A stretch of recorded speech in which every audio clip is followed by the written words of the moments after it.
Okay.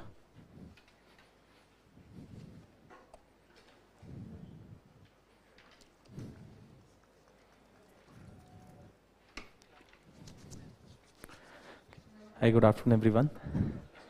So, welcome to an analysis and discussion on the paper 2 of General Studies, which was held this year in the mains examination.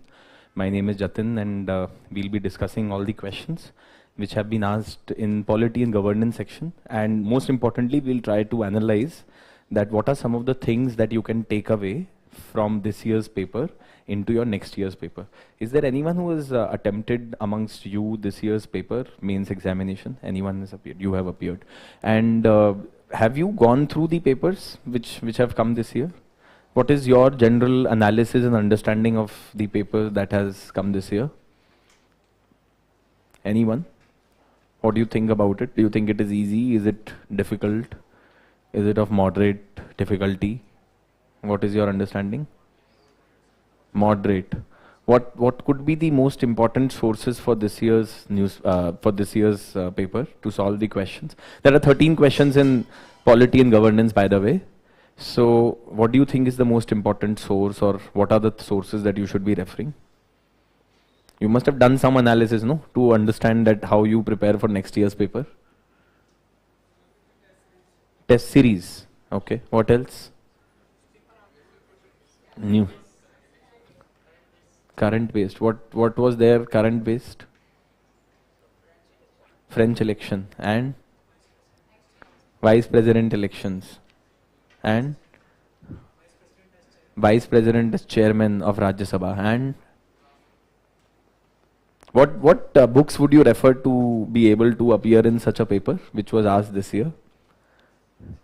ऐसा किसी paper को अगर attempt करना हो अच्छे से तो कौन सी बुक सही रहेगी, कौन से सोर्सेस सही रहेंगे?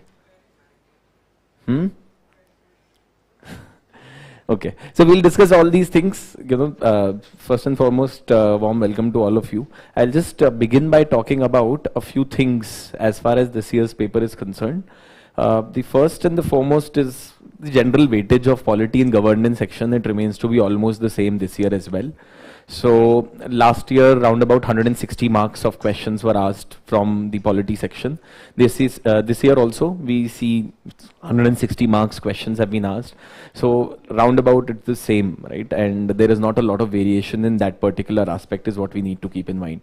And also, I mean, I believe that the polity and governance section is not just important because you will directly get 160 marks worth questions from the paper 2 of general studies, but a lot of questions will be asked in essay as well from polity and governance section, and some topics could relate to that. Plus paper 4 of general studies, ethics, you can solve a lot of questions only when you have a good grasp over the Constitution of India and governance processes in India. That it's expected of a candidate writing the answers to those questions in ethics.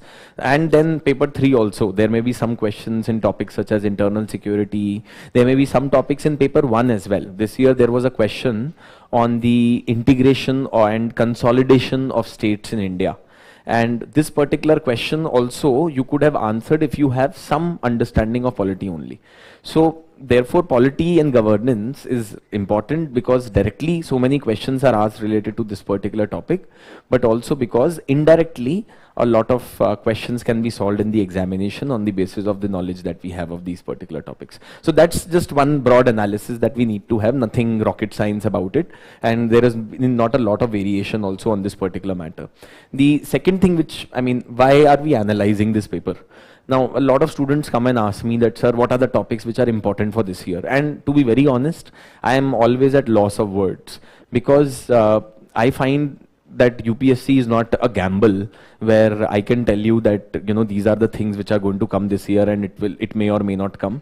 It's very difficult because ultimately what you need to understand is that the entire nature of the examination is such that it has been made unpredictable by UPSC. So it's very difficult to anticipate what can come in the examination this year and what are important topics. But one thing which I can tell you is, and if you come to me 5 days before the exam and tell me that, sir, tell me 10 topics which are most important for this year, even if I tell you, I don't think that they are going to be of any use. In fact, for that matter, any person who claims that, I know that these topics are going to be asked in the exam this year is just making a wild guess. It has absolutely no relevance, and it may or may not turn out to be correct. So it's all, completely tukka. So point which we need to understand is, why are we analyzing these papers in the first place? First is that so that you people can understand what is the kind of expectation that UPSC has from the topics that you have prepared. I'm guessing that many of you must have attended different coaching classes, you must have attended classes here or at different places, you may have done self-study as well. That's not a concern, but the point is that now how you judge your preparation. One is that you judge your preparation on the basis of the test series of various coaching institutes. But in my opinion, the best way to judge your preparation and where you stand is by looking at the previous year questions and see whether you are able to solve them or not. That will give you the real idea of where your preparation stands and what changes you need to make in your preparation strategy to be able to deal with the exam effectively. So that is one reason because of which you need to analyze the previous year questions. And secondly, in my opinion, questions which are asked in UPSC, themes which are asked in UPSC, which have been asked in the past, automatically become important for this year's paper as well. So, or for future as well, because there are certain topics and certain themes which are favorite for UPSC every year. UPSC gives a lot of importance to them. So every year, whenever you face questions in the previous years, जो भी आपने questions देखे हैं, if you go through them, you can get a slight idea of what are the topics that I need to emphasize specifically on. In fact, in some of the other examinations, the system may be that if a question has been asked earlier, they would not repeat it. But in UPSC, it's the opposite. If a question has been asked on a particular theme in the previous years, that theme becomes even more important for next years or for future years. So you need to pay equal or probably more importance to those themes, to those topics on which questions have been asked previously. And the third reason why you need to analyze the questions effectively also is that you should know that within a topic, what should I be focusing on, right? So the point is that looking at the previous years, looking at the past may help you in analyzing what may come in the future. There is no way to predict future as such, but by looking at the past, you may be able to understand what is going to be there in the exam in the coming year. So that is the reason because of which we need to analyze the questions really well, and we need to see what are the sources, what are the key takeaways that we have from this year's paper. Now, as far as this year's paper is concerned, my 2 words about it, to just a broad analysis of this year's paper, and then we will jump into questions straight away. One is that, in my opinion, this was one of the easier papers that was made. Questions were not off the expected lines, and questions were attemptable. Almost, in fact, I would say that out of 13 questions, all the 13 questions that were asked in polity and governance were attemptable. And if you have read newspapers properly, I believe that you would be able to do really well in the exam. This year, out of 13 questions, I would say that almost 11 questions have been inspired or directly asked from whatever has come in the newspapers. Almost 10 to 11 questions. And I will show it to you. I mean, I'm not just making this claim on basis of what I think, but I have done enough research to show it to you that there are newspaper articles in the Hindu and Indian Express. That is also one issue which a lot of people think, that do we need to refer a lot of current affairs sources? I believe that these 2 newspapers are more than enough for any current affairs preparation, Hindu and Indian Express. Of course, I would not suggest that you read both the newspapers with same amount of vigor, because it may not be possible. One newspaper, either Indian Express or Hindu, should be your main newspaper upon your choice, and the other newspaper you can refer for editorials and explained articles, etc., and all of those things, right? So that is my broad analysis. I believe that this year in general studies paper 2, the scores may be really good for some of the candidates. But again, it's all in the realm of speculation, because ultimately it boils down to how UPSC is doing the marking, and it's a competitive examination. So it does not make any difference anyway. It depends upon what is your relative performance as compared to the other candidates. But my expectation is that there will be students, those who will be securing 130 plus marks this year in GS paper 2, simply because the paper was very attemptable this year in general studies. So that's what my broad analysis is, and we will come back to that broad analysis and key takeaways for this year's paper to understand that what are some of the learnings that you can have for your preparation when you appear in the future examinations. Now, let's look at each one of the questions. I will not be discussing in detail exactly what all had to be written in the answer. I'll give you a broad idea. I'll give you a broad idea of the structure, and I will also tell you what was the inspiration that was there in the exam for UPSC to ask that particular question.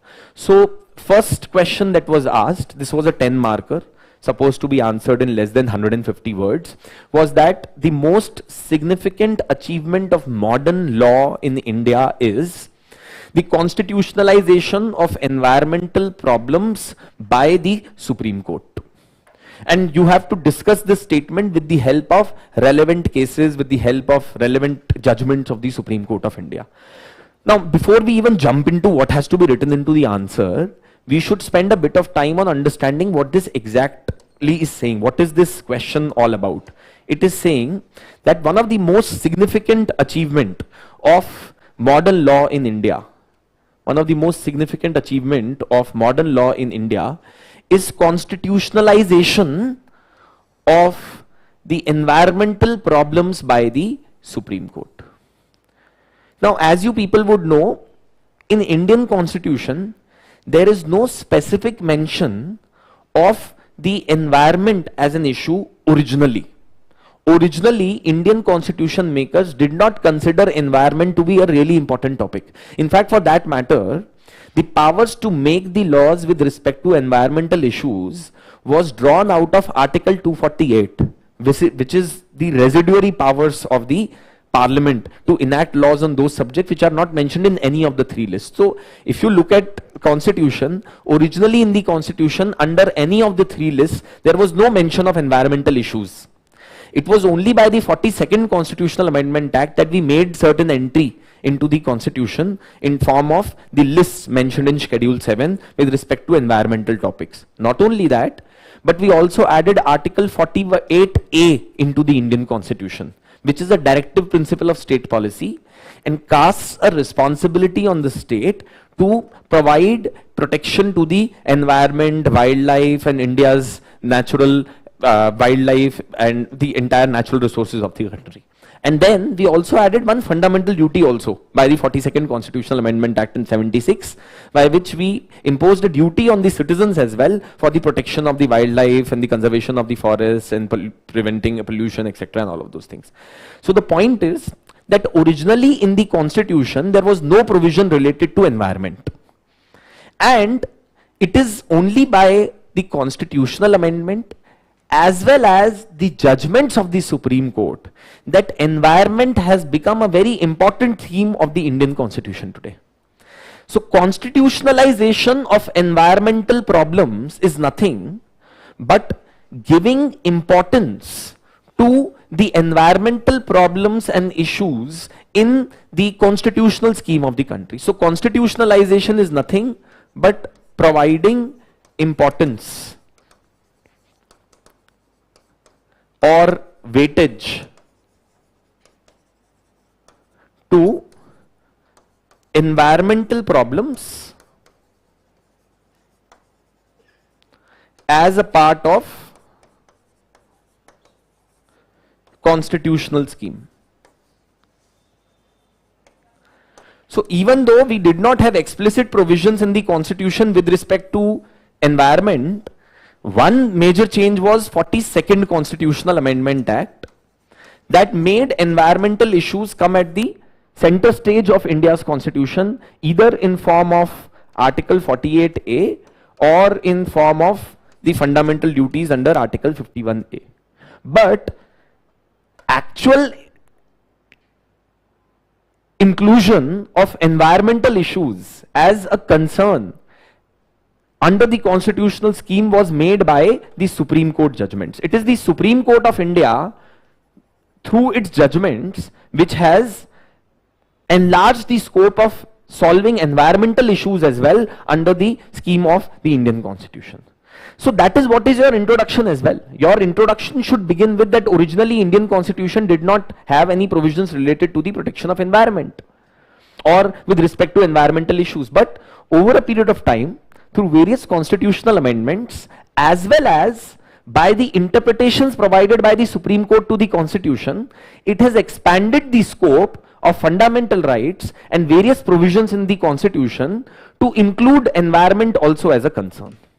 So that's how you could probably introduce the answer to this particular question. This way, you would be directly taking the examiner to the fact that, see, originally it was not there in the Constitution, but constitutionalization, that is inclusion of these topics as a part of the constitutional scheme, has happened as a result of the judgments of the court.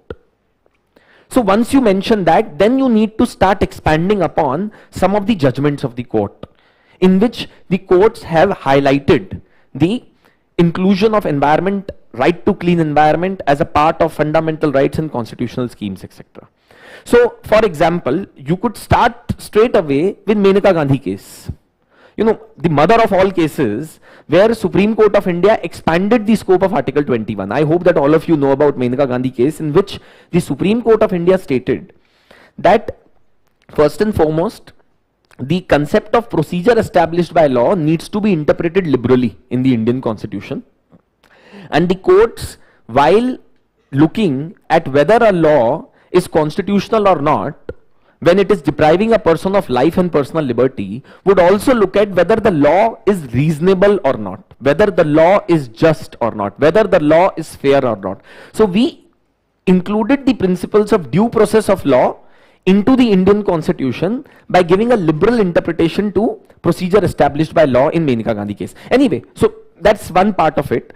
Also, in Menaka Gandhi case, as well in some of the other cases, Supreme Court of India had stated that right to life, which is one of the most important provisions of Indian Constitution under Article 21, also includes the life of an individual should not be mere animal existence.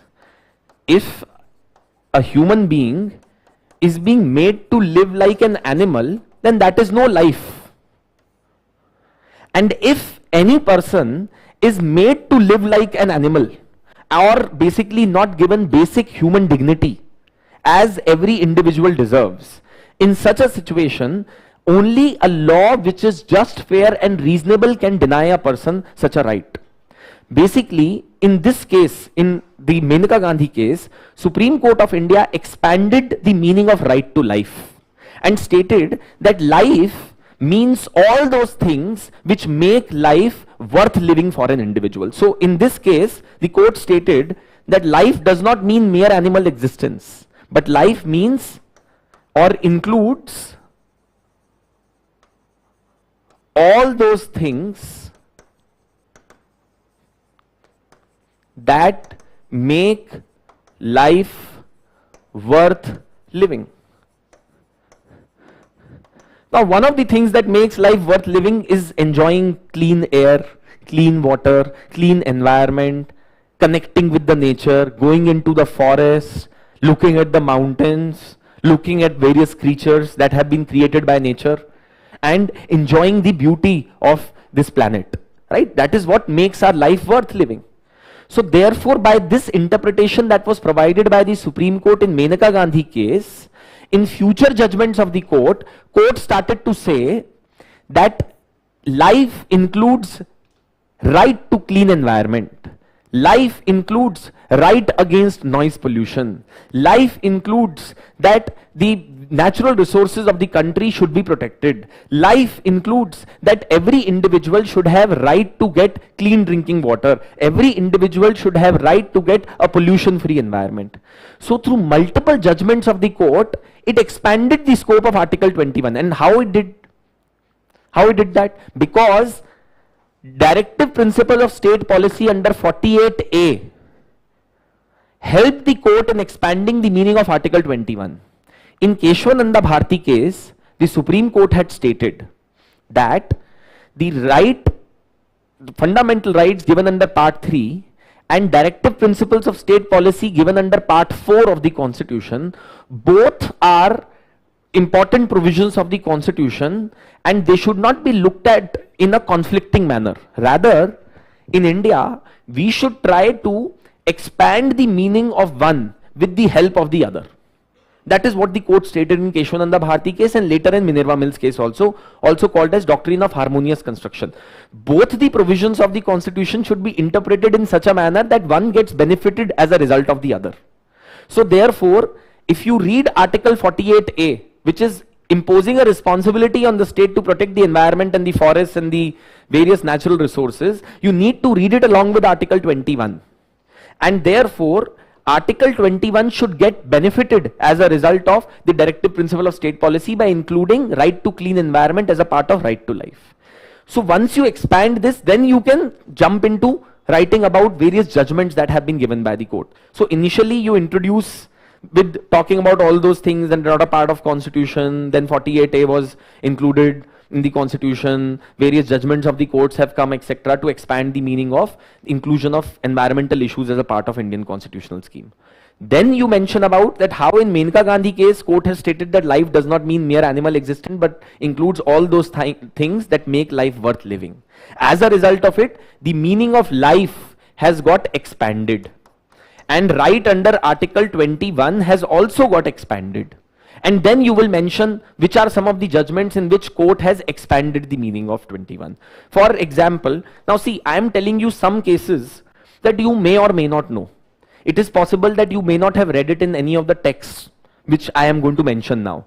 But it does not matter. And I'll tell you why. Because in newspapers itself, in last 1.5 years, there have been so many instances where court has interfered and has talked about the right to clean environment. So even if you mention those things from current affairs, you need not specifically mention MC Mehta versus Union of India or Subhash Kumar versus State of Bihar or the Vellore's case, etc. ये कुछ करने की जरूरत नहीं है. Even if you can just mention that, even if you have not read this prior to the examination as such. अगर आपने newspapers अच्छे से पढ़े हैं, you would be able to answer this question. So the meaning of Article 21 and life has got expanded. And what are these cases? I'll show you those cases. So, for example, in this case, Municipal Council Ratlam versus the Shri Vardi Chand and Sons, in this basically what was found was that there was a lot of pollution which was being caused by a particular industry, and as a result of it, the health of the individuals and the farming land, etc. had suffered. So in this particular case, the court had stated that Supreme Court stated that right to life includes right to a wholesome environment and the residents have the right to exercise it against the state. If in any way damage is being caused as a result of the state policy, then it is the responsibility of the state to ensure that that does not happen and the basic fundamental right of the citizens is not violated in an arbitrary manner, because life includes right to clean environment as well. Then similarly, in a case called as Subhash Kumar versus the state of Bihar, the Supreme Court stated that Article 21 includes the right to get pollution-free water and air as well. So again, we are including right to environment as a part of the Constitution of India by interpreting the Constitution in such a manner.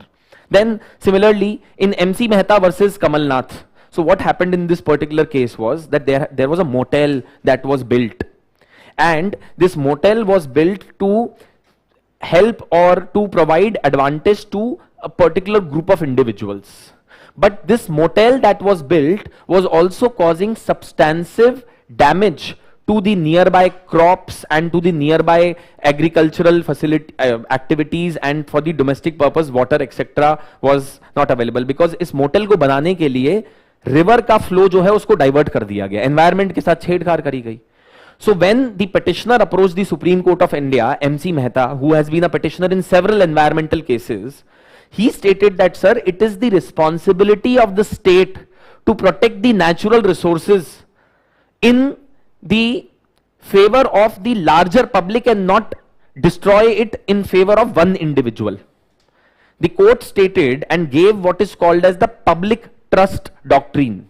Court ने ये बोला that the state takes care of the natural resources, the wildlife, environment as a trustee of the people.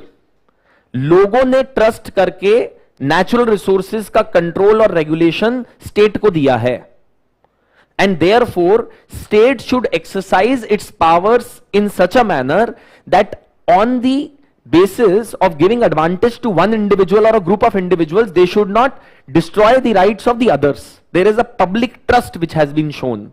This is called as the public trust doctrine, right? So in this case, it was held that state is the trustee of all natural resources which cannot be permitted to be used for commercial purposes and can only be used for the benefit of public as a whole. Then there was this case called as the Bichdi village pollution case. यहाँ पर एक गांव के पास में there were some factories which were there, which were disposing of effluents into the nearby river, which was causing damage to the crops, which was causing damage to the domestic usage of the water. So therefore, in this particular case, the court highlighted a principle called as the polluter's pay principle, pays principle. This polluter pays principle given by the court in this case, the Bichdi village case, was that not only would you be paying the damages to the people who have got sick or whose agricultural activity has been affected as a result of you disposing of these effluents without treating them properly into the river. तो आप अगर पानी के अंदर ये सब छोड़ रहे हो और उससे किसी को डैमेज हो रहा है, एक तो आप उनको सबको कॉम्पेंसेशन दो, जो बीमारियां हुई हैं उनको, उनके एग्रीकल्चरल लॉस हुआ है, जो भी उनको इकोनॉमिक लॉस हुआ है. नॉट ओनली दैट, आपने एनवायरमेंट को भी डैमेज किया. You have damage the environment also, so you need to pay for the damage that you have caused to the environment as well. You will pay some tax or you will pay some money to the government also as a penalty. This is polluter pays principle, which was given by the court in Bichdi case. Then there was a Vellore citizens case. In this case, the court stated that the right under Article 21 and clean environment and environmental issues is regulated by the reading of Article 48A and Article 51AG, that is fundamental duty in the Constitution. Then also in this case, the court gave, in AP Control Pollution Board case, court gave what is called as the precautionary principle. Precautionary principle is कि आपने पहले project approve कर दिया, फिर damage हो गई. Once the project was approved, damage happened, and then you ask to pay damages to the individuals or the environment which has got affected. Rather than that, before a project even starts, we should try to have a very precautious approach. We should be very cautious of how the project is designed. It should not cause damage to the environment. It should not cause damage to the natural resources of the country. We should always adopt a precautionary principle. So the court held that it is better to take precautions to protect the environment from harm than to wait for the issue to materialize and then take some reactive step. Now, these are some of the cases which you can mention in your answer in order to add weight to how the constitutionalization of environmental issues has happened as a part of the Indian Constitution because of the judgments of the court. But it is possible that some of you may not know all these cases. It is very much possible because in the standard textbook, these things are not provided, right? So then the question is that how do we answer this kind of a question in the exam? The answer to that is read newspapers regularly. See, you must be knowing that a few years back there was a judgment of the Supreme Court with respect to noise pollution and air pollution on Diwali. Supreme Court stated that, you know, you have your right to celebrate religion, no problem, but it should not cause damage to the environment in such a manner that old people, children, animals, those who are dependent on clean environment start getting affected. You have right to celebrate your festival, no doubt about it. Right? Everyone has the right to do so, but it should not affect the environment in a detrimental manner because there is Article 21 of the other individuals as well. Then there was a judgment of the Supreme Court in 2005 in which the Supreme Court of India had stated very clearly, without any inhibitions, that this use of loudspeakers by religious institutions is also regulated. ऐसा नहीं है कि आप कभी भी रात को दिन में कभी भी लाउड स्पीकर बजा के जो है लोगों की नींद खराब करेंगे। Noise pollution has to be regulated and you should not be using loudspeakers in such a manner that it leads to environmental pollution in form of noise pollution. So that's one case which you can talk about. You must be knowing about one judgment of the Supreme Court of India where the Supreme Court directed the Delhi government to ban the plying of diesel vehicles older than 10 years in Delhi. ये भी तो environmental law को ही include कर रही है Supreme Court of India, right? Also see, do remember one thing, ये जो polluters pays principle है, precautionary principle है, it's not that Supreme Court of India has manufactured it out of thin air, कहीं से हवा से अपने ही मन से manufacture कर दिया है कोर्ट ने. Actually, because of the environmental conventions that we have become a part of, for example Stockholm Convention, for example the Rio Conference, etc. and all of that, it is in these conferences that these principles were enunciated. And Supreme Court of India has stated that international law has a significant impact on India's constitution as well, and therefore they have incorporated these principles into the Indian constitution. Right? Now, if I were to give you some examples from the recent current affairs, and let me tell you, in the screenshots that I have shared, I have exactly shared the date also from the newspapers, so that you should know कि मैं कोई 2015 या 16 के newspaper की बात नहीं कर रहा हूं. I am just talking about things that were asked in last 1.5 years, that were covered in 1.5 years in the news. 29th of March 2022 का देखिए आर्टिकल है, and in this the Supreme Court had stated that this Supreme Court basically stated that environment would always prevail over all the other rights. और इसमें 2-3 बारी newspaper में articles आए, and let me tell you, in this case this is, you know, the excerpt from that particular article in the newspaper, and you can see this.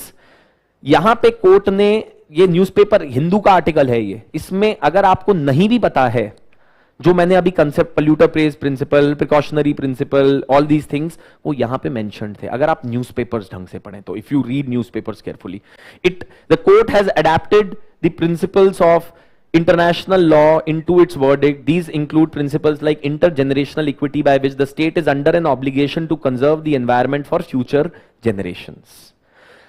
Again, the polluter pays principle, by which the polluter has to pay not only the victims of the pollution but is also liable to repair the damage that has been caused to the environment. Then the court had brought in the public trust doctrine to hold that the state was only a trustee holding the wealth safe for its ultimate beneficiary, that is the public.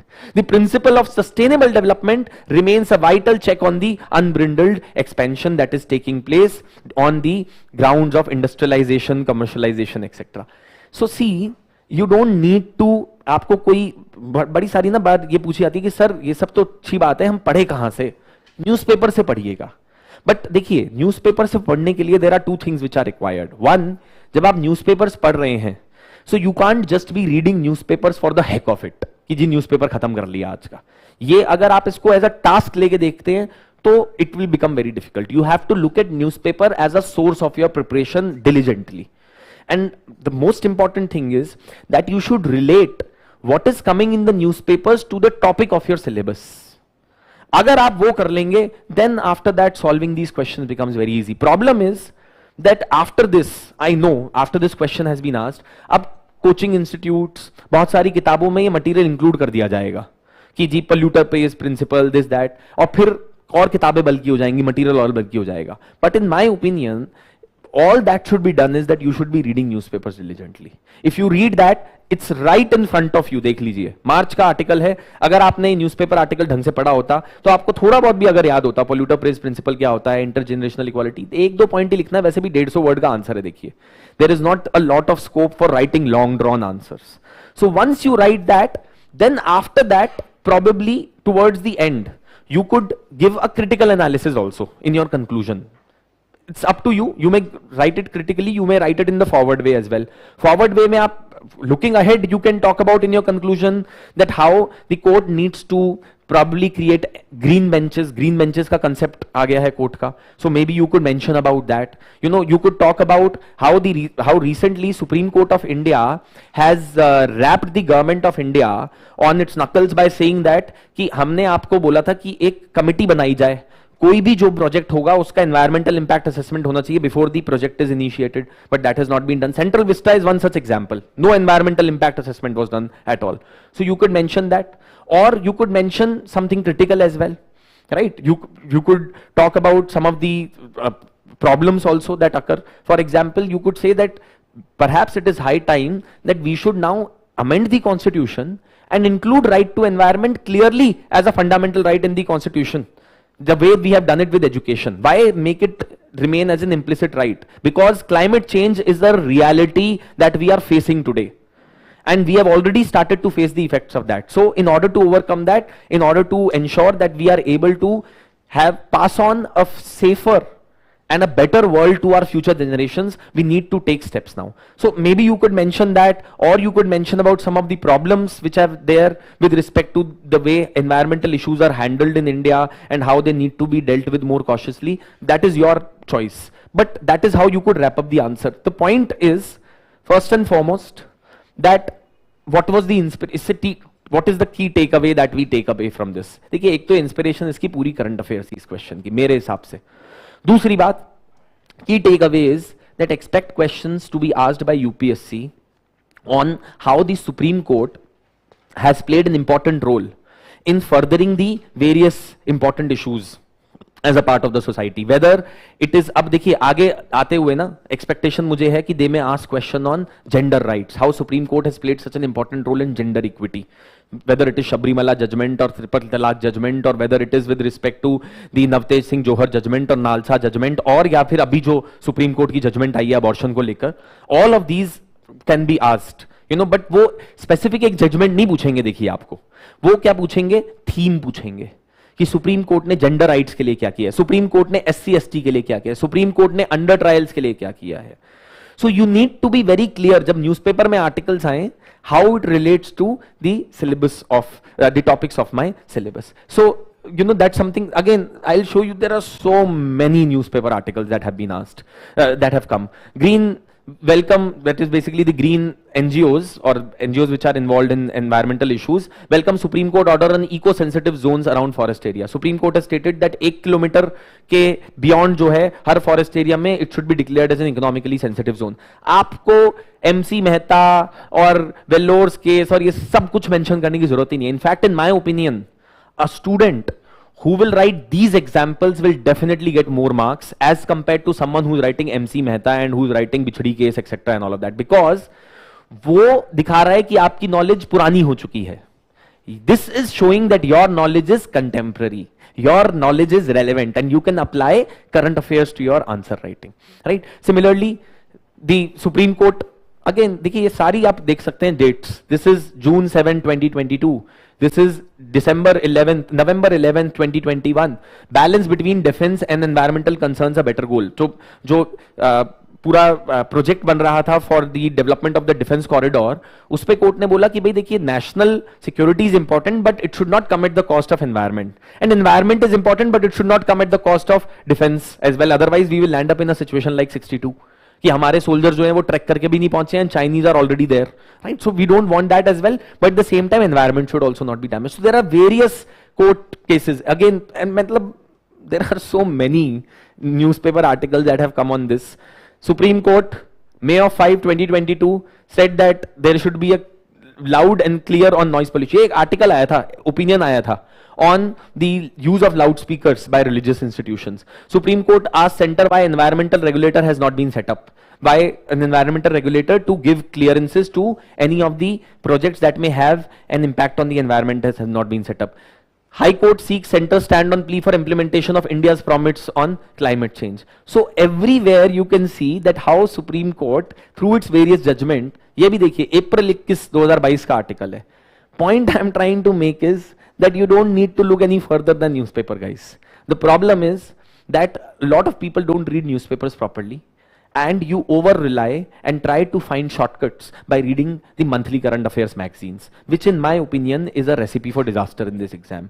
If you want to do well in this exam, start taking reading newspapers very, very seriously, because questions are being asked directly out of the content which is coming in the newspapers. But आप कितना ध्यान से topic को पढ़े हैं और किस तरीके से आप उसको अप्लाई करेंगे, उसके ऊपर फर्क पड़ेगा. ठीक है. So this is about the first question. Now let's look at second question. Now second question in my opinion was largely static, but this is a very easy question. Everyone will answer this question. The point is, how will you make your answer stand apart from rest of the crowd? By including again examples from current affairs. So the question was that right of movement and residence throughout the territory of India are freely available to the Indian citizens, but these rights are not absolute. Comment.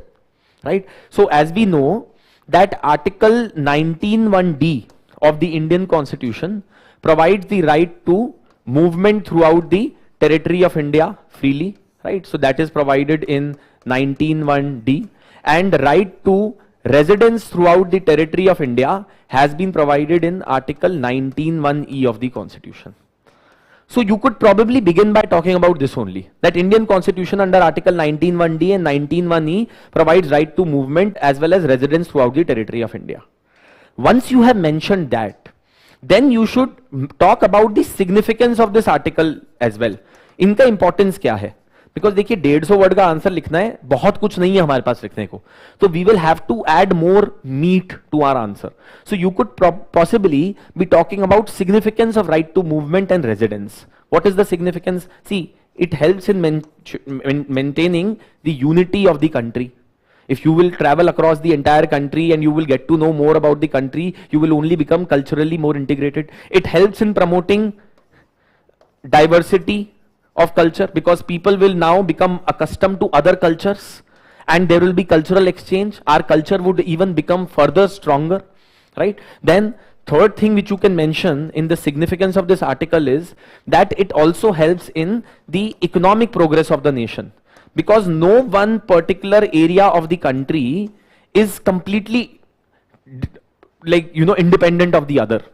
If South has some ore that is available, they don't necessarily have coal, so they have to depend upon Jharkhand or Bengal for their coal, right? And similarly, if some other part of the country has labor, maybe Bihar and UP has labor, Maharashtra and Karnataka does not have surplus labor, so for their industrialization they have to be dependent upon the labor from the other parts of the country. So there are various importance of these particular articles. So you could just mention that in a line or two about the significance or importance of these articles. Then the question, see, it says is, right to movement and residence throughout the territory of India are freely available to the Indian citizens, but these rights are not absolute. So you should mention that, ultimately no right or no freedom can be absolute, because absolute freedom would result in absolute chaos and anarchy in the society. So there have to be certain restrictions, and therefore constitution makers under the provisions of 19(5) have stated that state may make a law. State may make a law to regulate or to control these rights on the grounds of, one, public interest, and secondly, the protection of interests of scheduled tribes. देखिए ये basic आपको पता होना जरूरी है ना? इतना आपको कॉन्स्टिट्यूशन आना चाहिए, ये तो आपको पढ़ना पड़ेगा. This, there is no way out of this.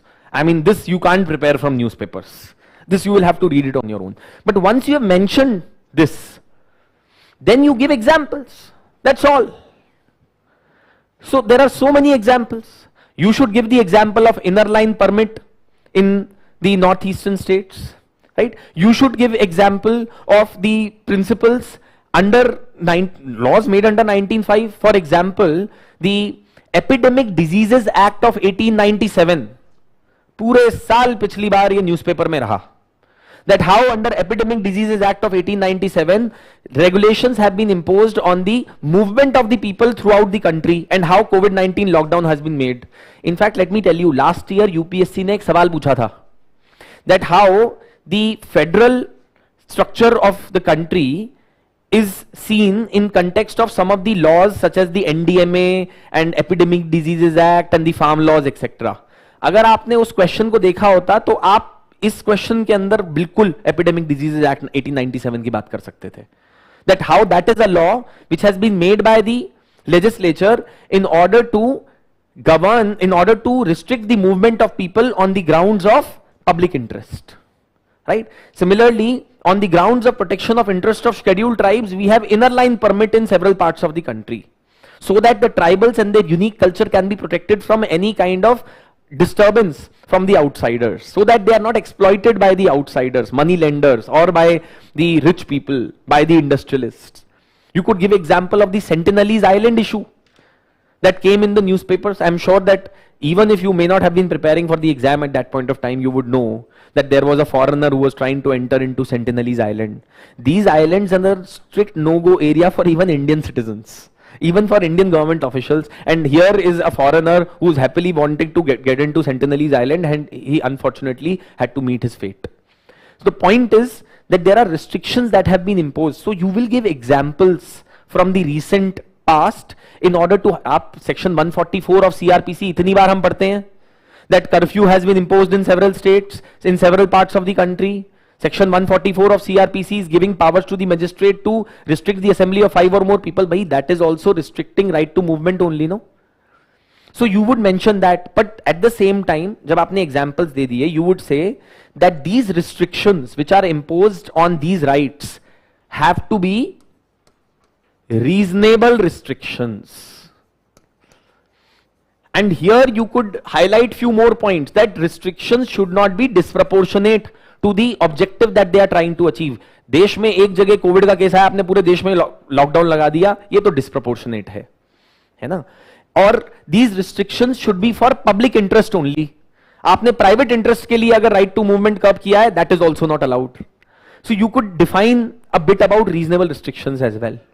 And then finally, towards the end, you could talk about that how Indian Constitution is a fine balance between the rights of the individuals and the national and the public interests as well.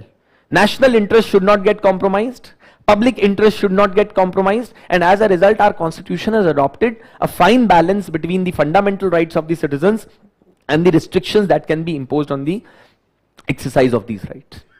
Right? Now, for this particular question, what are the things that we need to keep in mind? Now see, again you will find newspaper articles related to this also. जरूरी नहीं है कि आपने inner line permit अलग से पढ़ा हो, newspaper पढ़ते हैं तो बिल्कुल पता होगा. It for example this particular article which came on January 3rd, 2022. Inner line permit, Supreme Court issues notice to the Union and Manipur government. There was an Indian Express explained article which stated what is section 144 CRPC imposed in Roorkee to restrict a Hindu religious gathering, है ना? और फिर इसके ऊपर थोड़ा बहुत details दिया होता. You could have just made a mention about some of these current things. So again, the source or inspiration for this particular topic, in my opinion, of course, you need to know the basics, but was current affairs as well. This was a very simple question. But most importantly is if you want to make your answer stand apart from rest, then you need to apply the fundamentals to real life instances as well. तो आपको दोनों तरीके से देखना है. देखिए, जब newspapers पढ़ेंगे तो we need to relate it to topic of syllabus, और जब हम topic of syllabus पढ़ेंगे we need to look for relevant examples in the current affairs as well, so that we can enrich our answers. Is this clear to everyone? Yes. Any questions, any doubts anyone has? Yes. Sir absolute right ये होता है कि आपके पास right to freedom of speech and expression है, absolute मेरे पास भी है. मैं बोलूंगा कि यार मेरे पास एब्सोल्यूट राइट है तो मैं तुम्हें थप्पड़ मारूंगा और मैं तुम्हारे भगवान के बारे में कुछ भी बोलूंगा और तुम भी मेरे भगवान के बारे में कुछ भी बोलोगे. ये है एब्सोल्यूट राइट सर. बट क्या एक एब्सोल्यूट राइट जिस सोसाइटी में एग्जिस्ट करता है, क्या वहां पर कोई राइट एग्जिस्ट कर सकता है? अगर आप मेरे भगवान को गाली देंगे और मैं आपके भगवान को, तो फिर ये कौन सा राइट है? So therefore restrictions can be imposed by the state on the grounds of certain basic principles that have been mentioned within the constitution itself. That is what is the meaning of not having absolute right within the Indian constitution. ठीक है? So these are some of the things that we need to keep in mind as far as the second question is concerned. Now let's move on to the next one. अभी तो बताया sir मैंने. Conclusion, reasonable restrictions वगैरह से आप and कर सकते हैं. Indian constitution is a balance between fundamental rights and public interest and interest of the society etcetera and all of those things. यही है सर. हाँ जी सर वही है सेम, आपने कॉन्स्टिट्यूशन पढ़ना पड़ेगा सर उसके लिए आपको। 19(1)(d), 19(1)(e, both are regulated by 19(5) sir. Sir example तो मैंने बताया ना अभी, 19(1)(d और 19(1)(e both are regulated by 19(5) sir, ठीक है। और दूसरी बात, एग्जाम्पल्स भी वही है sir, inner line permit, you can't buy property in some of the states in India, है ना। उसके अलावा एपिडेमिक डिजीजेज एक्ट हो गया। देखिए रेलेवेंट करंट एग्जाम्पल्स दीजिए, आप घिसे पिटे एग्जाम्पल दे सकते हैं, कोई दिक्कत नहीं है, बट मार्क्स नहीं मिलेंगे। मार्क्स तभी मिलेंगे जब आपका आंसर जो है औरों से सेपरेटेड होगा। तो ये बस बात है। कह सकते हैं आप, you can give example, but ये किसने आपको बोला कि ऐसा पीसा में ऐसा प्रोविजन है? हाँ वो एक अलग है, मतलब बट उसको ऐसे मत बोलिए कि प्रॉपर्टी नहीं खरीद सकते, है ना। हाँ वो ठीक है, बट देखिए जो बोले ना हम sir, we have to be very specific. Otherwise देखिए हवा में बात करेंगे तो हवा वाले नंबर ही मिलेंगे, फिर हवाबाजी वाले, है ना। अगर स्पेसिफिक लिखेंगे तभी स्पेसिफिक नंबर्स मिलेंगे। हाँ जी बोलिए। हम्म हम्म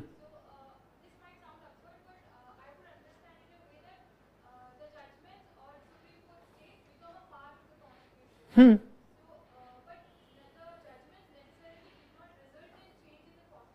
It did, so it does, see, constitution can be changed in two ways, ma'am. You tell me something. You have read about doctrine of basic structure. Has it been written somewhere in the constitution? What happened as a result of Keshwananda Bharti case? It has become a part of constitution, but is it written anywhere? That's your answer. It's not necessary that judgments of the court, see, Supreme Court is interpreting the constitution. So they can change the meaning of the way you look at the constitution. They can't change the constitution necessarily. So constitutionalization is not just about inclusion of provisions in the constitution. That's what I told you in the beginning. Constitutionalization is also about how you interpret the constitution with the help of the Supreme Court judgment. That's the point. Okay? Right? So now this third question. Third question is that, see, this is a very standard question. In my opinion, this is perhaps the easiest question in the exam. Easiest. But you know what? If you want to take the best advantage of this question, which is the easiest question, you should have attempted all the previous year questions that have been asked related to this particular theme. The theme is local government, local governance. So this question was, to what extent, in your opinion, has the decentralization of power in India changed the governance landscape at the grassroots? Very simple question. It is saying to what extent. Please pay attention to this word. So it knows that it is telling you that, boss, decentralization has occurred, but has it really changed the governance landscape at the grassroots level? Perhaps not. And that is what your answer should show to the examiner. You can't just be writing all the flowery things about what 73rd Constitutional or 74th Constitutional Amendment Act has done. Rather, you also need to talk about the failures of the 73rd Constitutional Amendment Act as well, and 74th Constitutional Amendment Act, because it is very clearly saying to what extent. So in a way, your now from here only you can think that conclusion, आप देखिए जब answer लिखेंगे ना, तो आपके दिमाग में conclusion clear होना चाहिए कि क्या कंक्लूजन पे लेके जाना है मेरे को, उसी के अकॉर्डिंग आप आंसर लिखेंगे। ये नहीं कि आंसर कहीं और कुछ और बोल रहा है and conclusion is saying something else. कई बार लोग ऐसा करते हैं, पूरा सब कहानी लिख दी, राम बड़ा अच्छा था, राम बड़ा अच्छा था, राम ने ये किया, राम ने वो किया, मतलब Ram, I am just taking an example, ये किया, और फिर अचानक से लिख देंगे पर राम की आदतें ठीक नहीं है, will be written in the conclusion. Absurd conclusion which has no relation to what has been written at the top. You can't be writing that. So in this question is very, very simple. In your opinion, to what extent has decentralization of power in India changed the governance landscape at the grassroots? So first and foremost, you need to understand what is decentralization of power. We have given powers which were originally vested in the higher levels of government to the local functionaries. That is what is decentralization. We have empowered the local communities. So you begin from that only. That in the Indian Constitution, Schedule 11 and Schedule 12, which were introduced by 73rd and 74th, have given the powers to the state that they may devolve those functions which are mentioned in Schedule 11 and Schedule 12 to the local bodies. देखिए वो originally सारे Schedule 11 और Schedule 12 में जो functions हैं वो state governments के हैं, states के हैं वो.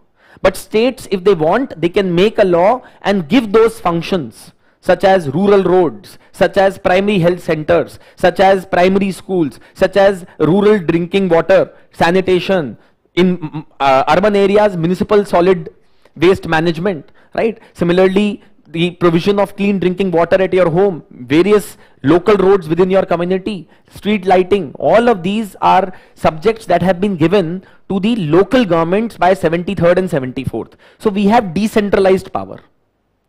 Then you will, once you have given this introduction, you know, basic introduction to Schedule 11, Schedule 12, 73rd, 74th. Also, let me tell you, see, this is one introduction that I am telling you. You need not necessarily write down that introduction only. There can be 100 of ways, but do remember, a good introduction is one that does not beat around the bush. आप इधर उधर की बातें मत करना शुरू कर दीजिए. महात्मा गांधी जो हैं वो डिसेंट्रलाइजेशन की बात करते थे, है ना. आप ग्राम स्वराज से चालू कर दें उसको, पूरी एक भूमिका बांधे पूरा आधा घंटा और उसके बाद फिर आंसर पे आए. Don't do that. 150 वर्ड का आंसर है. We don't have lot of scope to go haywire, here and there का कोई स्कोप नहीं है. देखिए 150 वर्ड के आंसर में तो बिल्कुल नहीं है. और एग्जामिनर एक्सपेक्ट कर रहा है एकदम सटीक answer, absolutely razor sharp response should be there. उसको इधर उधर की फालतू की बातें नहीं चाहिए, right. So whatever your introduction is, it should answer the question, है ना. कहीं से उठा के कुछ भी कोट लिख दिया रैंडमली और फिर उस पर बात कर रहे हैं, वो मत कीजिएगा. You may find that in topper copies and I have seen that myself, but I am telling you, refrain from doing that. Straight away जो question है सीधा सटीक मारिए उसको आंसर को, ठीक है. Anyway, so to what extent in your opinion has decentralization of power in India changed the governance landscape at the grassroots? So first you will write the positive outcomes associated with the decentralization of power. देखिए सबसे बड़ा जो positive outcome हुआ है changing landscape of governance at the grass root is that today we have community led development. Community led development has started now. Earlier we used to have a top down approach to governance. Now we have turned it around and we have made it a bottom up approach where people are deciding what are the priorities. Example दीजिएगा, MG NREGA. In MG NREGA, what work should be performed is not told by the center. Prime minister नहीं बताएंगे कि जी आपके यहां पे ये नहर बननी है, बनाइए. Rather people will demand that sir ऐसा काम होना है इंफ्रास्ट्रक्चर का. They will raise it in the Gram Sabha and then after that the work will be approved and job will be allocated to the people. This is bottom up participation. We have changed the entire grassroots governance in India by making it community led development instead of bureaucracy driven. Instead of bureaucracy driven program. Demand approach है ना कि supply side approach. That is one. Second is you could talk about, so one is this. Second is you could talk about inclusion of sections which were excluded or inclusion of excluded sections in the governance landscape. Talk about SC/ST reservation. Talk about reservation for women. You could talk about that in India we have the largest number of political functionaries, those who are women in the world. पूरी दुनिया भर में इतने औरतें politics में participate नहीं कर रही हैं. देखिए वो एक अलग बात है, हमारे यहां पे भी कंस्ट्रेन है, लोकसभा और लेजिस्लेटिव असेंबली में औरतें नहीं है, बट चलिए पंचायत में तो हैं, म्यूनिसिपैलिटीज में तो हैं. And in some of the states that number is as high as 45-50% also. Right? Bihar, for example, has made 50% reservation instead of 1/3, 33% reservation in municipalities and Panchayati Raj institutions. So the point is that inclusion of sections which were earlier excluded, they did not have a voice, now they are having a participation in the governance.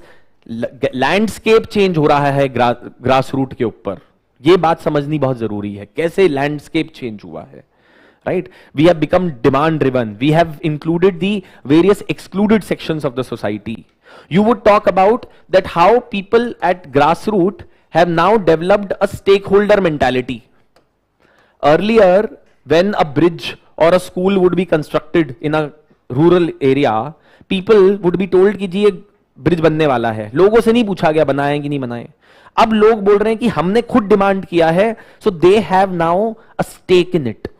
And therefore they believe that it is our duty to protect this asset. इसको conserve करके रखना हमारी duty है, ये सरकार का केवल काम नहीं है. We also need to protect the asset which has been created because हमारी मेहनत से बना है, हमारी डिमांड पे बना है, right? So again, governance landscape at the grassroots is changing as a result of the 73rd and the 74th Constitutional Amendment Act, right? You could talk about how we have broken the traditional elite structures in the society.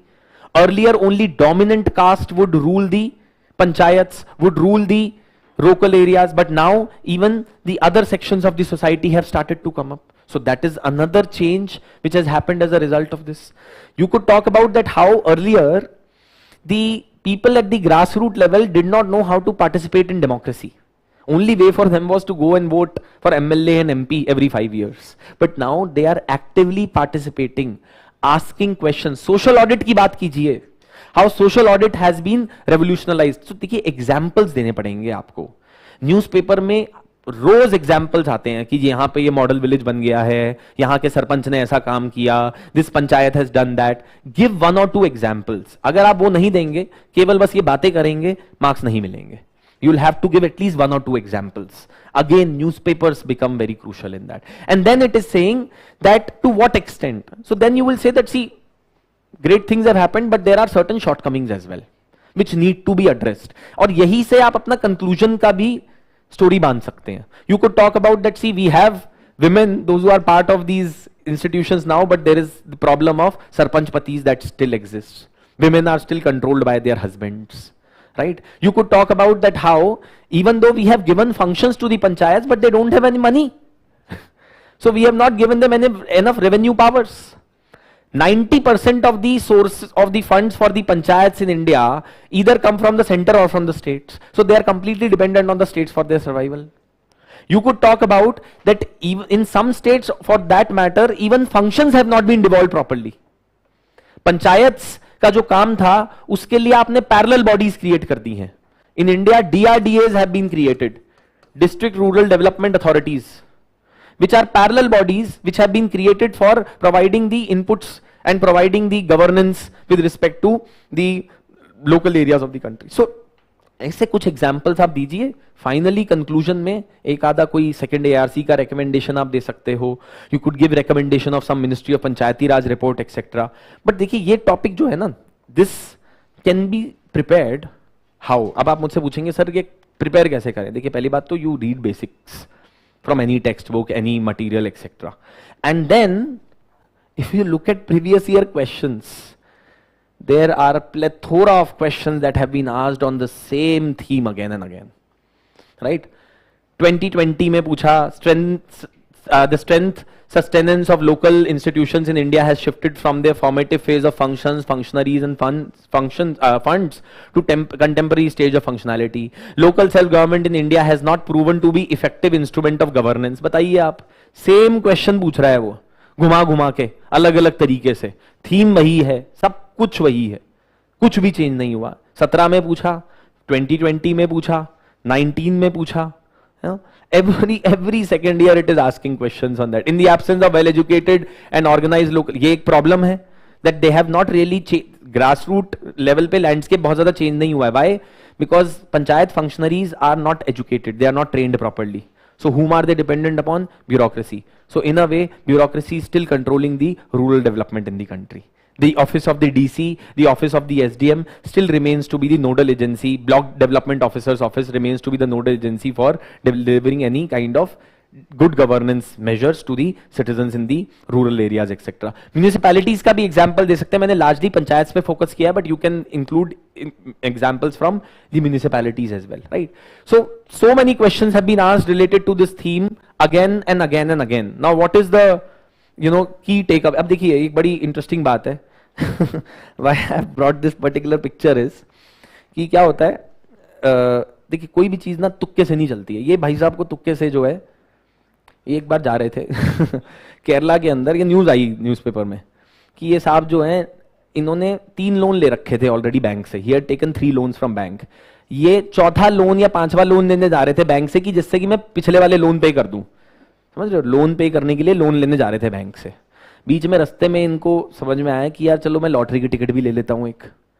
इन्होंने lottery की ticket ले ली और इनका 12 करोड़ का lottery लग गया, ठीक है 12 करोड़ का लॉटरी लग गया। बोले कि लोन क्या, अब तो बैंक ले ले मुझसे loan. The point I am trying to make is कि आप ऐसे नहीं बन पाओगे, ये तो भाई किस्मत है जो लिखवा के लाता है आदमी, है ना। द थिंग इज अगर आप इफ यू डोंट, ये लॉटरी नहीं है एग्जाम, ये बड़े सारे लोगों को लगता है लॉटरी है, लग गई तो लग गई, नहीं लगी तो नहीं लगी। लॉटरी नहीं है, meticulous preparation is required for this exam. UPSC has asked this question again and again and again every time in the exam. If you have not attempted these questions and not practiced answer writing to these questions and you're still going into the exam, it is your mistake. ये आपकी गलती है फिर completely, ठीक है। So prepare all the themes from the previous year questions really well. Even if you get 2 questions, you would have hit a jackpot, like हमारे sir ji hit a jackpot, ठीक है। जा रहे थे लोन के लिए लोन लेने और फिर बोले कि आप ले लो मुझसे लोन अब तो, ठीक है। Anyway, now next, discuss the role of the vice president of India as the chairman of Rajya Sabha. बोलो।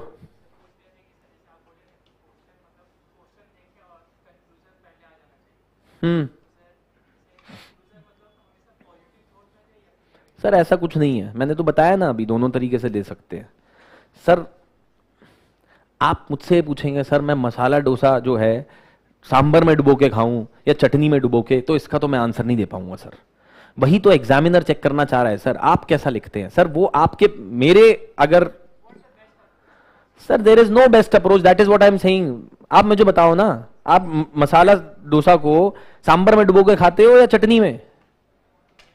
तो तुम्हारे ओपिनियन वही देखना चाह रहा है ना सर यूपीएससी। यूपीएससी मुझे थोड़ी ना रिक्रूट कर रहा है सर, वो आपके अंदर कितना मेटल है, आप कौन हो, उसको जानना चाह रहा है।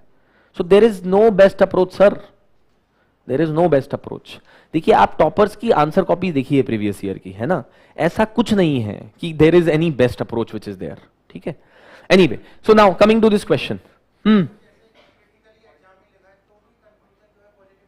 सर जरूरी नहीं है, डिपेंड्स ऑन द क्वेश्चन। देखिए ऐसा मैं ब्लैंकेट स्टेटमेंट नहीं दे सकता, आप मुझे क्वेश्चन दिखाइए, मैं उसके अकॉर्डिंग बताऊंगा आपको। ऐसे नहीं बोल सकते कि सर क्रिटिकली एग्जाम में लिखा है तो क्या लिखेंगे, डिस्कस लिखा है। सर डिपेंड करता है क्वेश्चन पे सर, क्वेश्चन की लैंग्वेज पे, आपका कंटेंट क्या है, किस पे, वो बड़ी सारी चीजों पे। मैंने एक भी किसी क्वेश्चन में बोला कि ऐसा लिखा है तो ऐसा लिखना है?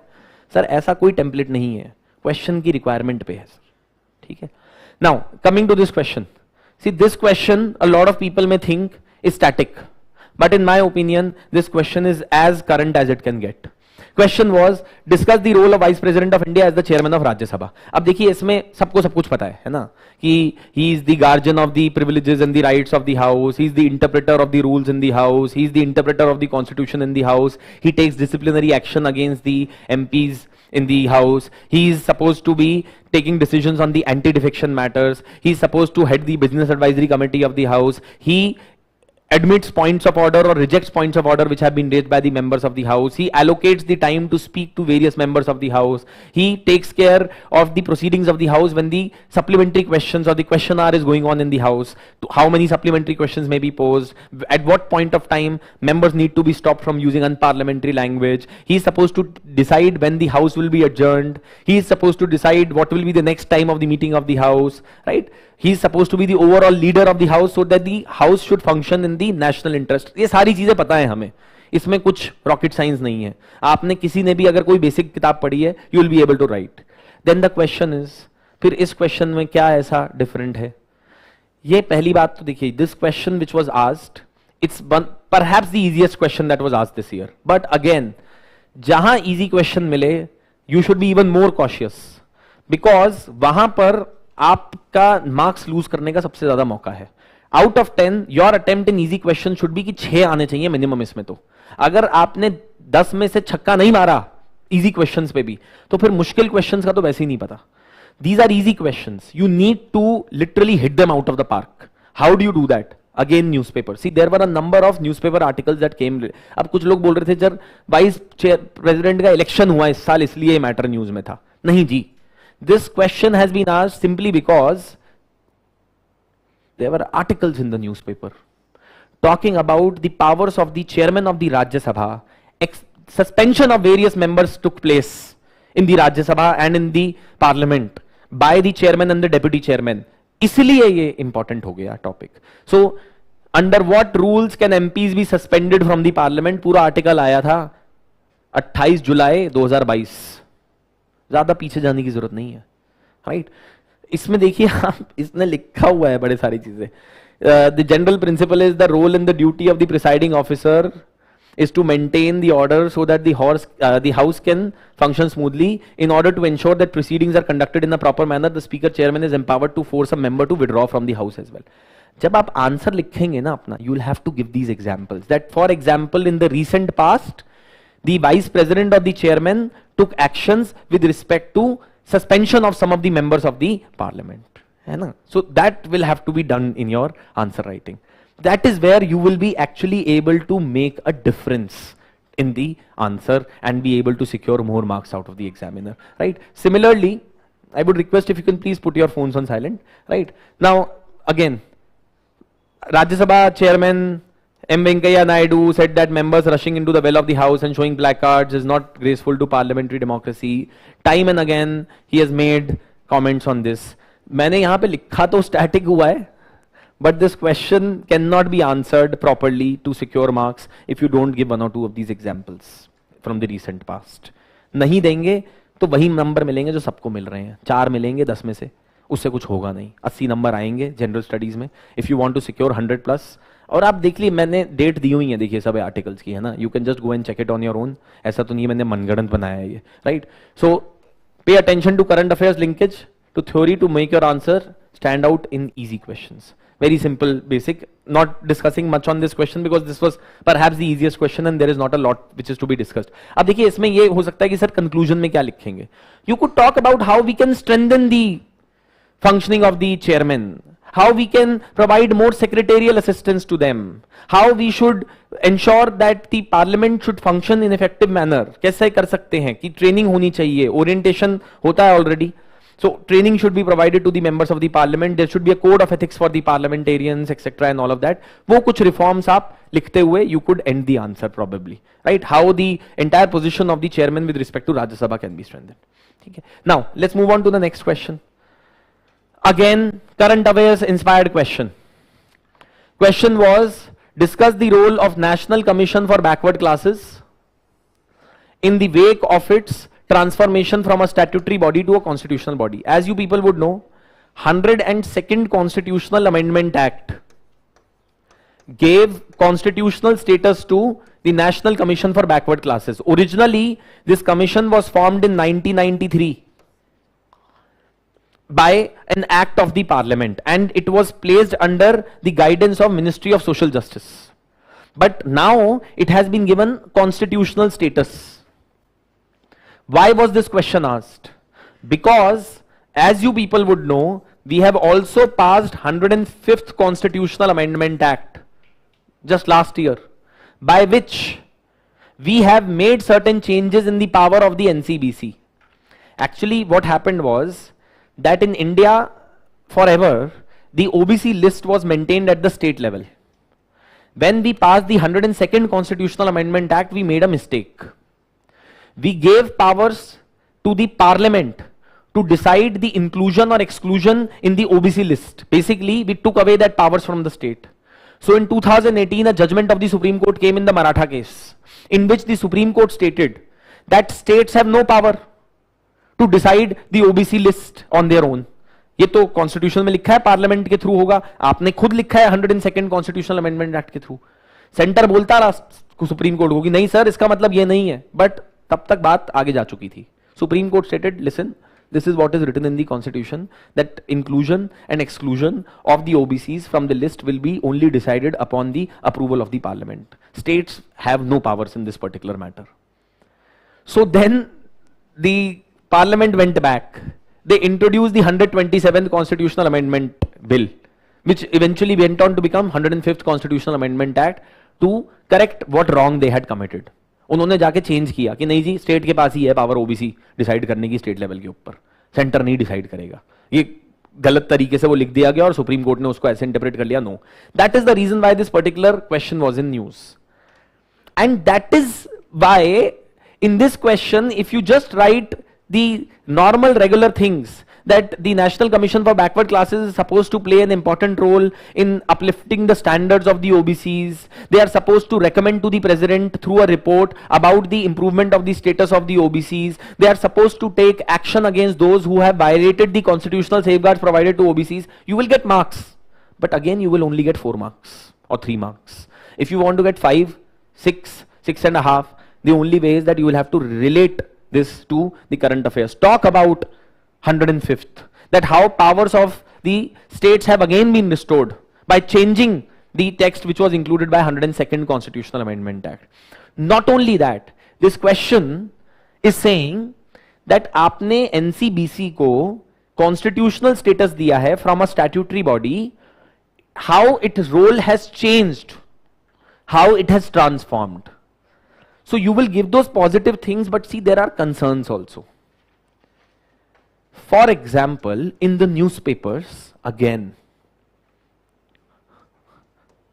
और देखिए ऐसा नहीं है कि ना मैं ये क्वेश्चंस के बार बार आपको सोर्सेज न्यूज़पेपर बता रहा हूं कि मेरे को हिंदू या इंडियन एक्सप्रेस कोई कमीशन दे रहे हैं, ठीक है। मैं आपको इसलिए बता रहा हूं that please read newspapers properly, है ना। You people will definitely be helped as an advantage of that, ठीक है। So I'll just come back to that thing. Backward classes panel urges government to carry out OBC count in the census. There was an explained article, and then they had talked about how the National Commission for Backward Classes has given a direction to the center. आपको ये example देना पड़ेगा that National Commission for Backward Classes may issue directions to the center and to the state governments to protect the interest of the socially and educationally backward classes of citizens. And you will give this example that how in the recent past they have given a direction to the center that you should try to get the number of the actual OBCs in the census. ये example देंगे तभी देखिए आपका answer stand out करेगा। Then similarly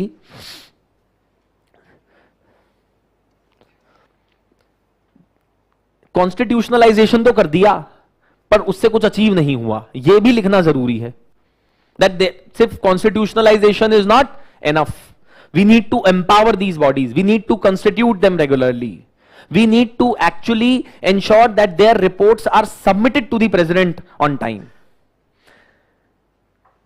Center is yet to constitute 9th commission for the backward classes. तो क्या करोगे constitutional status का अगर आप फॉर्म ही नहीं कर रहे बॉडी को? तो जुलाई 14, 2022 former chairperson of the 8th National Commission for Backward Classes has raised this issue on record, stating that I really don't know why the government is delaying this entire process so much. So merely giving constitutional status is not enough. You need to give this example in your answer, right? Then the NCBC, ये देखिए यही article का extract है ये. The NCBC is tasked with monitoring safeguards provided for socially and educationally backward classes, giving advice to government on their socio-economic development and evaluating their progress. The panel also presents an annual report to the president on the status of the backward classes in the country. हो गया answer, कहीं और जाने की जरूरत नहीं है, right?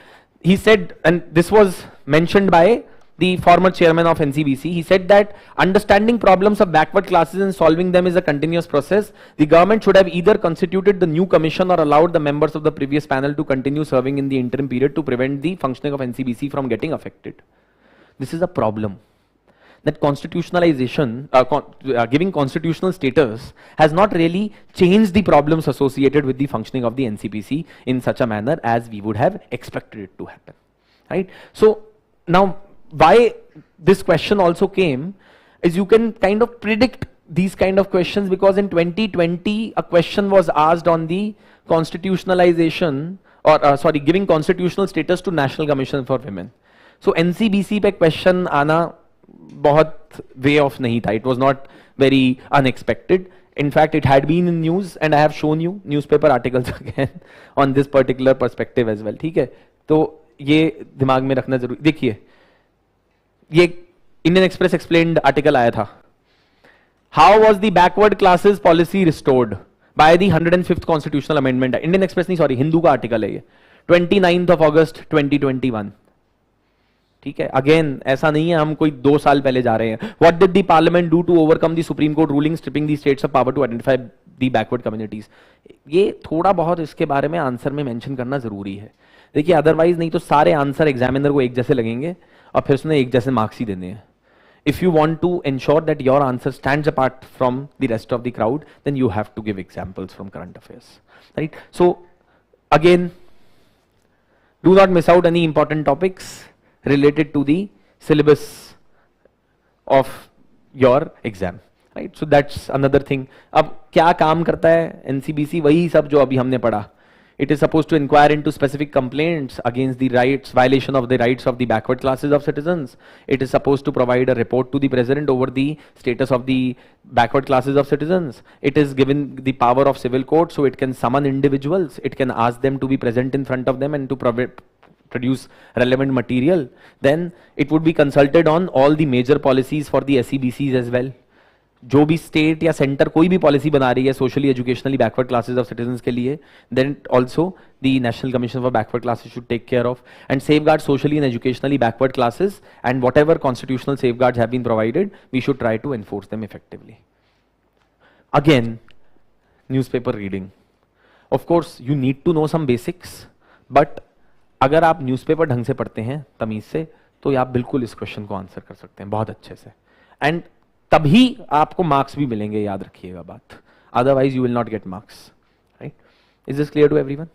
आगे चलें, राइट? Now next question. देखिए, इस पे तो इतने न्यूज़पेपर आर्टिकल्स आए थे, और ये स्कीम लॉन्च की थी प्रधानमंत्री ने. कब की थी?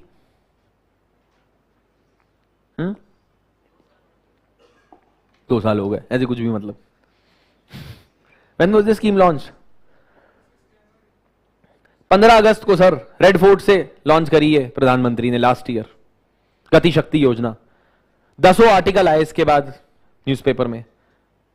Hardeep Singh Puri, minister of urban affairs, wrote an article on this. Hindu, there was an editorial on this. There were Indian Express explained articles explaining what this scheme is about. There was a speech that was verbatim written in the newspapers about how Prime Minister has said that the private sector also needs to adopt this platform in order to speed up the infrastructure projects in India. Prime Minister ने example तक दिया अपनी speech में. क्या example दिया पता है किसी को? ये गति शक्ति योजना है क्या?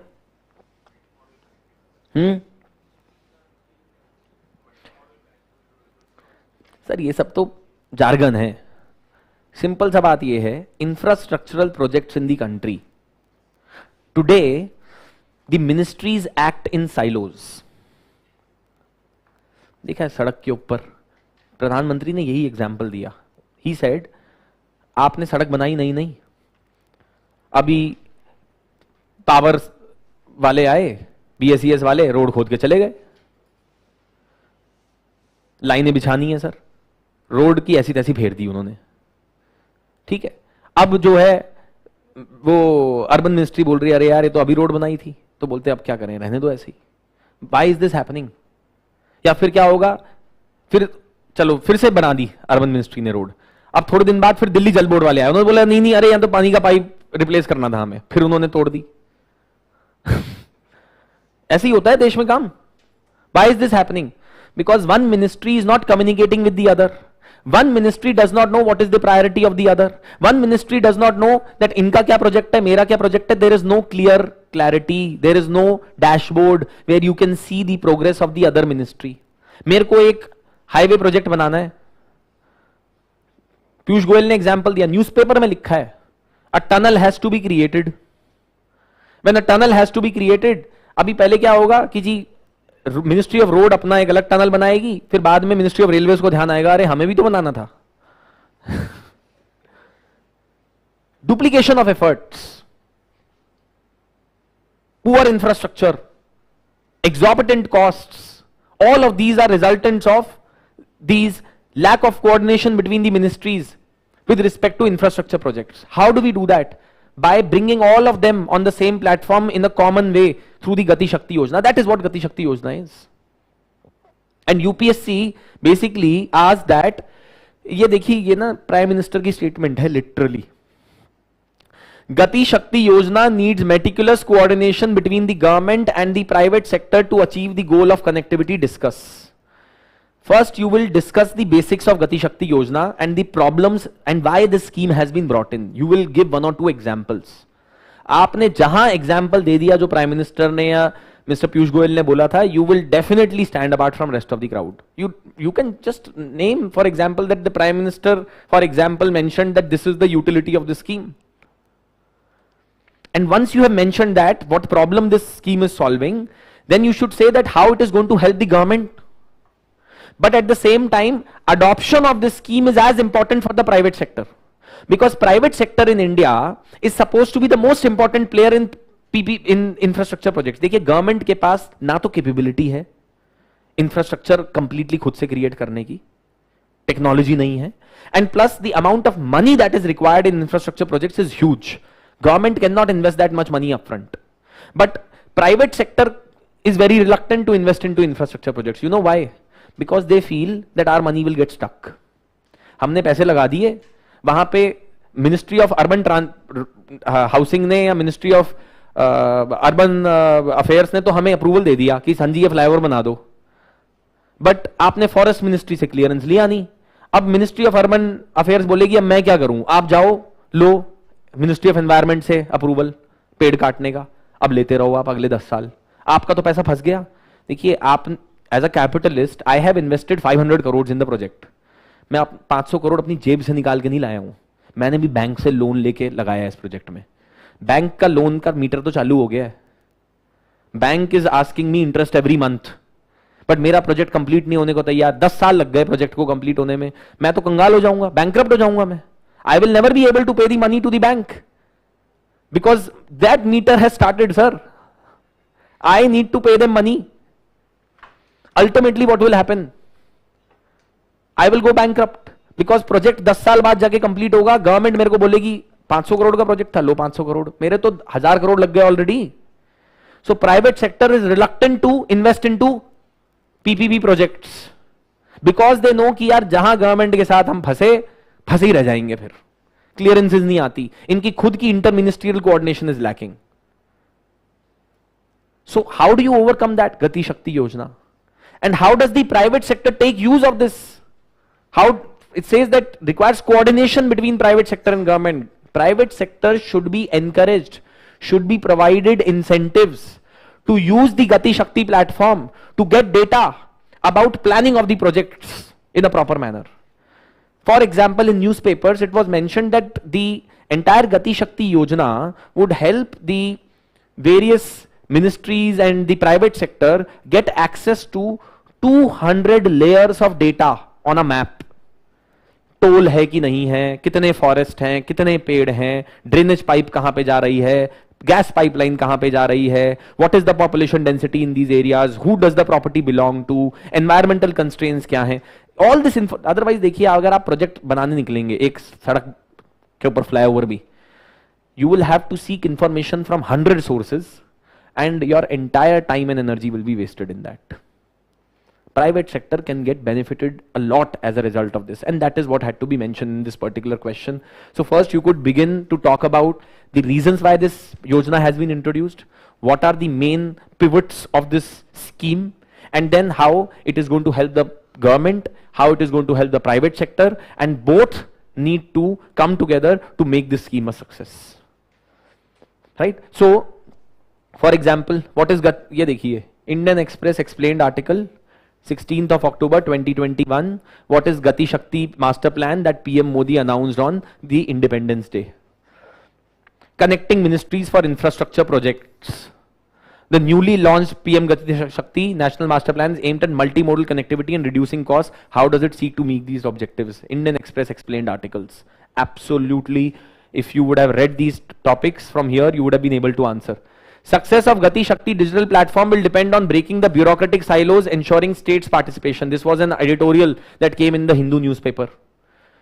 15th of October 2021. An article written by Hardeep Singh Puri. The PM Gati Shakti National Master Plan will herald a new era of infrastructure development and multimodal logistics. We will synergize in our infrastructure development projects from multiple ministries under one master plan. We will be able to optimize different modes of logistics to reduce the freight cost, increase competitiveness, drive investment, and create millions of jobs. Make in India, Atmanirbhar Bharat, all those things you can just combine here. जो भी लिख सकते हैं. You can talk about that how our exports will become more competitive. It will help us in get an advantage in our balance of payments, etc. Right? So those things can be mentioned here. So all those aspects can be covered as a part of this question. So see, PM Modi urges states, private sectors to adopt Gati Shakti. मैं कुछ अपने से नहीं बोल रहा हूं sir, newspaper है 28 फरवरी 2022. गति शक्ति, ये प्राइम मिनिस्टर की स्पीच है, ये he was addressing the Chamber of Commerce. He stated that Gati Shakti will ensure that public-private partnership in infrastructure creation from planning to development and utilization stage. Modi at a webinar on PM Gati Shakti with industry calling on both the government and private sector to emphasize the use of modern technology in infrastructure projects. It will help in reducing cost, it will bring in transparency, it will make the government more accountable, it will help in ensuring that the delays in the projects are reduced. सारी चीजें जो आप लिख सकते हैं लिख दीजिए इसमें. Everything is there in the newspapers. Fast forward on Gati Shakti National Master Plan. Again, there was another editorial that came on 16th of October 2021 in the Hindu. Articles galore, है ना? इससे lesson क्या मिलता है? Ignore newspapers at your own cost. Don't look for shortcuts in this exam. There are no shortcuts to success. The only shortcut is that you have to work hard on a daily basis. That's it. और वो भी मत कीजिएगा कि जी इकट्ठा करके compilation बना ली अपनी न्यूज़पेपर्स की और अब हम इसको यार भी दो महीने का पढ़ा है, 3 महीने का पढ़ा है, मैं कवर कर लूंगा. ऐसा नहीं होता है. रोज न्यूज़पेपर पढ़िएगा डेली, है ना? राइट? तो ये है भाई, मतलब यूपीएससी एस्पिरेंट जो है भागा जा रहा है इधर उधर, न्यूज़पेपर्स, मटेरियल, अरे ये वाले कोचिंग इंस्टीट्यूट का मामला आ गया है, ये वाला माल आ गया है, वो आ गया है, जाओ भाई देख के आओ कौन सा आया नया मार्केट में, कुछ मिस ना हो जाए. पीडीएफ दे दो मुझे, पीडीएफ. पीडीएफ इकट्ठे करने में लगे हुए हैं लोग. ज्यादा नहीं इधर उधर भागिएगा, न्यूज़पेपर्स पढ़िए ढंग से बस. ठीक है? पीआईबी भी पढ़ लेंगे, योजना भी पढ़ लेंगे, कुरुक्षेत्र भी पढ़ लेंगे, रिटेन कुछ नहीं करेंगे. जो न्यूज़पेपर है उसी को पढ़ लो बेचारे को, वही बहुत है. ठीक है? Clear to everyone? आगे चलें. नाउ नेक्स्ट क्वेश्चन, बहुत ही standard question. I would actually put it in the category of governance reforms, but मैंने यहां पे e-governance का उसको टैग दे दिया है. But you can put it in governance reforms as well. Very, very expected question. Even though, in my opinion, this is static, but there were current affairs related to this as well. Because see, the question is not that you tell me how great the DBT is. But the question is reforming the government delivery system through the direct benefit transfer scheme. I hope all of you understand direct benefit transfer, है ना? खाते में सीधा पैसा जाएगा, बीच में सारे functionaries हटा दिए जाएंगे. The entire government functionary, the entire government machinery which used to be a burden and would lead to leakages and corruption. You know, अब ये पता नहीं किसने statement बोली है. Multiple people are attributed with this statement. Some people say former Prime Minister Rajiv Gandhi said this कि 1 रुपए में से केवल 3 पैसा जो है लोगों के पास जाता है, 97 पैसा is lost in the entire system. है ना? We don't know who said this, but in a way in India that is the reality. So that's why we introduce the concept of DBT. This brings in transparency. This ensures that people can get money straight away. There are no delays. It ensures that you don't need to maintain a massive government machinery to manage the schemes.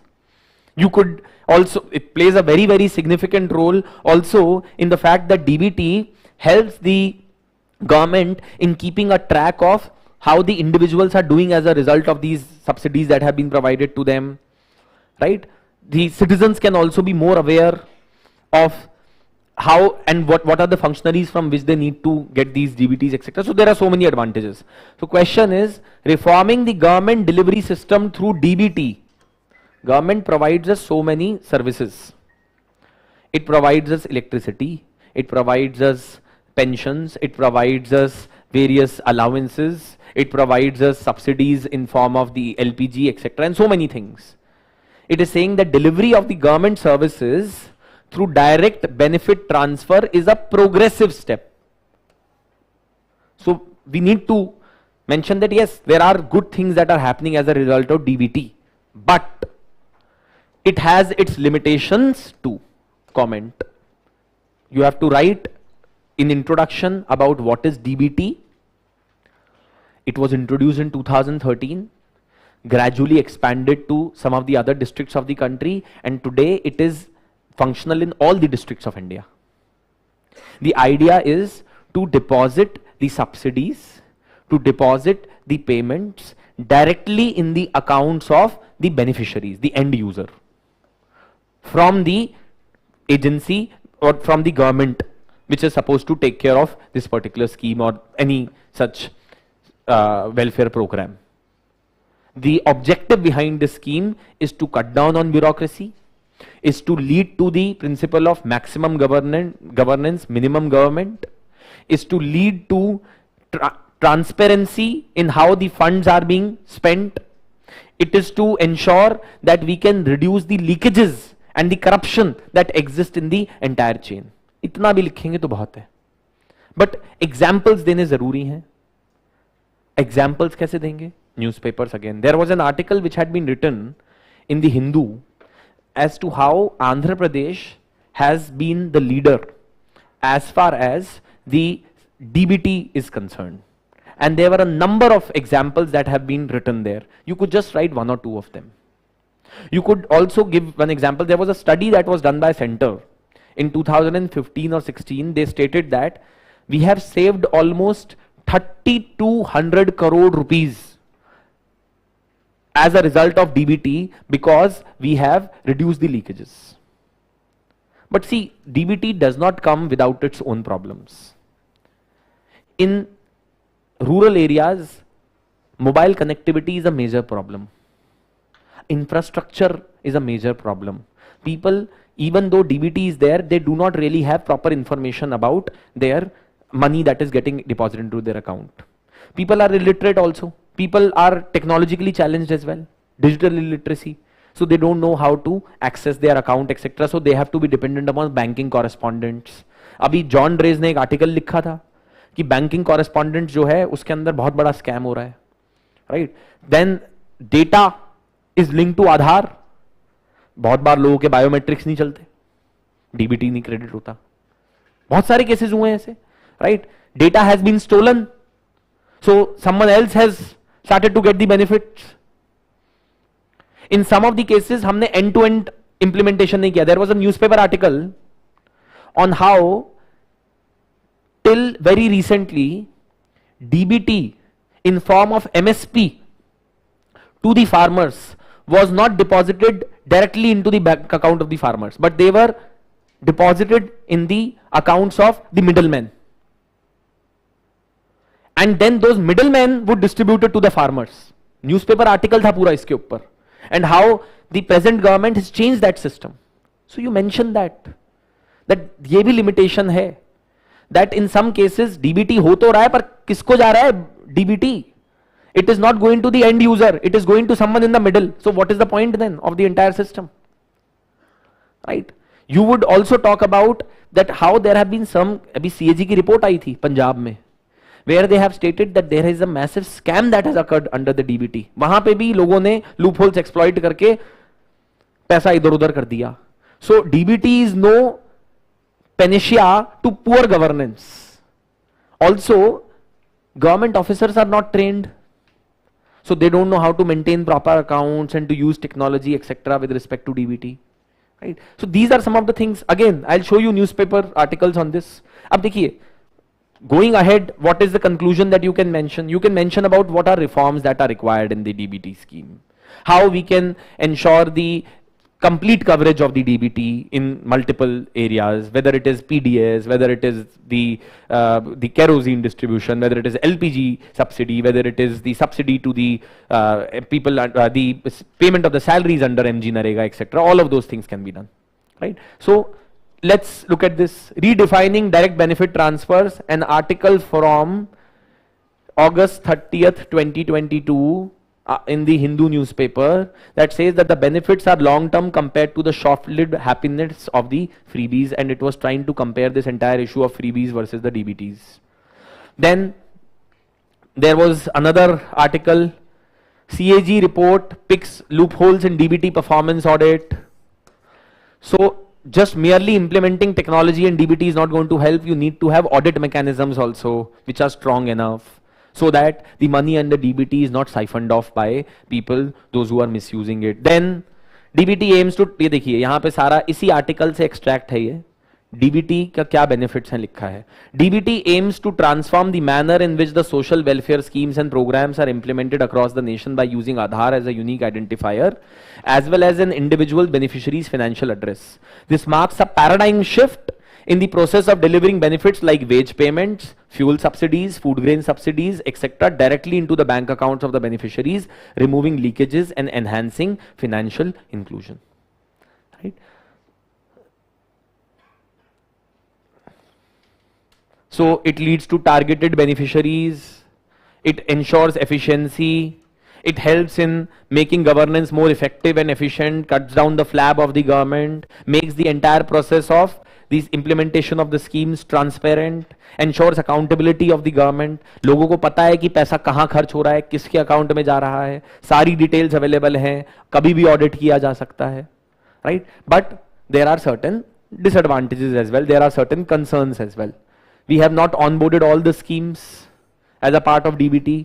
There is lack of physical infrastructure due to which the DBT scheme suffers, lack of political will, lack of human resources in the government offices to manage the technology, deprivation of benefits under the Pradhan Mantri Kisan Nidhi Yojana. The DBT payments of rupees 91 crore were pending.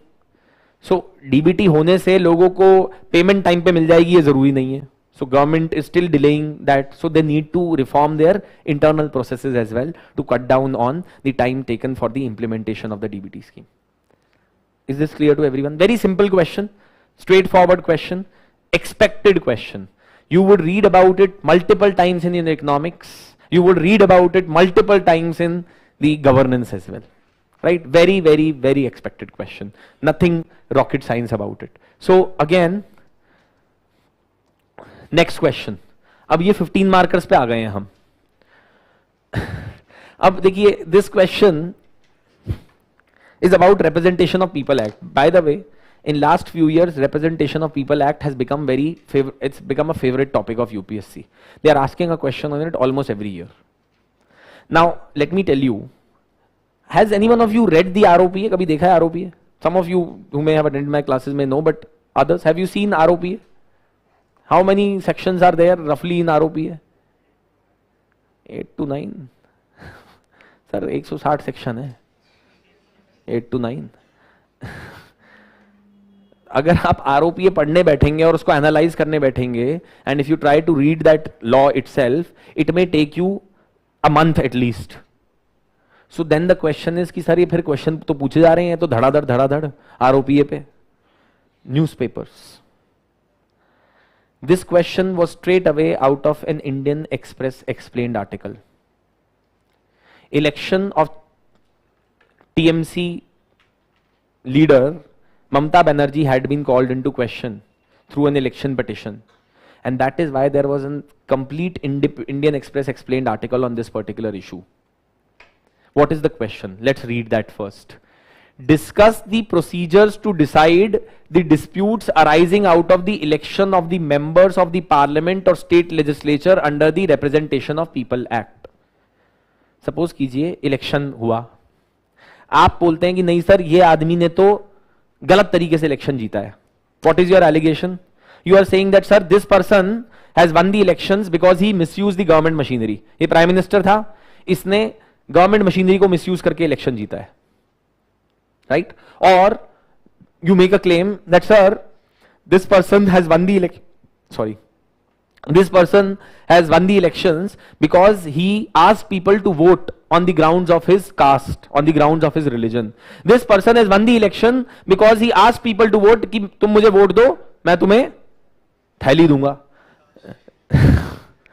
ठीक है, थैली के साथ चखना भी मिल सकता है. But मैं तुम मुझे वोट दो, मैं तुम्हें जो तुम्हें चाहिए मैं वो तुम्हें दूंगा. I'll give you money, है ना? So therefore this person has won the election like this, his election should be called off.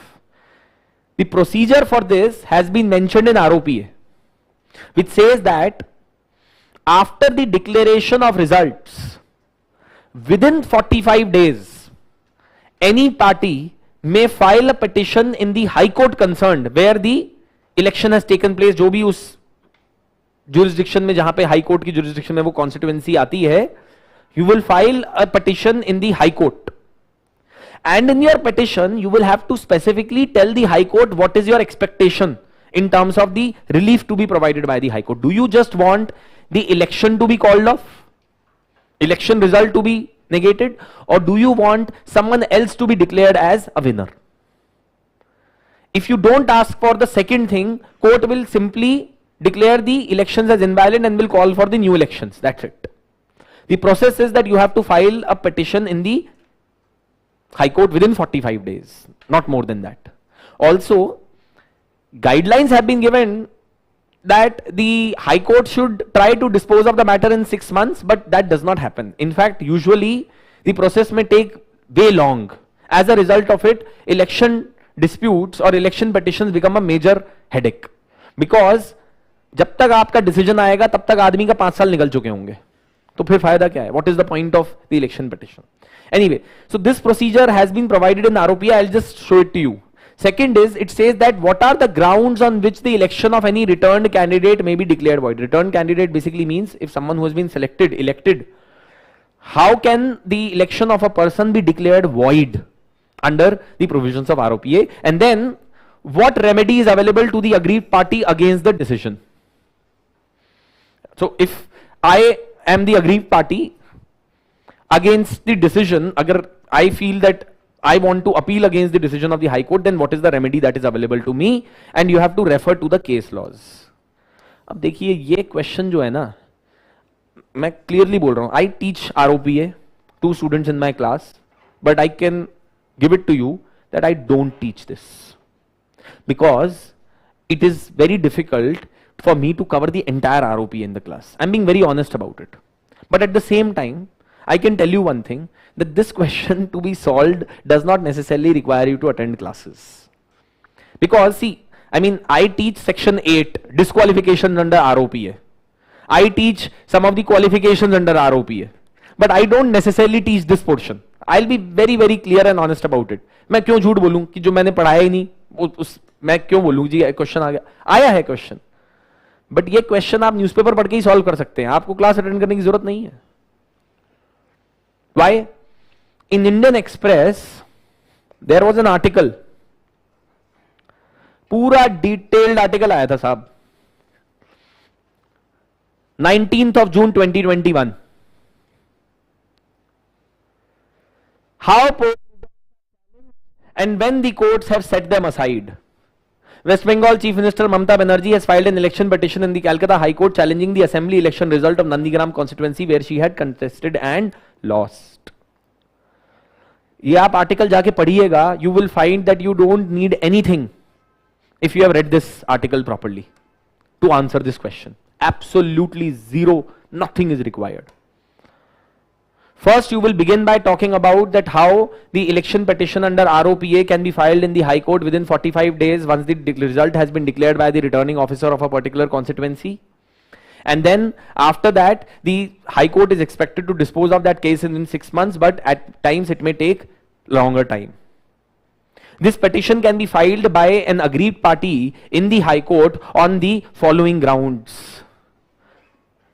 What are these grounds? They have been mentioned in section 100 of the ROPA Act. देखिए अब ये important पता है क्या है? जब newspaper में article आया है, आपको झट से पता होना चाहिए कि this article relates to ROPA. ROPA is an important topic of exam, and therefore I need to note down a few things from this, whichever is relevant, into my notes. Lot of people ask me, sir, newspaper के notes बनाए कि नहीं बनाए? मैं बोलता हूं यार, अगर आप ऐसे अंधाधुंध नोट्स बनाएंगे तो फिर आप नोट्स ही बनाते रह जाएंगे. नोट्स बनाने का भी एक स्मार्ट वर्क होता है. You have to know what is relevant for the exam, what you already don't know, something new has come, and then you include that into your notes. रोज बस बैठ के सुबह से शाम नोट्स बना रहे हैं न्यूज़पेपर के, काम नहीं होगा. देखिए, it will not help, because then you would not know कि उस नोट्स का करना क्या है. उसको अप्लाई भी तो करना जरूरी है. So you need to know कि जब क्वेश्चन आएगा तो करना क्या है उस नोट्स का. So look at this. On the day of the election, the winning candidate was not qualified to contest. You could mention, अब यहां पे बेसिक जो हम क्लास में पढ़ते हैं वो आप लिख सकते हैं. For example, you can mention about disqualification under article 102. If person is holding an office of profit, और क्या होता है disqualification under 102?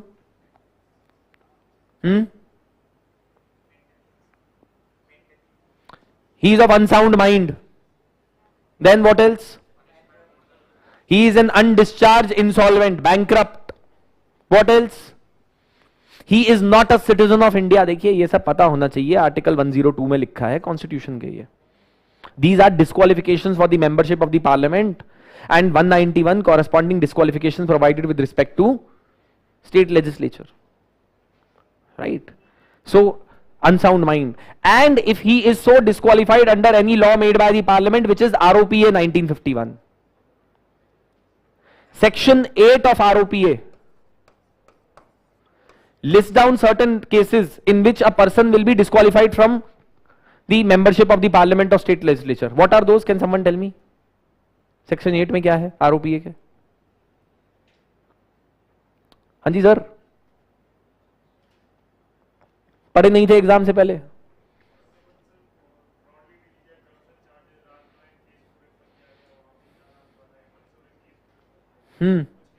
सेक्शन 8 नहीं पता आपको ROPA का? सर सेक्शन 8 ही नहीं पता ROPA का, तो ROPA का कुछ नहीं पता आपको. If you have been convicted of offenses which are mentioned in section 8(1) and 8(2), which are heinous crimes such as rape, such as dowry, such as matters related to promoting enmity between groups, Prevention of Corruption Act में आपको bribery के लिए पकड़ा गया है, you will be disqualified directly for contesting the elections for a period of 6 years plus your term of conviction. 8 clause 3, 8 subsection 3 says that if you have been convicted of a crime where the minimum punishment is 2 years, then also you are disqualified from contesting the elections for 6 years plus the term of your conviction. Section 8A, you are disqualified for being involved in corrupt electoral practice, which has been defined in section 123 of ROPA. देखिए ये basic चीजें पता होना जरूरी है. And I'm not going to go into detail of all of these things right now. Today the idea is to give you a broad understanding of these provisions. This is not a class to teach you about ROPA. Section 8A, Section 9, Section 9A. If you are holding a contract with the government where you are supposed to provide the service to the government as a part of that contract, then also you will be disqualified. If you have been dismissed from the government service on the grounds of disloyalty or corruption, then also you will be disqualified. ठीक है, तो ये सारी चीजें mentioned है ROPA के अंदर. So you will mention some of those things. सब कुछ नहीं पता हो तो थोड़ा बहुत तो देखिए, सेक्शन 8 तो सर आपको वैसे ही पता होना चाहिए था। क्यों क्यों बोल रहा हूं मैं ऐसा? प्रीवियस ईयर क्वेश्चन, आपने प्रीवियस ईयर क्वेश्चन नहीं देखा? सर पिछली साल ही पूछा था उन्होंने सवाल, और उससे भी पिछली साल एक और पूछा था आरओपीए पे। हर साल पूछ रहा है वो सवाल।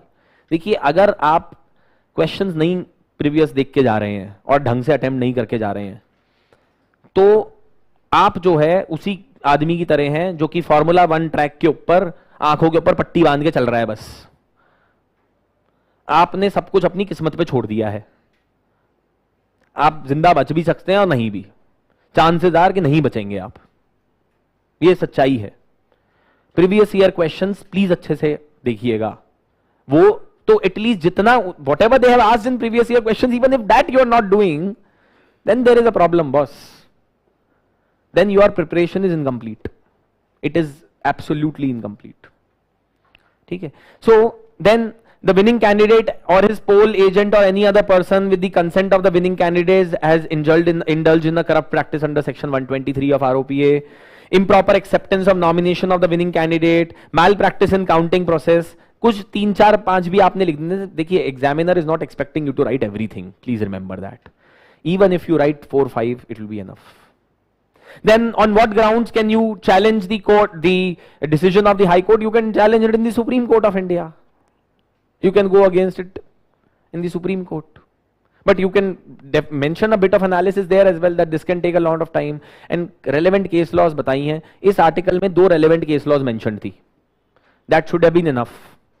Indira Gandhi versus Raj Narayan, everyone knows about that case. 12th of June 1975, Justice J.L. Sinha of Allahabad High Court declared that Indira Gandhi's election from Rai Bareli seat is invalid. Why? Because she misused the government machinery to win the elections. इसीलिए उनके elections को invalid declare कर दिया गया। Court ने Congress party को 20 दिन का समय दिया। 20 days was provided to Congress party कि अपना नया प्राइम मिनिस्टर ढूंढ लीजिएगा, because Indira Gandhi has been disqualified from participating in politics for next 6 years. She filed an appeal against it in the Supreme Court and obtained a stay order. आप ये example लिखिए। And it was as a consequence of this case only that the emergency was imposed on 25th of June 1975 in the country, because she started to feel threatened to. ये सब नहीं लिखना है, but you can mention that it was a consequence of this that the emergency was imposed later in the country. Then there was another case that was mentioned of Rajasthan, where there was an election that took place between the 2 candidates. One candidate lost the election. I think CP Joshi versus Chauhan case था वो. In that the candidate lost the election by 1 vote.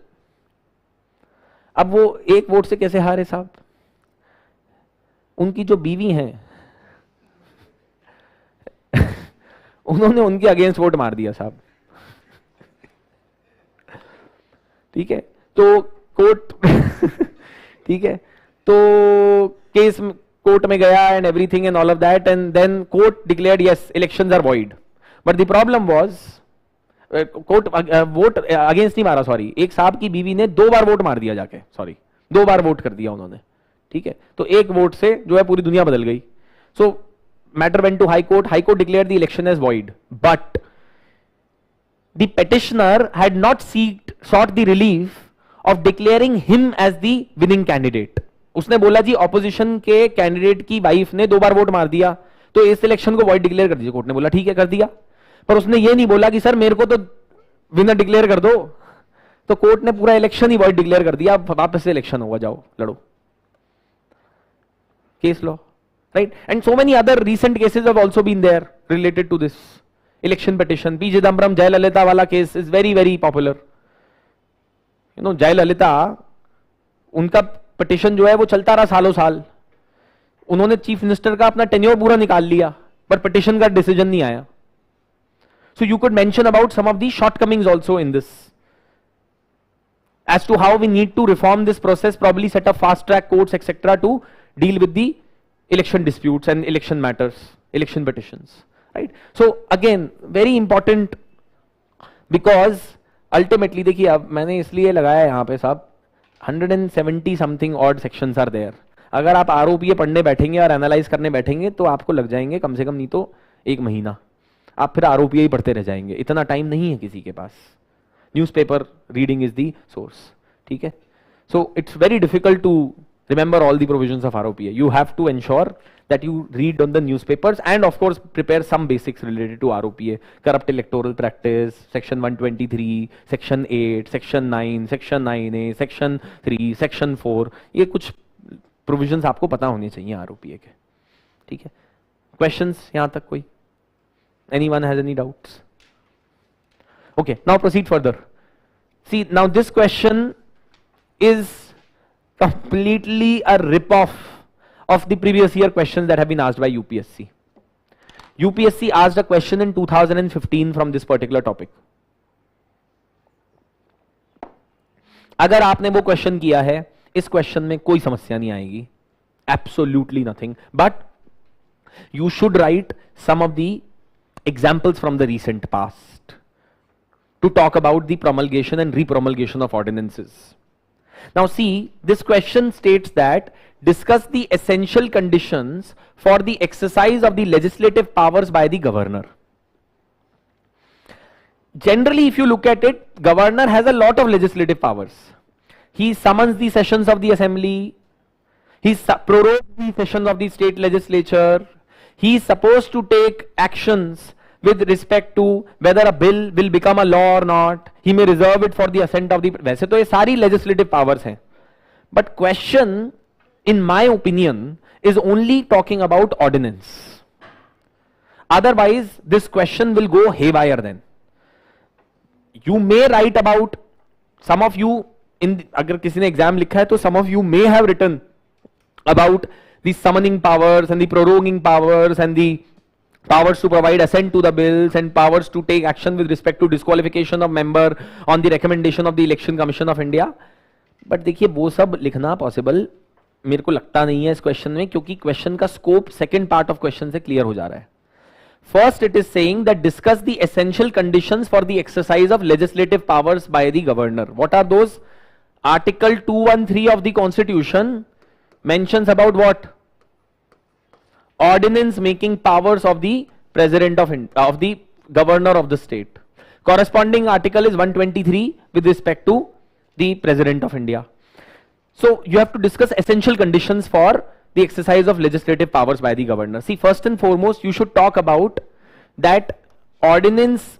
If I were in your place, I would start the answer by talking about that how ordinance making powers of the governor are an example of exception, are an exception under the Indian Constitution, where even the executive may legislate. Otherwise, generally, it is the legislature that is supposed to legislate.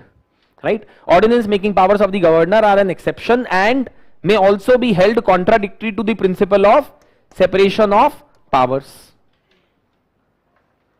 And this may be a very draconian power as well. Why? Because two reasons. The executive may try to use the ordinance route. The executive may try to use the ordinance route for two reasons. One, to avoid discussion on a matter, on a topic which they believe if it comes in the parliament or in the legislature, there will be a lot of uproar. हंगामा होगा, लोग question पूछेंगे, तो वो scrutiny avoid करने के लिए कई बार एग्जीक्यूटिव जो है लॉ को ऑर्डिनेंस मेकिंग रूट से पास कर देता है. Second is that the executive में try to pass the ordinance making route so as to avoid exposing their minority status in Lok Sabha, or sorry, in the legislative assembly. देखिए ऐसा हो सकता है that the executive is in minority in the legislative assembly already, but it's still not known to the people. Some people have withdrawn their support, but it's not known to the people.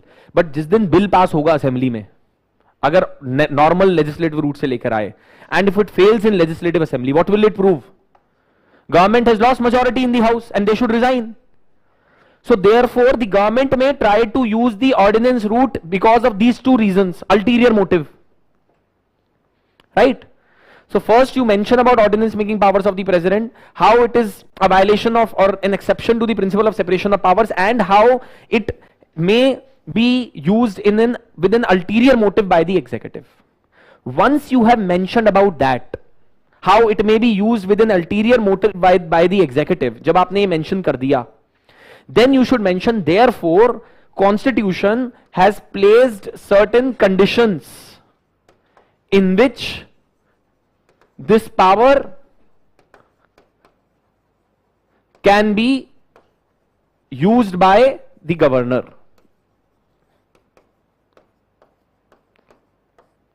What are those conditions? First and foremost, क्या conditions हैं? देखिए, first, it is not a discretionary power of the governor. It is supposed to be exercised on the aid and the advice of Council of Ministers. Second, ordinance can be made only on those subjects on which the state legislature is competent to make a law. You cannot make an ordinance by the governor on a union list matter. So only on those matters the governor or the state legislature, can make laws. Third, either one or both should not be in session. So either one or both the houses of state legislature should not be in session. अगर dual legislature है तो of course, otherwise नहीं तो if legislative assembly is not in session, है ना. Fourth is that any such ordinance must be placed within 6 weeks in front of the legislature for their approval, otherwise it would become ineffective. Another essential condition. Fifth is Article 213 says that if the governor is satisfied that a situation exists that an immediate action is required, so immediate action must be required. There should be such an urgency that should exist. Immediate action must be needed. Sixth is that when the ordinance is placed in front of the legislature for approval finally, it must be accompanied with a statement of reasons telling the legislature that what was the reason because of which you introduced this law through the ordinance route. ये convention है, ये constitution का provision नहीं है, but convention है. Also, any such power should not be exercised in a mala fide manner. It should not be exercised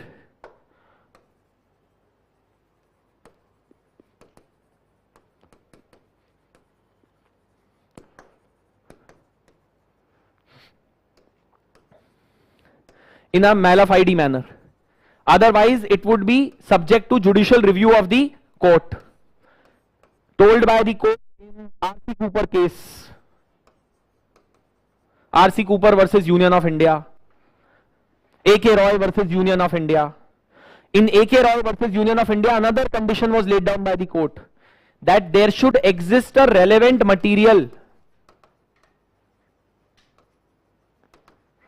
on the basis of which the advice was given by the Council of Ministers to the governor for promulgating the ordinance. बहुत material है लिखने को, बहुत. ठीक है.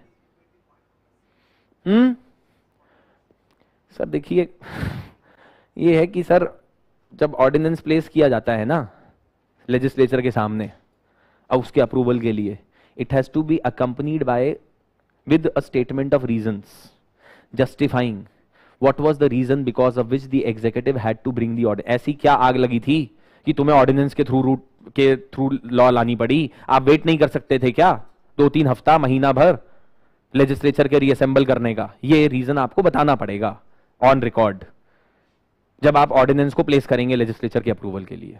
Convention है sir, ये basics हैं सर, ये basics, these are basics that you need to know, है ना। ये अगर नहीं आता है तो आपको अपने बेसिक्स ब्रशअप करने की जरूरत है।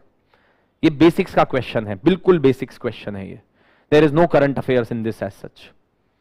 फिर वो कह रहा है discuss the legality of repromulgation of ordinance by the governor without placing them before the legislature. Very famous case, we all know DC Vadhva case. So first you will tell that Indian constitution is silent about whether repromulgation is possible or not. ये तो नहीं बता रहा है constitution तो कुछ. So therefore the interpretation which has been taken out for this particular matter is that repromulgation is possible. But in some cases, repromulgation has been deliberately done in order to avoid the scrutiny of the legislature.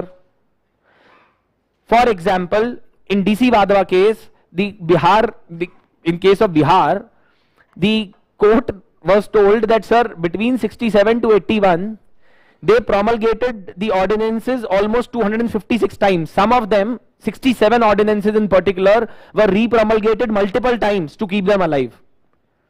रीप्रमलगेशन देखिए बड़ा simple सा फंडा है. 6 हफ्ते की deadline है, उसके बीच में आपका बिल अप्रूव होना चाहिए, नहीं तो फिर इट विल लैप्स. आप क्या कीजिए, before the 6 weeks line deadline is going coming to an end, you prorogue the session of the house और timeline is going to expire, and then you withdraw the ordinance, you wait for the legislature to go out of session, and then you reintroduce the ordinance. Then you again do the same thing, then you again do the same thing, then you can keep doing this.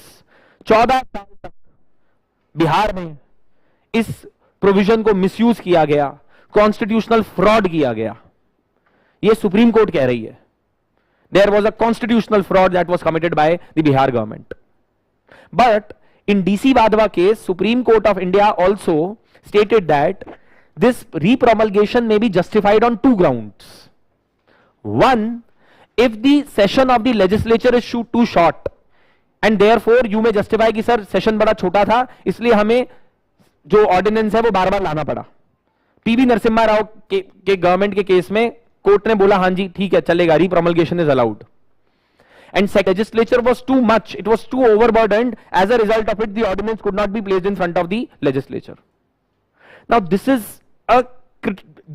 part of the judgment of DC Vadhva is criticized because this has given a reason to the executive that call for a short session of the legislature and state that कि sir session छोटा है इसलिए हम जो है ordinance को ला नहीं पाए legislative route के through, इसीलिए repromulgation had to be done, or the legislature was so overburdened. Sir इतना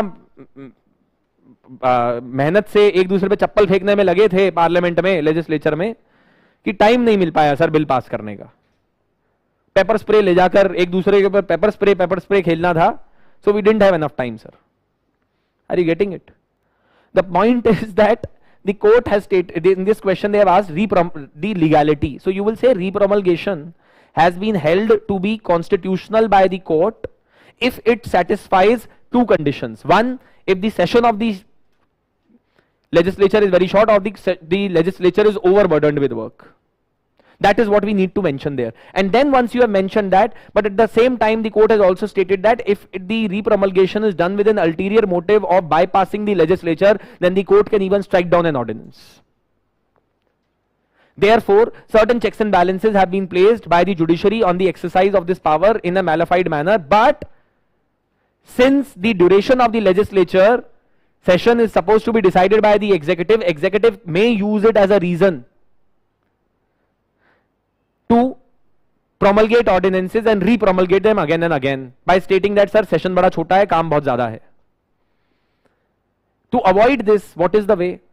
The legislature and the executive especially should realize that this is an exceptional power. ये सब conclusion में लिखेंगे आप. It's an exceptional power and it should be used only within the limits of the constitution and not to bypass the legislature. ये उसका objective नहीं होना चाहिए ऐसे किसी भी ordinance का. Right? Inspiration क्या थी question की? देखिए previous year question था simply 2015 का सवाल है ये. As it is, वही है सवाल, कुछ नहीं बदला. ठीक है, देखिए अगर आप प्रीवियस ईयर क्वेश्चंस करके जा रहे हैं ना, आधा तो आपका वैसे ही पेपर जो है you will be able to do well and you will already be ready क्या क्या लिख के आना है. बट ये मेहनत करनी पड़ेगी, ये कोई आके करेगा नहीं आपके लिए. No one is going to do this for you, please remember that. ठीक है, now let's look at next question. See, we are running short on time, so I'll just speed up the things from here. While the national political parties in India favor centralization, the regional parties are in favor of state autonomy. See, you must see, in India, the regional parties, TRS, RJD, TMC, Aam Aadmi Party, Akali Dal, Shiv Sena, AIDMK, DMK, जो भी सोच लो आप, all of them have a grievance against the center. कि ये centrally sponsored scheme ला रहे हैं, GST के अंदर इन्होंने हमारे को पूरा सेंट्रलाइज कर दिया है. They have taken away our powers to decide the taxes. They are implementing all the various centrally sponsored schemes and they are controlling our funds. They are not giving us untied funds. They are trying to interfere into our domain with the help of ED, CBI, investigation through NIA, this that everything. So they are taking away our powers of law and order as well. Center on the other hand says ki listen, these regional political parties are based on caste, they are based on regional aspects. ये लोग जो हैं देश को तोड़ने का काम कर रहे हैं. We need to integrate the country. We need to have smoother policies in the country. If it would not be for us, then these people would not take care of Dalits. They would not take care of the scheduled tribes. They would not take care of the concerns of the backward sections of the society. Economic progress in the country would be stalled because all of them have all different labor laws. There is no uniformity of the laws in the country. So national parties, Congress, BJP are trying to focus on this, whereas the regional parties are asking for more state autonomy. That is what the question is. So in this question, first and foremost, a few things. What were the inspirations for the question? One was that there was an article, and I would not, say that, I mean, this keeps coming in the newspaper that ये थोड़ा पुराना है, but still relevant in a sense, because the Chief Minister of Odisha had mentioned that the regional parties are ignored by the national parties, right? Similarly, there was one article that had come in the Hindu editorial on 14th of February 2022. Center-state relation and center of the debate. If you read this article, you will get a lot of points from this particular article as to how the central parties are more keen on centralization, whereas the state parties are more keen on state autonomy. The thing is that in this answer, we need to give examples, and for this you need to have a general understanding of the Indian polity after independence. You need to know that how India has transformed from a one party to a multiple party system. So in this question, what are the things which we'll be mentioning? First and foremost, ये भी देखिए article आया था, again, in new phase of one party dominance that has come into India, again from 15th of August 2022. Here also you will find a lot of relevant points. You can read it later. I'm just skipping through this. So I'll tell you what are the things that could have mentioned. National parties in India favor centralization owing to the following reasons. Why do they favor centralization? Because they believe that regional parties are based on divisive agenda. They are based on regional agenda. They are based on identity. They are based on caste. Rather, we are focused on the larger issues of the nation. Second, apprehension that regional parties may not realize the goals of social justice. They may ignore the concerns of women, Dalits, scheduled tribes, etc. To speed up the economic development in the country. Also, one has to remember that Indian Constitution itself is a very centralized document. It's a document which has centralizing tendencies. As a result of that, the party which is ruling at the center or which has probability of ruling at the center would always favor more centralization so that they can retain more powers. Also see, national parties in India have found it very tough to make inroads in some of the states. Look at situation of BJP in Tamil Nadu.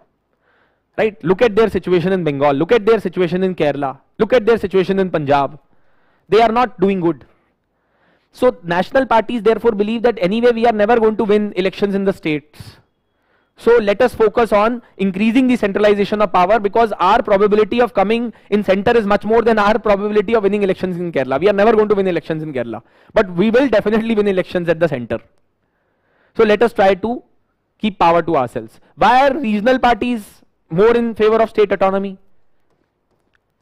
Regional parties, first and foremost, have no previous example of any regional party going on to become a national party. तो उनकी कोई aspiration है ही नहीं.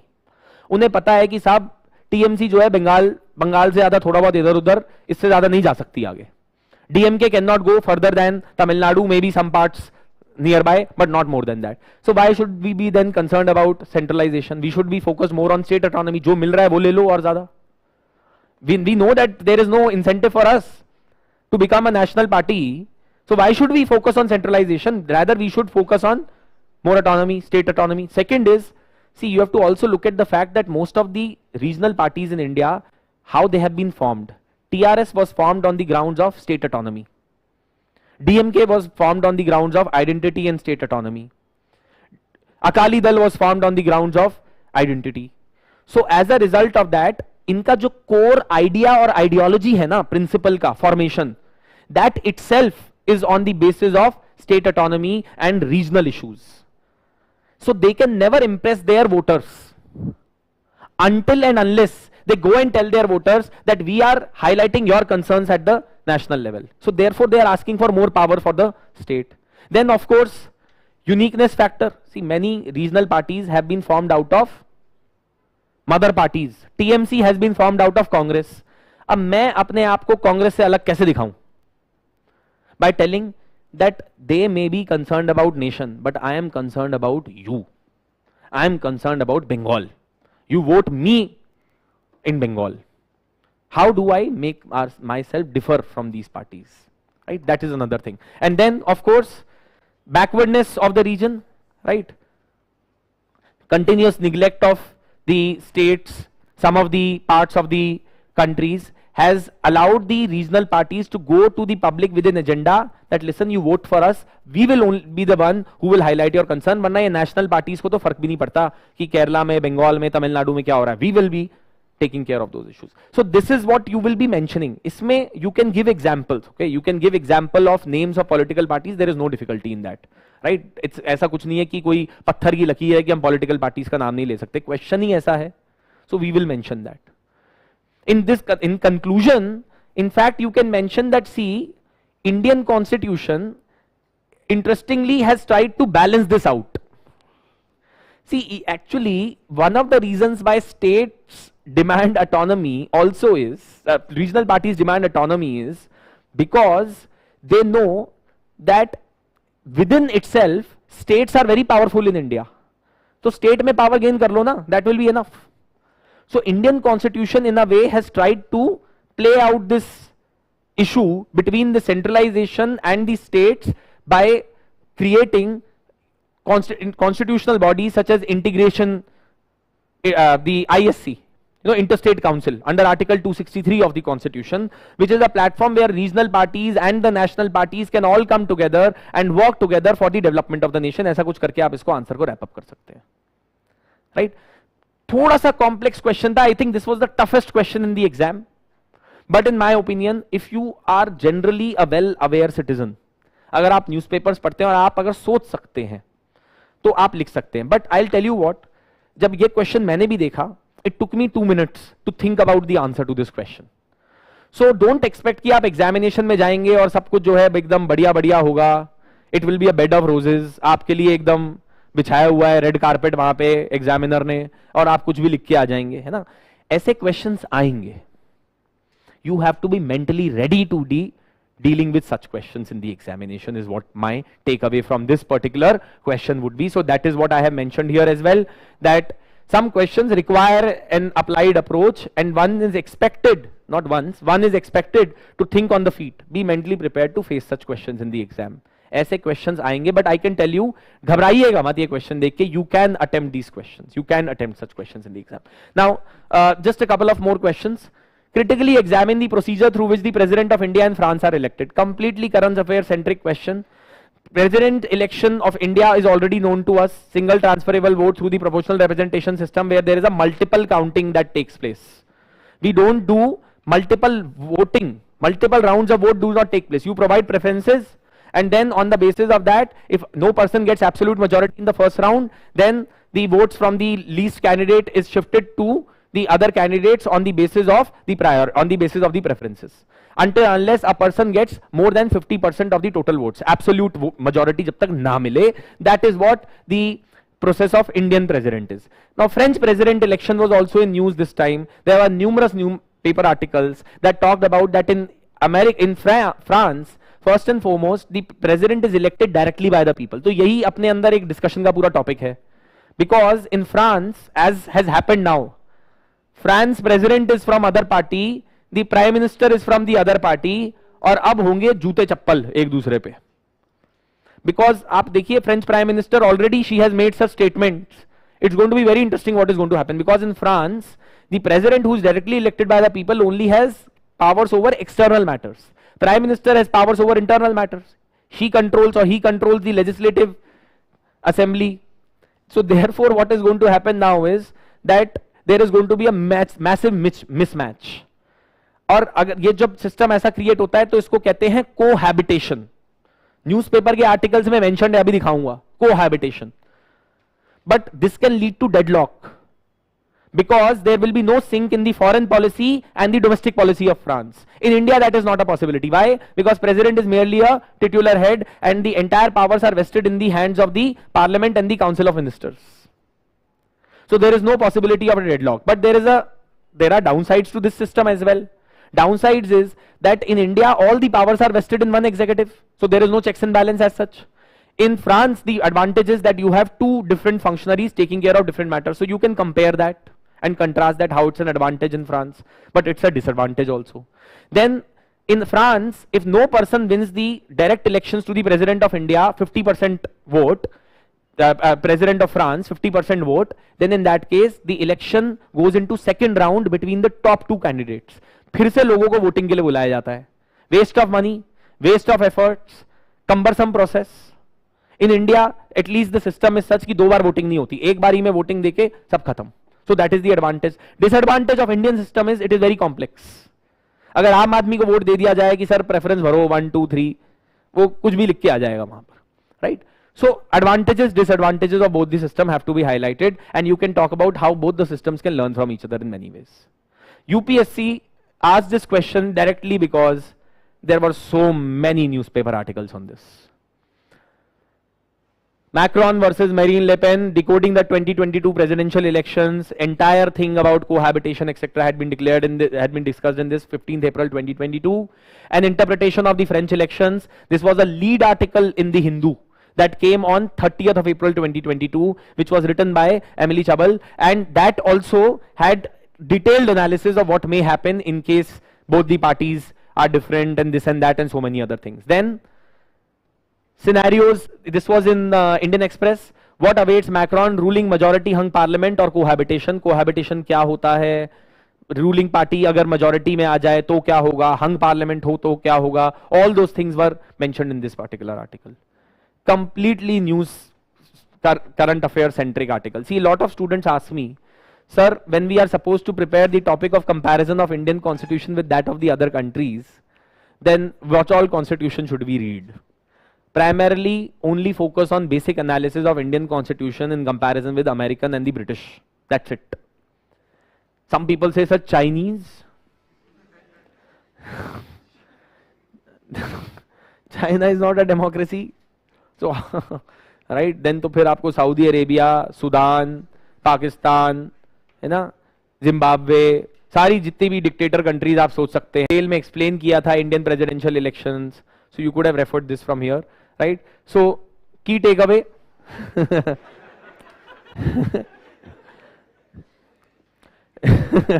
Keep a lookout for important international events and relate them to India, है ना? कुछ भी हो, दुनिया भर में कुछ भी होए, उसको इंडिया से जरूर रिलेट कर लीजिएगा sir, that's the most important thing, right? प्रधानमंत्री जाके गले मिल रहे हैं मैक्रोन से, so more than focusing on कि उनकी क्या दोस्ती है या क्या रिलेशनशिप है, we should focus more on what are the things that are relevant for our exam, ठीक है? Now let's move on to next question. 2 questions और हैं, will quickly wrap them up. First is discuss the role of Election Commission of India and the role of the evolution of Model Code of Conduct. So, very basic static question related to Model Code of Conduct, but there have been enough news items in the newspaper through which you could have added something to make your answer appear different. Model Code of Conduct was a system that was introduced voluntarily by some of the political parties in Kerala to ensure that everyone has a level playing field in elections. The Election Commission of India liked this idea and they stated, okay, let us also experiment with this. They adopted it loosely with the understanding of all the political parties that these are the do's and the don'ts for the elections that you need to follow. But then after that, change came in 79 when finally the Election Commission of India codified the entire Model Code of Conduct properly and gave it to the political parties that आप से आप ये सब follow करेंगे. क्या इसके पीछे कोई legal backing है? नहीं है. बट इसका सबसे बड़ा फोर्स खुद इलेक्शन कमीशन है. Why? Supreme Court through its various judgments has stated that under Article 324 of the Constitution that gives the powers to the Election Commission of India over the control and the superintendence of election, they can do anything and everything to ensure that elections are free and fair in the country, including enforcing penalties on the political representatives and candidates, those who are misusing the basic law or trying to distort the level playing field in the elections. That is what is the Model Code of Conduct. And several changes have been made in Model Code of Conduct over a period of time by the Election Commission. For example, after the 2015 judgment of the Supreme Court of India in the freebies case, where the Supreme Court stated that giving or promising freebies in elections is not unconstitutional by the political parties, the Model Code of Conduct included a new chapter. Election Commission of India added a completely new chapter with respect to how the political parties should refrain from making tall promises which they cannot deliver. They should not just say कि sir कहीं पे भी CCTV camera लगा देंगे, wifi लगे मिलेगा. मैं तो आज तक वाईफाई ढूंढ रहा हूं सर, तो कि फ्री वाईफाई मिलेगा. ऐसे आप वादे मत कीजिए जो आप फुलफिल नहीं कर सकते हैं, और वही वादे कीजिए जिससे कि स्टेट की जो इकोनॉमिक सिचुएशन है उसके ऊपर फर्क ना पड़े. Economic situation of the state should not be compromised as a result of that. So the Election Commission has evolved the Model Code of Conduct again and again. Election Commission of India recently made changes to Model Code of Conduct to include guidelines for the conduct of the candidates on social media as well.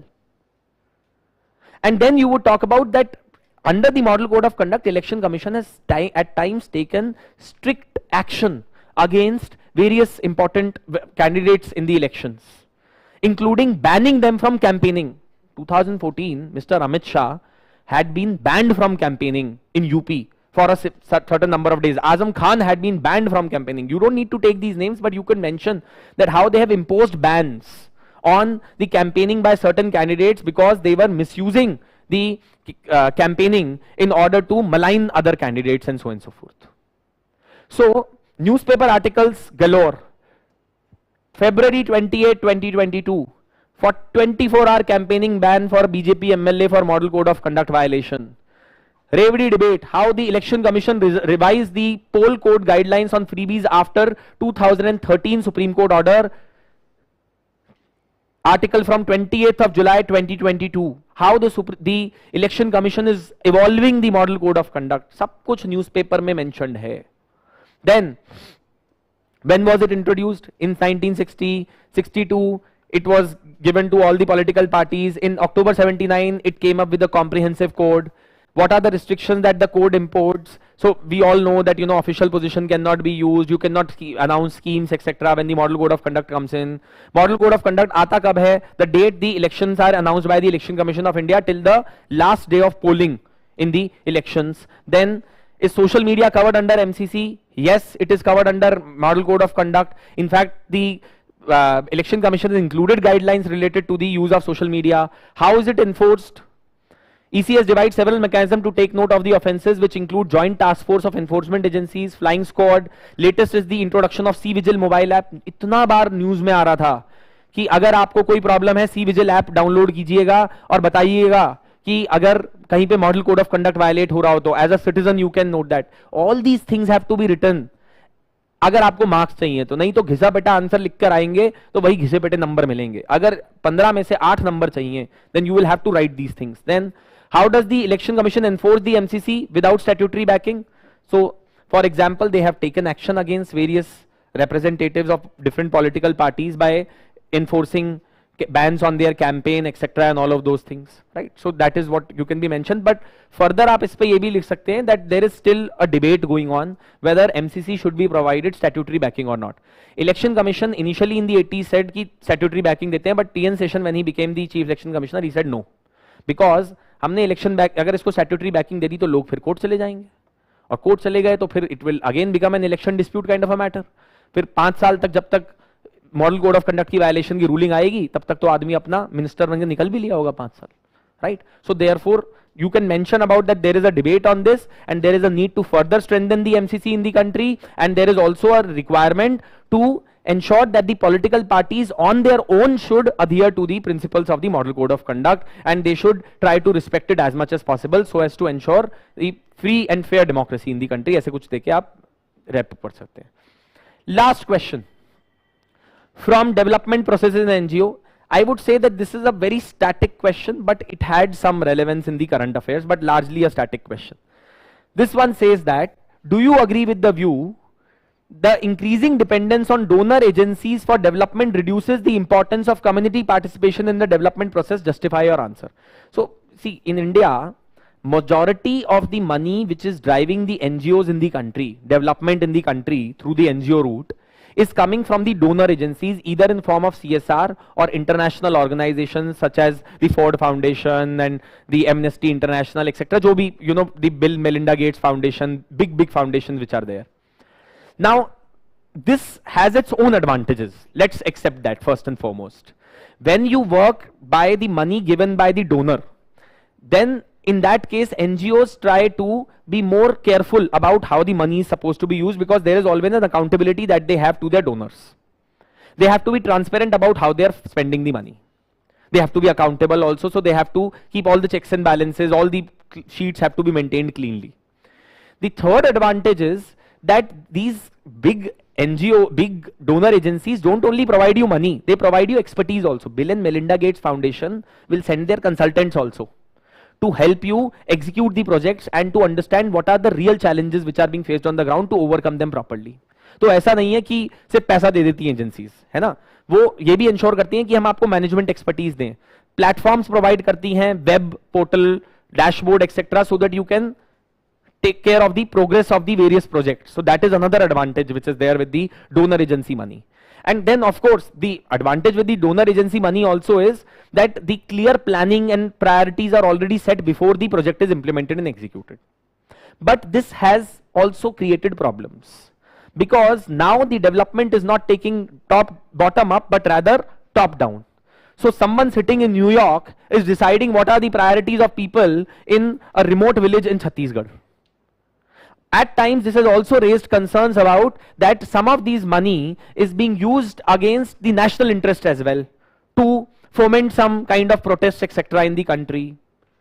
Third problem is that donor agencies are often too driven by outcomes. कि हमें numbers बताओ, but they are not necessarily concerned about what the community actually wants. So they are not really bothered about what the community thinks about the scheme, about the NGO work which is being done.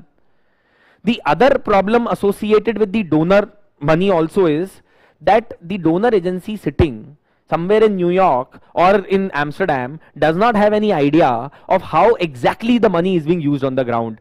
उनको एक point के बाद visibility नहीं रहती है कि वो पैसा एक्चुअली में यूज हो रहा है कि ये डेटा फज करके नंबर्स आपको कुछ भी दिखा दिए जा रहे हैं कि नहीं. That is also another problem. And then it is creating a issue that we are not leading to stakeholder mentality. People think कि बाहर से पैसा आया है, खर्च हो रहा है हमारे ऊपर, हमें क्या टेंशन लेनी है अपनी इस बारे में, हम तो अपना जो है मौज में रहते हैं. right? So people are also not concerned about becoming a participant in the development process, which ultimately leads to the failure of the project. Because आप जब तक community को involve नहीं करेंगे, उनकी problems उनके मुंह से नहीं सुन के problems को solve नहीं करेंगे, ultimately any project will be a failure. So here you will have to give certain examples as well, right? And there have been numerous examples in the newspaper, so let me show you that. There was a newspaper article September 8th 2022 in the Hindu.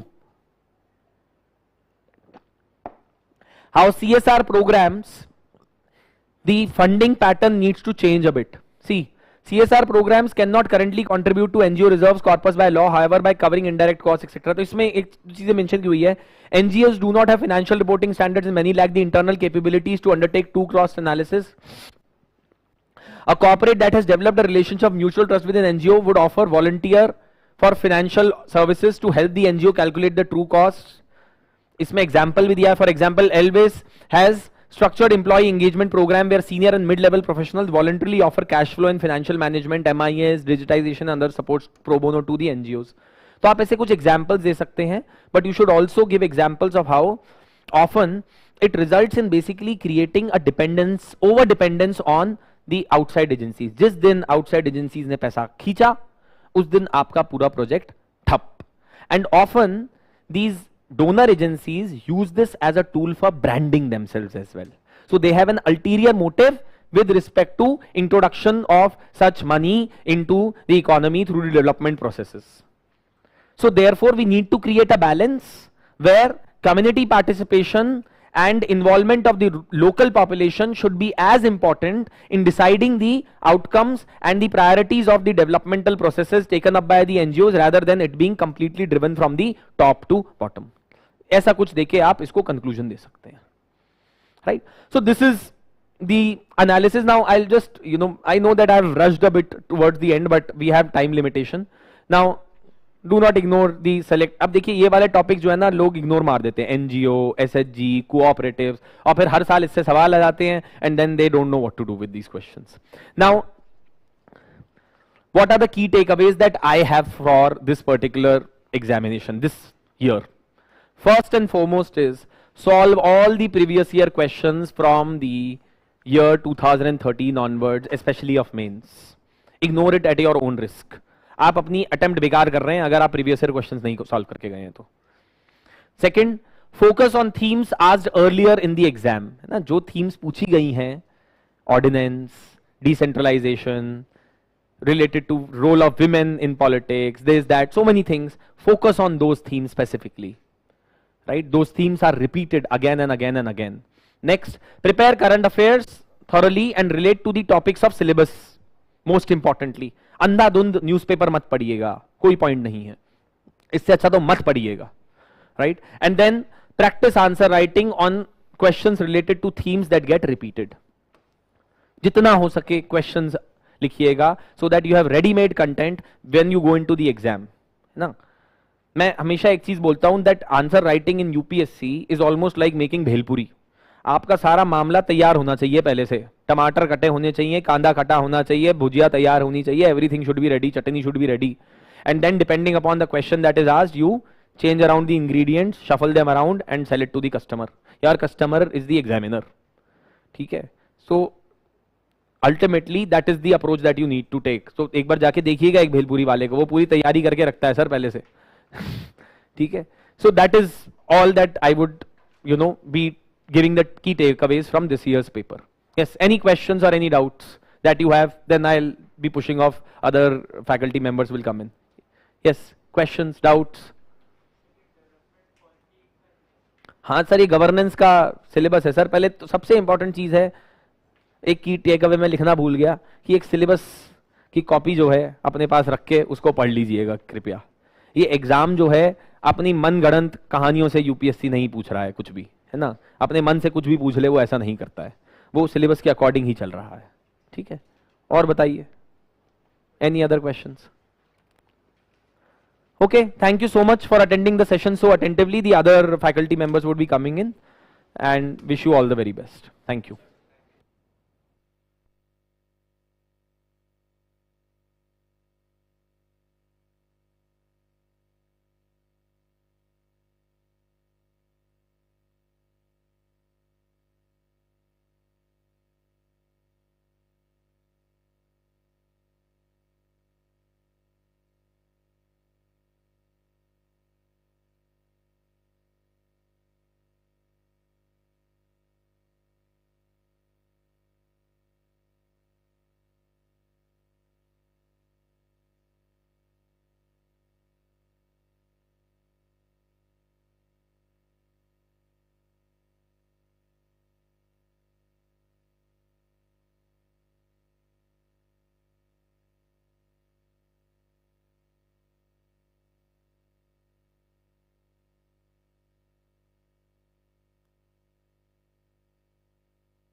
अच्छा.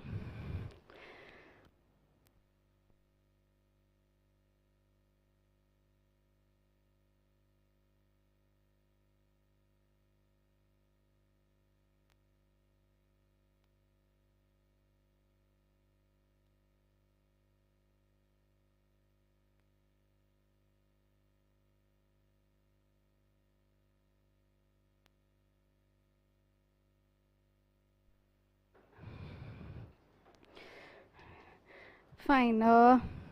Good evening, all of you.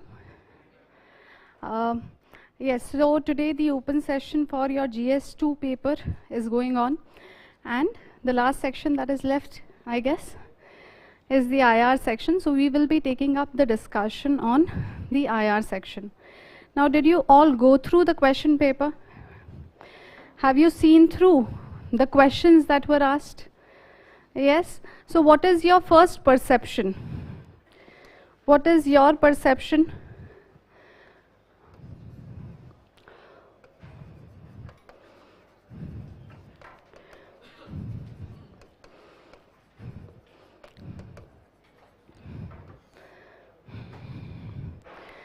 Yes, so what is your perception? How did you feel that the questions were attemptable?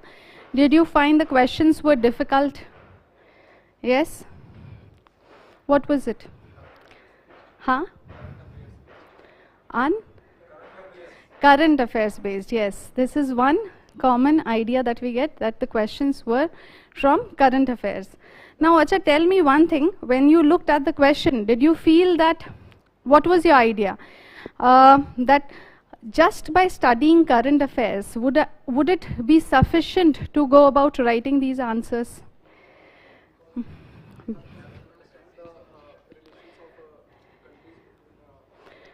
Yes. Yes, yes, generally the idea that I get, even in my class, students would tell me that their seniors have informed them that, ma'am, just maybe current affairs is sufficient, because IR is a current-oriented subject. So maybe since we are caught up in this paucity of time, there's so much to study and so little time that we find, wouldn't it be sufficient if we just indulged in the discussion, or we just referred to the current affairs? Yes, the questions more or less come from current affairs, so would it be sufficient?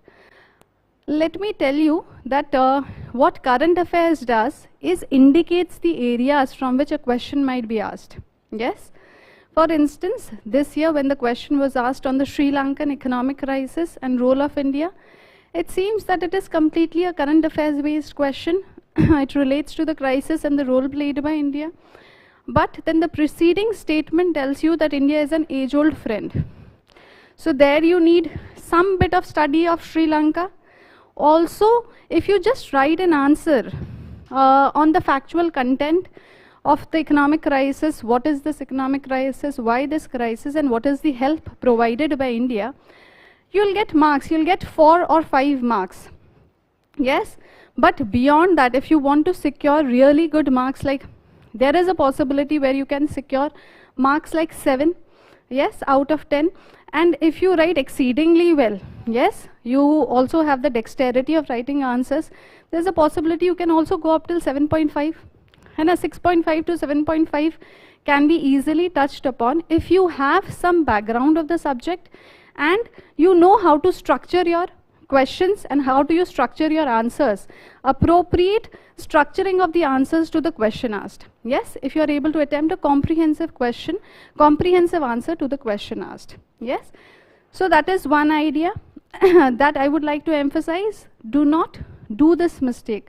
Studying IR from the theoretical perspective or from the background perspective would not take as much time. There will be much greater returns. Also today IR is asked as far as your prelims examination is concerned. Yes, so it is the pattern varies. Yes, there were years in between when they have asked 8 to 10 questions from IR in the prelim section. If you take the world geographical mapping question, and I say Maghreb region represents which mountain? So Maghreb is the word from international relation and it denotes Northwestern Africa. Yes, so it denotes, it represents the Atlas Mountains. Yes, so basically in that context you need to have some theoretical background. Of course, current affairs you will be focusing upon, but there is need of some basic background to understand interrelations. What is more important is understanding interrelations between countries. How do one country affect another two countries' dynamics? Yes, so that has to be understood. Fine. Having said that, let us begin with the discussion. Yes, the first question that we are taking up, yes, and UPSC has continued to stick to the format as far as international relations questions is concerned. They've asked 4 questions. Yes, that has been the pattern for past 3-4 years now. 2 15 markers and 2 10 markers. That is what they generally ask, so that they have stuck to even in this year. Fine. So the first question that they have asked on IR is, India is an age-old friend of Sri Lanka.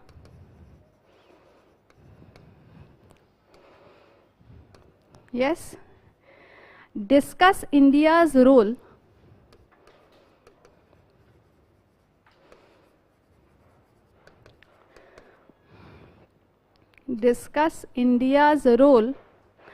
in the recent crisis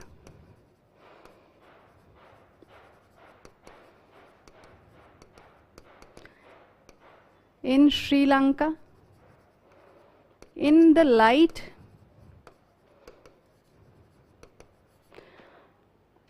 of the preceding statement.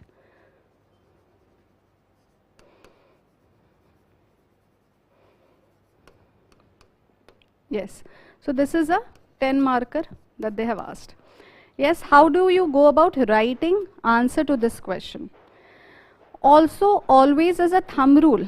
Yes, always as a thumb rule, whenever a question begins with a statement, whenever in whichever subject, be it optional, be it GS, be it anywhere, whenever a question begins with a statement, you introduce through that statement.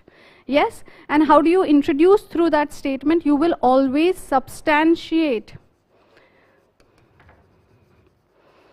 You will always substantiate the statement.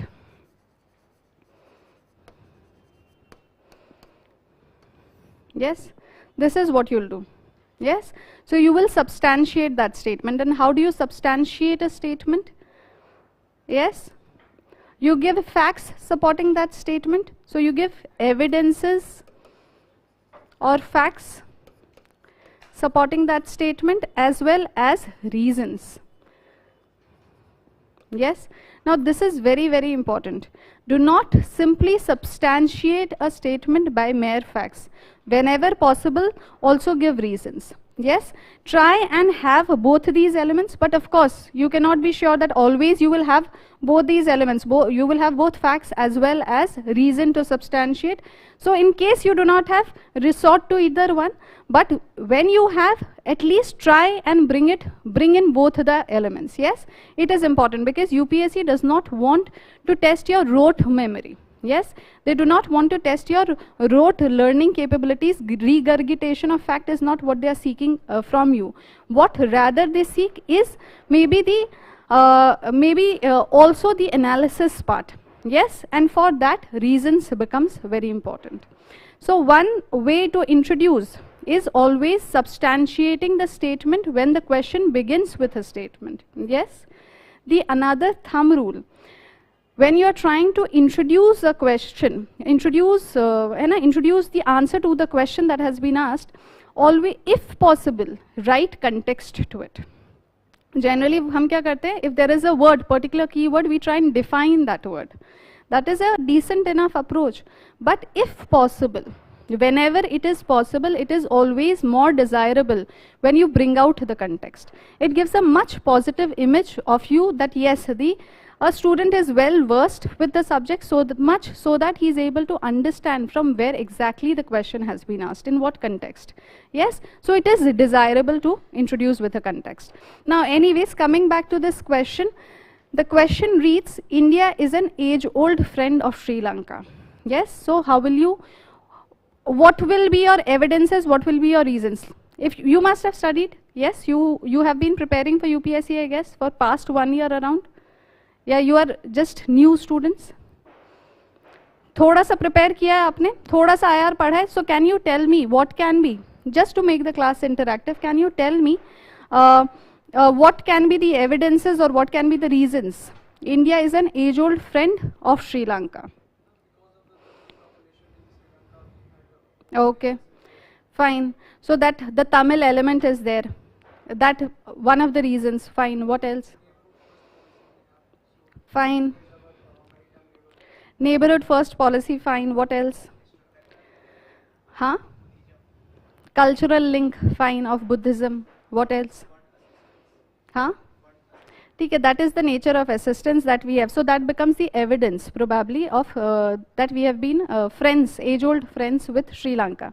Now give me first evidence. Let me talk about the evidence. What evidence? Huh? Civil war में हमने श्रीलंका को support किया था. Fine. So we supported Sri Lankan government against the LTTE. Fine, that is one of the evidence. See, here, first let us understand what it is saying, age-old friend. Who is a friend? Friend. A friend in need is a friend indeed, yes. So, we have to give evidences saying when it was required of them, as during the civil war. Yes, when it was required of them, we came out with the assistance. Yes, so we will give 1 or 2 evidences because, of course, remember it is a 10 mark and this is just the introduction. Yes, so we will give 1 or 2 evidences there. Maybe if you would have studied it in detail, we say it was during the 4th Elam War. India's, and that was the last part of the civil war that was waged. So it is said that it was the 4th Elam War in which India's support in terms of sharing intelligence was critical to the victory of Sri Lanka. Had it not been for India sharing its intelligence, Sri Lanka would not have won that war. Yes, so that is one assistance that we provided. Then another very common assistance is with respect to the 2004 tsunami. Yes, so India was one of the first respondents. Yeah, in fact, India was the first respondent during the 2004 tsunami. Within hours, India had sent its Air Force and Navy to provide humanitarian assistance to the island nation. Yes, so these are the 2 evidences that we have given. Here also it says age-old friend. So maybe we will talk about the relations being 2500 years old. Yes, with cultural religious ties between the 2. Fine. So we will start from there that the relation between these 2 countries and a Buddhist connect hai. In fact, the earliest mention dates back to Ramayana. Yes, we cannot mention all that because once again there is constraint of time and space. So what we will say that the relation dates back 2500 years and there is a cultural religious connect between the 2 countries, and India has in fact come out in support of Sri Lanka whenever the need arose. For instance, during the 2004 tsunami, India came out in support of Sri Lanka. Yes, being the first respondent to the humanitarian crisis that unfolded there, and also India's support to Sri Lanka during the 4th Elam War was critical in its victory against the LTTE. Fine, so we have given the evidence. Now what is the reason? All of you have given me several reasons, yes, neighborhood first policy and likes, yes, but what is the most critical reason why we in fact come out in support of Sri Lanka is Sri Lanka's geostrategic significance.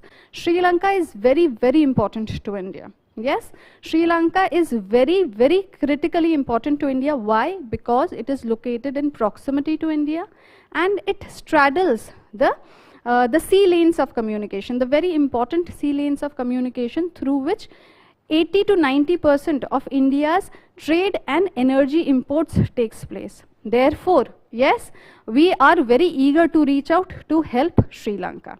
Because of the geostrategic significance and the cultural ties, India has always served as a friend to Sri Lanka. Yes, then you will continue, then the question begins, है ना, अभी question अब शुरू हो रहा है. So what is the question that is asked? Discuss India's role in the recent crisis in Sri Lanka.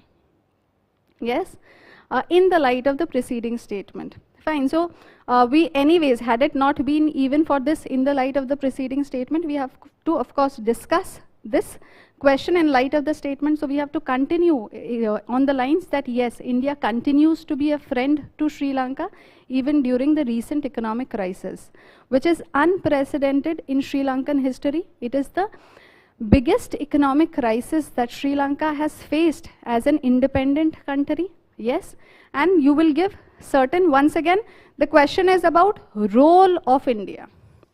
Yes, the question is about role of India. But should we limit ourselves to discussion on simply the role of India?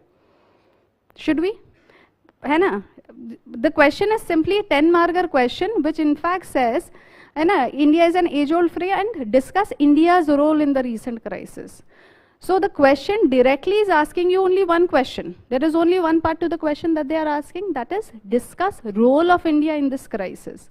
So should we directly start from the role of India, or we have to give some background? Yes, some background has to be given.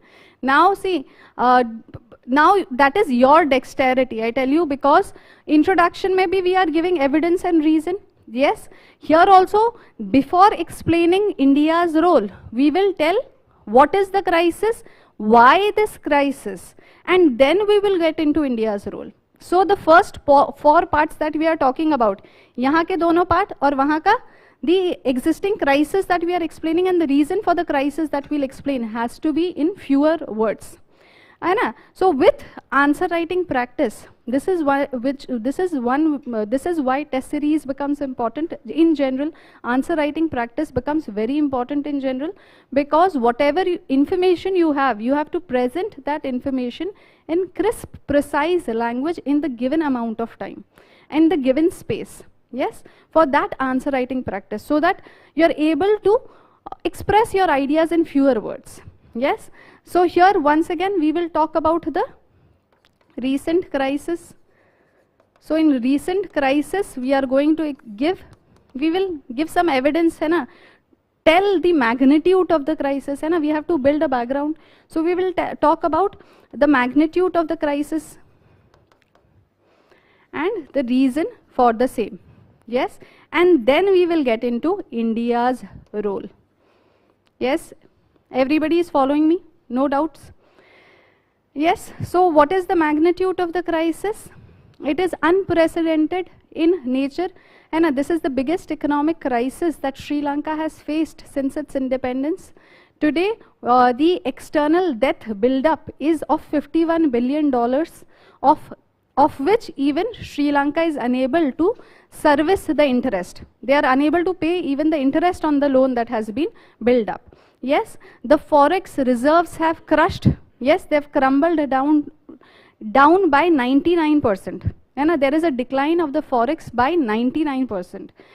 There is soaring inflation. Yes, and the currency has collapsed. Yes, there is severe depreciation of the Sri Lankan currency. So we have said, in few words, we have no facts, not too many facts, but yes, we have explained the ongoing economic crisis. What is the reason for this crisis? Gross economic mismanagement, corruption, yes, accompanied by decline in tourism because of COVID-19 and the collateral effect of the Ukrainian crisis, जहाँ पे already oil prices and food prices are rising in the world because of the Ukrainian crisis, है ना, war in Ukraine.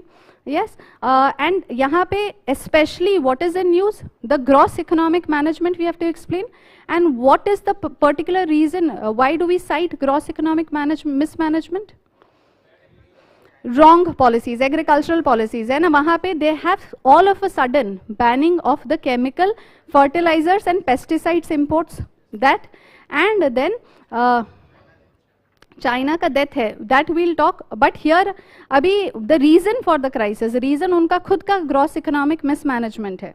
Yes, so it is such wrong policies such as with respect to sudden banning of the chemical fertilizers, yes, and they undertaking tax cuts when the government was in dire need of revenue. The biggest, once again, the Gotabaya Rajapaksa government undertook the biggest tax cuts in the independent history of Sri Lanka in such a dire situation. So of course the forex and the fiscal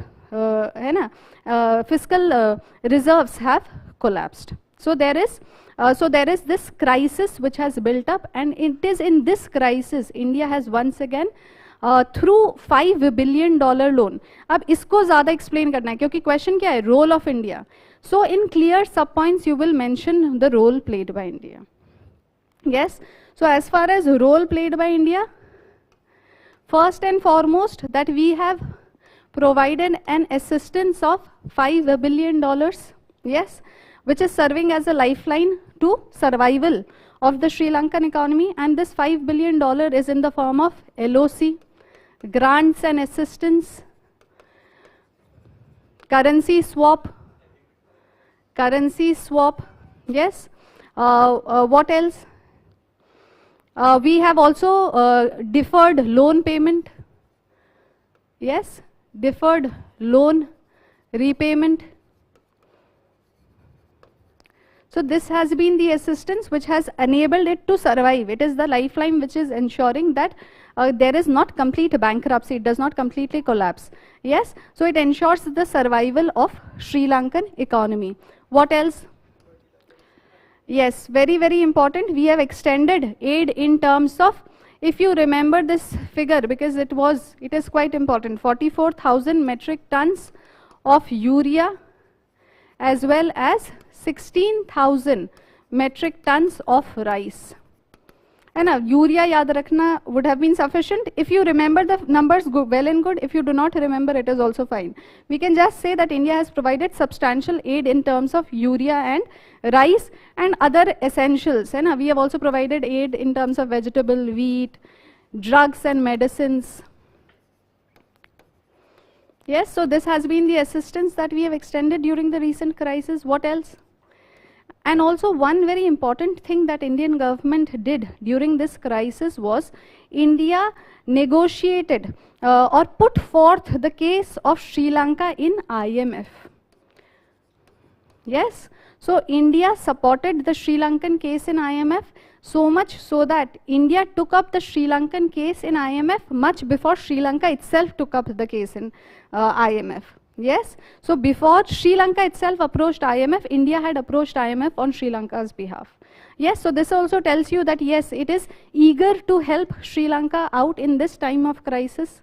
So this has been the very critical role played by India in ensuring the survival of Sri Lanka. Yes, yes, so this is the role played. Now how would you conclude? Are these parts sufficient for the discussion? है ना, उससे ज़्यादा आप discuss नहीं कर सकते, और ये जो parts हमने discuss किए वो essential है. There is nothing that we are just discussing for the sake of discussing. All these parts need to be part of your answer, and if they are part of your answer, you will get good marks. Yes, you will get the marks which you want to make that difference and ensure that somewhere you have decent score to make it to the list. Yes, therefore answer writing practice and this structuralization becomes so very important. Yes, now what will be the conclusion? What will be the conclusion? Here we can bring in the element of China, because otherwise we have not got a scope, so much scope to bring in China. So here maybe we can bring in China, whereby we can once again emphasize that India follows two-pronged approach to Sri Lanka. Our foreign policy vis-a-vis Sri Lanka comprises two pillars. Yes, so one of the pillars is that is driven by geostrategic consideration, where we believe that since Sri Lanka is very, very important, strategically important, we cannot allow hostile external influences to be present in Sri Lanka.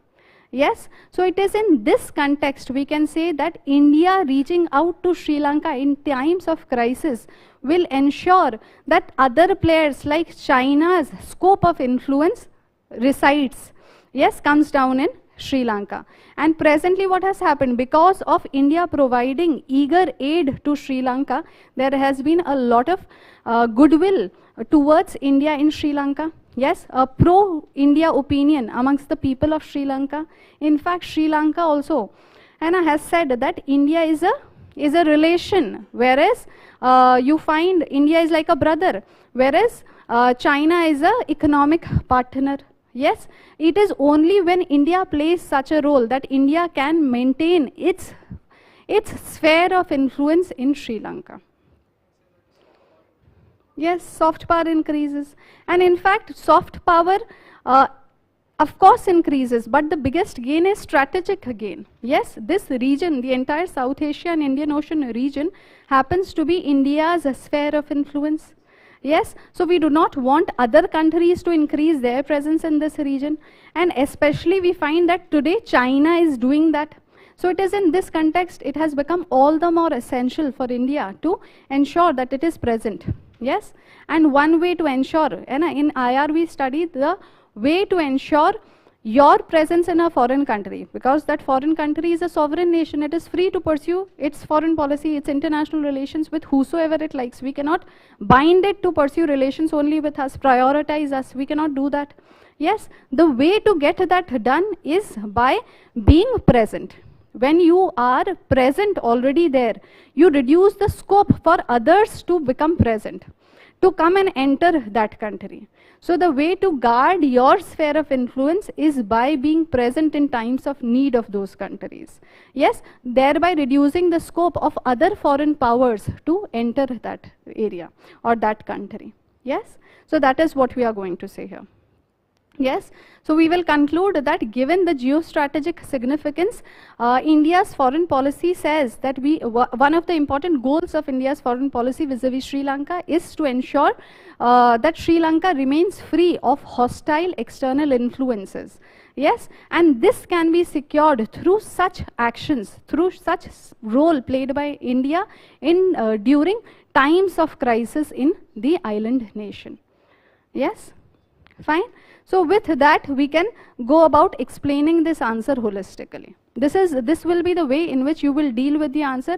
And please remember, one of the common mistakes which all students do is they do not, whenever there is a statement, they do not substantiate that statement. That would be one of the biggest mistakes. And introduction aapne automatically lose out kar diya.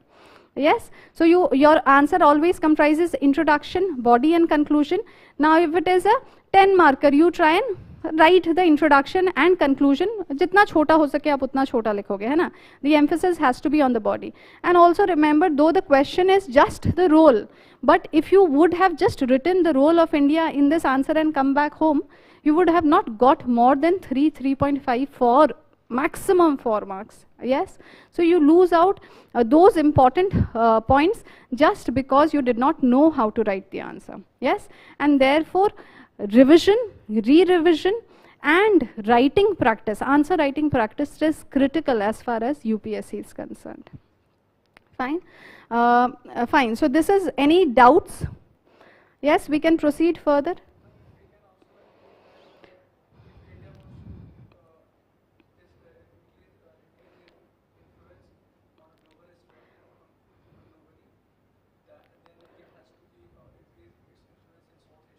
Yes, very, very true. And if you want to become, he is saying, if you want to become a global power, first you have to become a regional power. Yes, and how do you become a regional power? By having a large sphere of influence. So yes, if India has global power ambitions, then first it has to strive to be present within South Asia. Yes, it has to emerge as the leader of South Asia. And you cannot coerce yourself to become a leader. You have to be accepted by the people. And how do you gain this acceptance? When you help them in times of crisis. Yes, so of course you can write that conclusion as well.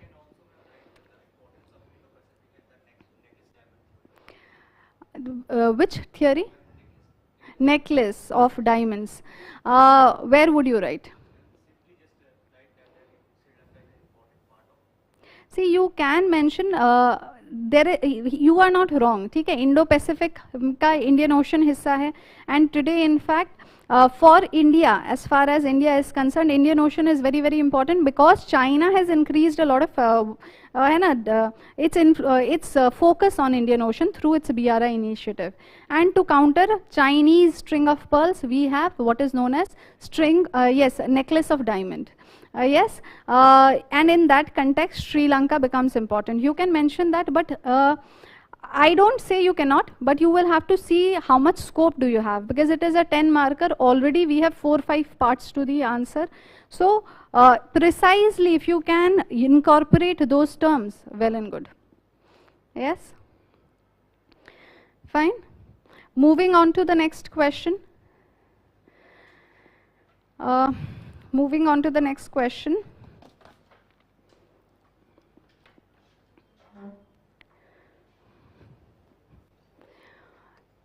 The 10th question, it reads, do you think that BIMSTEC is a parallel organization like SAARC?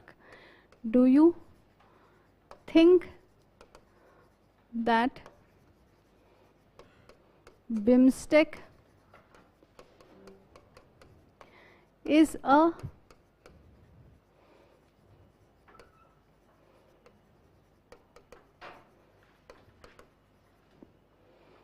organization like SAARC? Yes. What are the similarities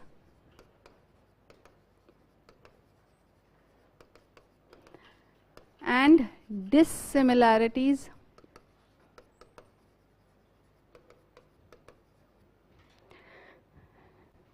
between the two?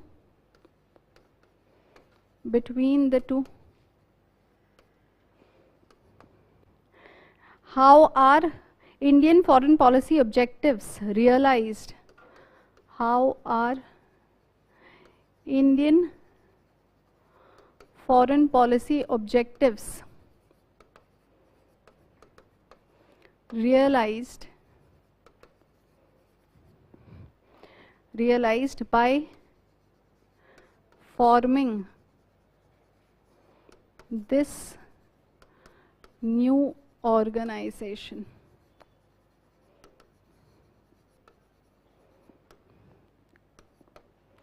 Yes, it is once again a 10 marker. Yes. How do you go about writing? Now this question, already in the previous question there was only one part which was directly asked. Here you find that there are several subparts which they are already asking you. Yes. So what are they telling you? Do you think that BIMSTEC is a parallel organization to SAARC? Yes. Are they similar? Can BIMSTEC be an alternative to SAARC? That is what they are trying to imply. Yes. What are the similarities and dissimilarities? Yes. Then how are India's foreign policy objectives realized by forming this new organization? So foreign policy objective through BIMSTEC new organization किसको का मतलब क्या है? BIMSTEC. Yes, it refers to BIMSTEC. Yes. So there is one part saying that is BIMSTEC an alternative to SAARC? What are the similarities? What are the dissimilarities? Yes. And how are India's foreign policy objectives realized by forming of BIMSTEC? Yes. First, how will you introduce this? How will you introduce this?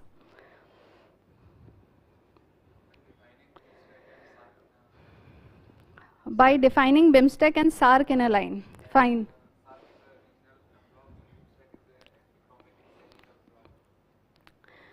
Fine. Yes. Most of the South Asian countries, which? Myanmar is a Southeast Asian country. So with respect to BIMSTEC, you are telling me. First you tell me the introduction. What will be the introduction to this question? He told me that the introduction can be, in a sentence, we talk about SAARC and BIMSTEC.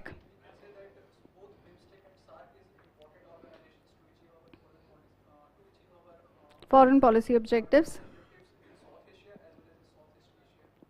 fine. The way he introduced, he said define it, but then he actually compared it, saying that this is a regional organization, that is an economic and technical organization.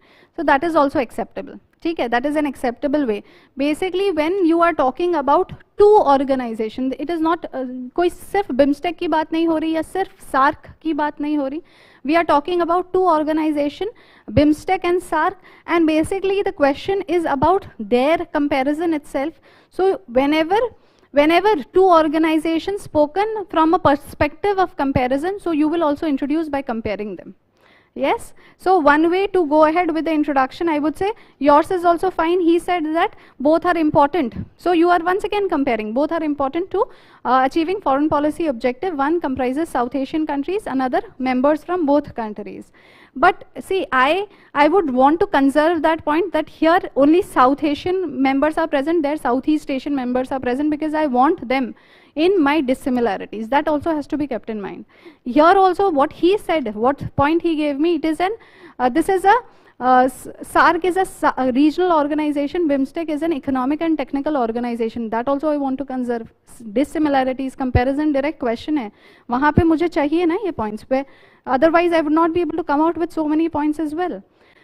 So as I told you, a better way to introducing, we will be comparing, that is essential. We can also, as I told you, introduce through context. This question can be easily introduced through context. Yes, this question arises if you have been studying, if you have studied SAARC and BIMSTEC, you know the areas from which the questions might be asked. One is reasons for failure of SAARC, a very prominent है ना. फिर achievements and failures of BIMSTEC, and another very prominent area from which we expect question is generally this comparison. That is BIMSTEC an alternative to SAARC? Yes, this is the prominent debate that has been going on, especially since 2019. Yes, when during the second COM swearing-in ceremony, yes, of PM Modi, he invited the BIMSTEC leaders rather than the SAARC leaders who were invited during the first swearing-in ceremony. Since then, this debate has been going on. Yes, so I will introduce it in that context. Yes, so I'll introduce it by saying, and why this shift in focus is happening from SAARC to BIMSTEC? Why?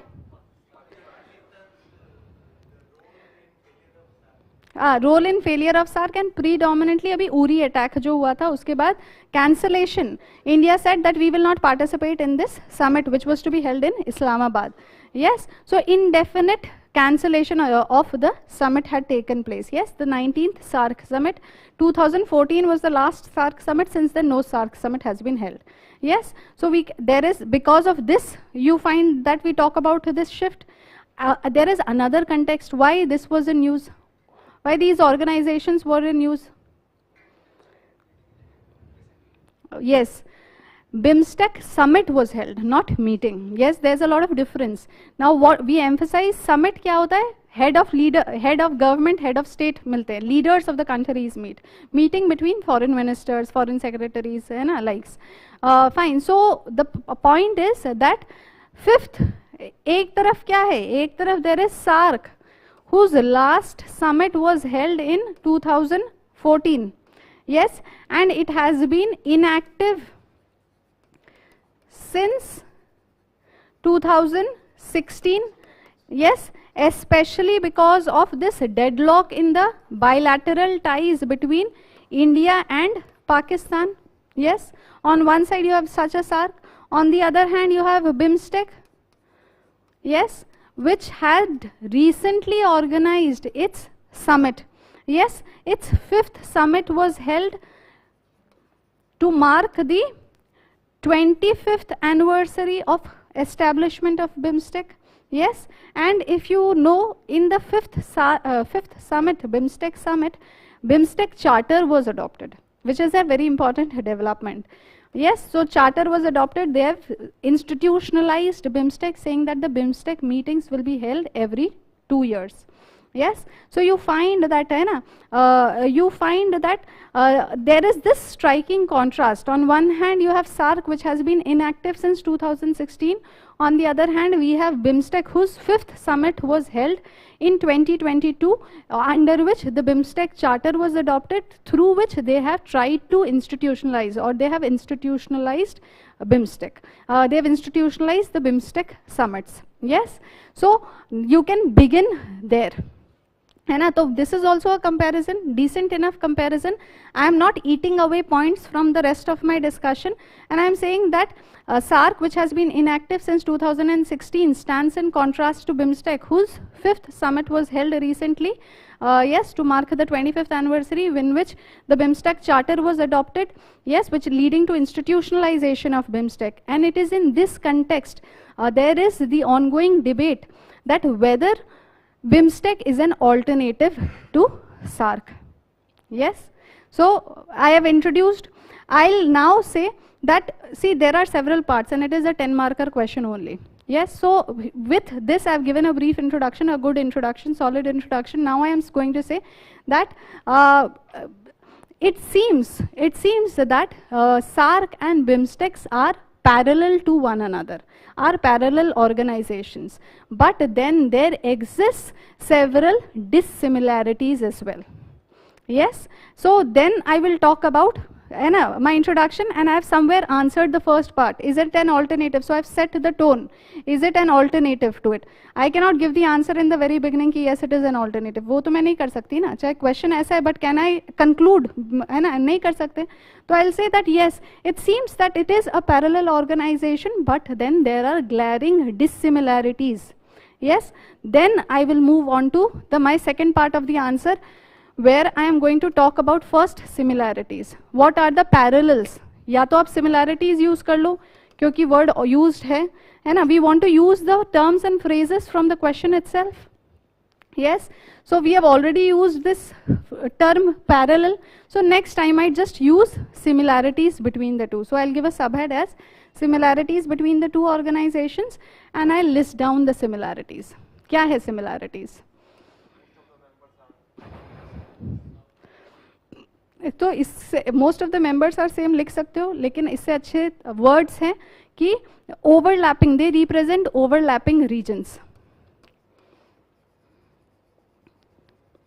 तो इसका automatic मतलब हो गया members, क्योंकि members में dissimilarity में लिखने को है ना, आई वांट दैट मेंबरशिप वाला point. Otherwise you can write it here, no problem. Now I have come prepared from home, so I can come out with these points such as overlapping regions. They represent overlapping regions. Yes. Then what are the other similarities? For what? Both have been, security se zyada both have been created for primarily economic cooperation. Yes.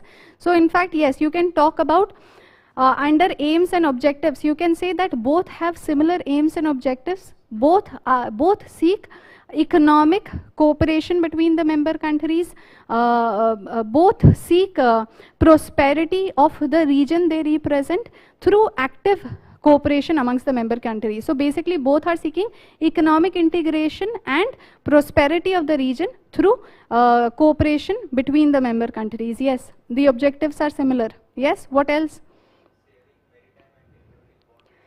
Sharing maritime and territorial boundary. किस context में? देखो, इसमें ये बोलना है अभी ये logical है, क्योंकि मेंबर कंट्रीज ज़्यादा सेम ही है ना. 5 South Asian countries are here, और वहाँ पे 3 South Asian countries have been replaced by Myanmar and Thailand, है ना, in BIMSTEC. So what we will say rather that they represent, क्योंकि generally whenever we study BIMSTEC, especially when we study BIMSTEC, we talk about regional profile. There is this point on regional profile. So we will say both of their regional profiles. Both these organizations represent similar regional profile. Yes. Yes, neighborhood first policy में दोनों पे emphasis है for that matter. Yes, neighborhood first policy में दोनों पे emphasis है. वहाँ पे see, if you know, in fact यहाँ पे दूसरा क्या question है, how will it help India in achieving its foreign policy objectives? तो वहाँ पे हम लिखेंगे कि it will be both help, या BIMSTEC helps in achieving neighborhood first policy as well as Act East policy, and that is a statement by PM Modi. So we'll mention that. So anyways, I was talking about the regional profile. So you will say that regional profile में क्या आता है? Total population and total economy, है ना? In terms of GDP. Yes, the cumulative GDP and the cumulative population. So they are more or less the same. Yes, that can be logically inferred. Now I have to write a point, so I'll say that the regional profiles represented by both these organizations are in fact similar. Yes, I don't need the data, I don't need the facts, I can just say that yes, they represent similar regional profile in terms of the total population and total economic size of the grouping. Fine. So these are my similarities. Beyond that, what are my dissimilarities?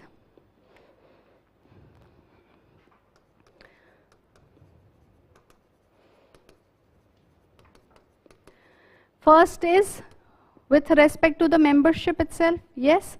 So in fact, SAARC represents 8 South Asian countries, whereas BIMSTEC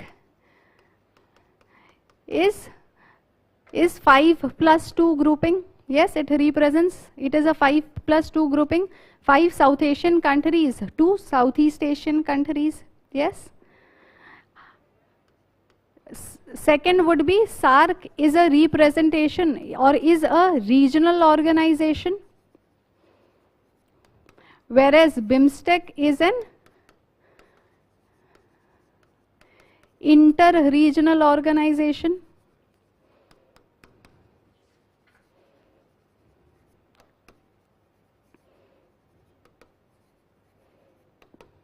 Yes. What else? Yes, what he had said, है ना? BIMSTEC is said to be representative of sectoral cooperation. Its way to function is through sectoral cooperation. And they have identified sectors in which they undertake cooperation. What else?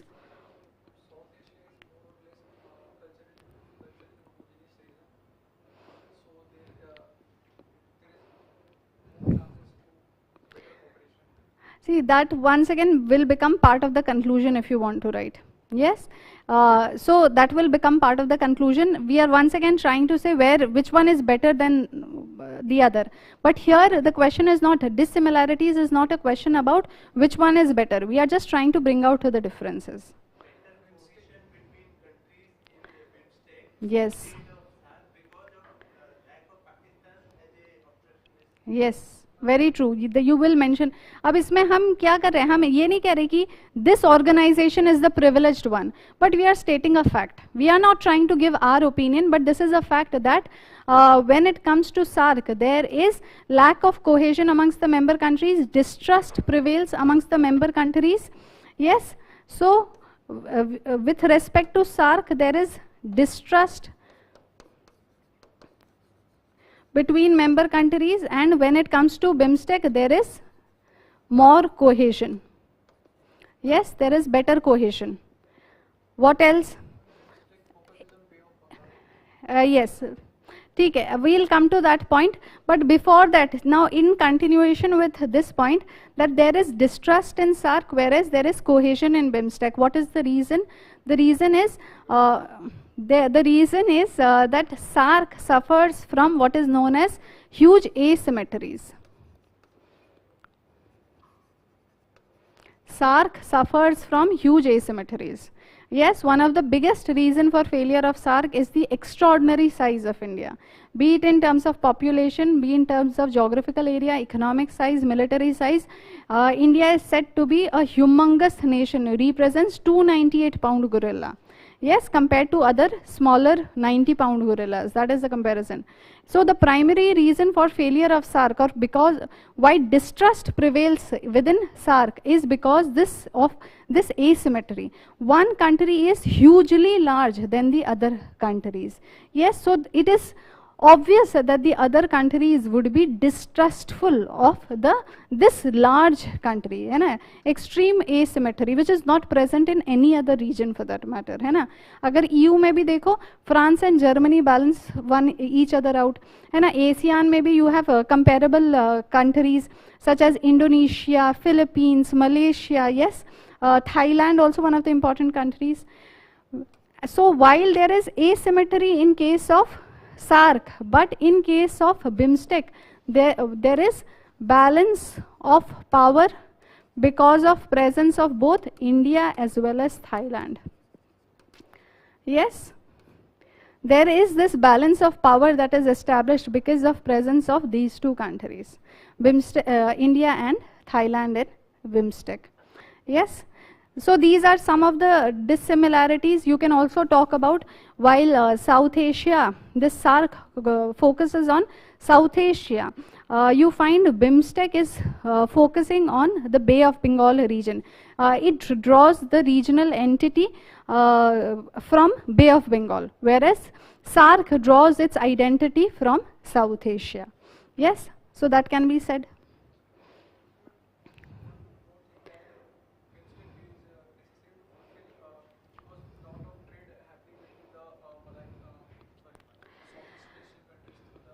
Malacca Strait. Bay of Bengal itself is important. Bay of Bengal, वो हम importance में लिख देंगे. Otherwise, what you can write that SAARC का one of the incidences of failure of SAARC क्या है? कि regional integration is very less. And what is the fact that we gave to show regional integration? That the regional trade remains stagnant at 5%, and it has been so for now many years. Whereas BIMSTEC has achieved a 6% of inter-regional trade within a decade. So there is a fast progress as far as inter-regional trade. वहाँ का biggest problem India-Pakistan rivalry completely stagnates SAARC. Yes, here there is progress as far as inter-regional trade is concerned. Bullying brother, yes. The bullying big brother, that is India's image, but India says, India क्या कहता है? We are not bullying big brother, we are the elder brother. Yes, yes. Comparable size, relatively comparable size.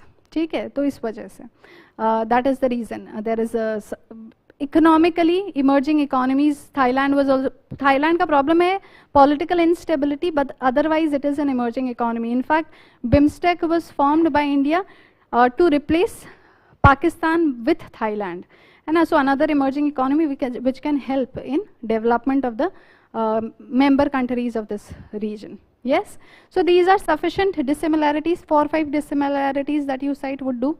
Yes, the next part of the question is, how are Indian foreign policy objectives realized by forming this new organization? अब उन्होंने कह दिया this new organization, तो आप mention कर देना. Forming this new organization, तो mention when was it formed? It was formed in 1997, and if you know, through Bangkok Declaration. Yes, so it was formed then, and it is critical for India in realizing its foreign policy objectives. First and foremost, it will help India realize its foreign policy goals of neighborhood first policy as well as Act East. Yes, Act East policy. So it will help. Formation mentioned है, इसीलिए you mention formed in 1997. That if you take these nuances into consideration, you write an answer which is completely in line with the question that is asked. Yes, only then you write such an answer. ठीक है, उसके बाद क्या है, foreign policy objectives के लिए बहुत important है neighbourhood first and act east policy. Yes, what else? Yes, yes, you will in fact mention Sagar, because है ना, इसका आइडेंटिटी क्या है, बिम्स्टेक का बे ऑफ बंगाल सराउंडिंग है ना, तो you find countries And Bay of Bengal क्या है? Bay of Bengal is said to link Indian Ocean to the Pacific Ocean. So today in the larger vision of Indo-Pacific also, Bay of Bengal becomes important. Bay of Bengal is also important as far as economic resources is concerned. It is an economic resource rich region. यहाँ पे energy resources हैं, and energy security is also one of the foreign policy objectives of India. So that can also be met through BIMSTEC. है ना, Myanmar से natural gas import करना, oil import करना, it all helps us in our foreign policy objective of energy security. So what all we are mentioning? Energy security और Indo-Pacific वाला concept है ना, Indian Ocean and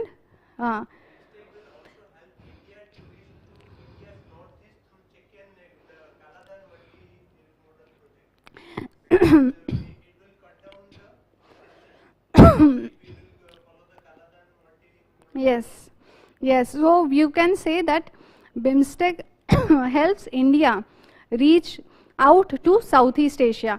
So BIMSTEC in fact can be said that it is a bridge for South Asian countries to Southeast Asian countries. Yes, it acts as a bridge between South Asia and Southeast Asia. And of course BIMSTEC is important. And Myanmar के context में we say that importance that Northeast India is landlocked, so it provides sea access to Northeast India and a shorter route. It helps India overcome its chicken's neck dilemma. And a chicken's neck dilemma refers to the narrow Siliguri corridor which links mainland India with Northeast India. If that chicken's neck is blocked, then our link to Northeast India will be choked. Yes, so Indian government has a security dilemma, and therefore we want permanent trade and transit right through Bangladesh. Yes, and Myanmar is also very, very important in that context. Yes, it provides scope of development to Northeast India. The fourth point you can mention as Sagar. Yes, security and growth for all in the region is the vision of Government of India in the Indian Ocean region. So Sagar is the vision of Government of India in the Indian Ocean region. Yes.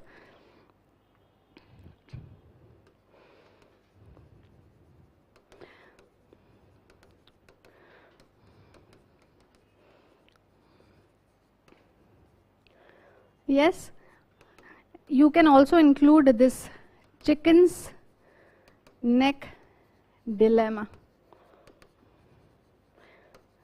By acting as a bridge, yes, by acting as a bridge of South Asia to Southeast Asia through India's northeast, yes, it can help overcome India's chicken's neck dilemma. And there are such dilemmas, just as Malacca Strait dilemma is, to overcome the Malacca Strait dilemma is foreign policy objective of China. Similarly, to overcome this dilemma also happens to be India's foreign policy objective. Yes, so you find that it fulfills all these foreign policy goals of India, and therefore this organization is important. Yes, now we have said only good things about BIMSTEC. We have said that how will it help. So अभी आप conclusion ही करोगे, क्योंकि there is no more scope. Already 3 parts we have written the answer, है ना? 3 in fact 4, अगर introduction का भी वो context पूरा explain किया है हमने अच्छे से. So 4 parts we have already written. Now we will directly get into conclusion. But how will you conclude? अभी तक हमने सिर्फ अच्छी बातें बताई है. Yes, अभी तक हमने सिर्फ अच्छी बातें बताई है with respect to BIMSTEC. So what will you conclude?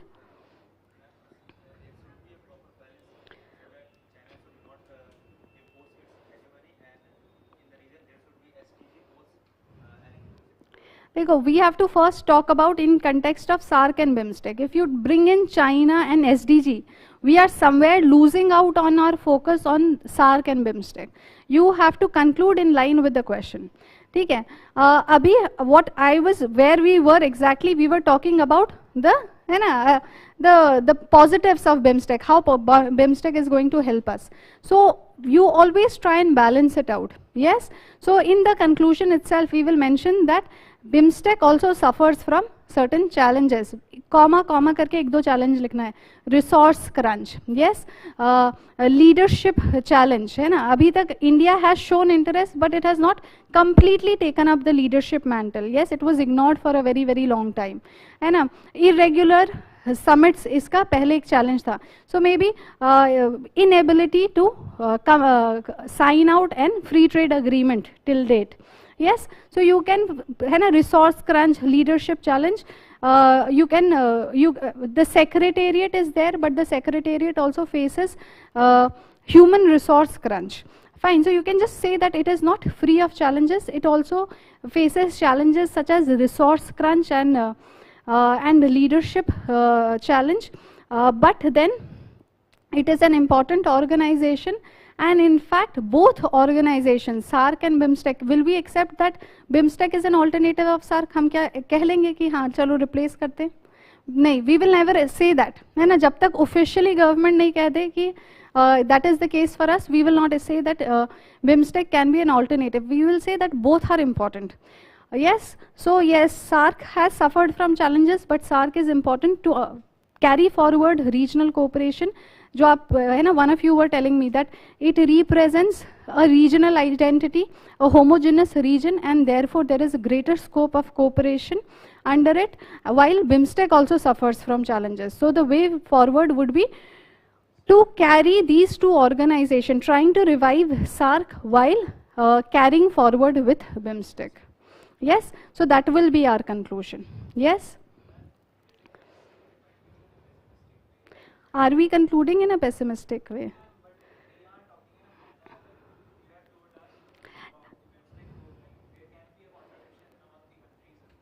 There can be. There is, in fact, है ना? Yes. Yes, because of the influence of China as well.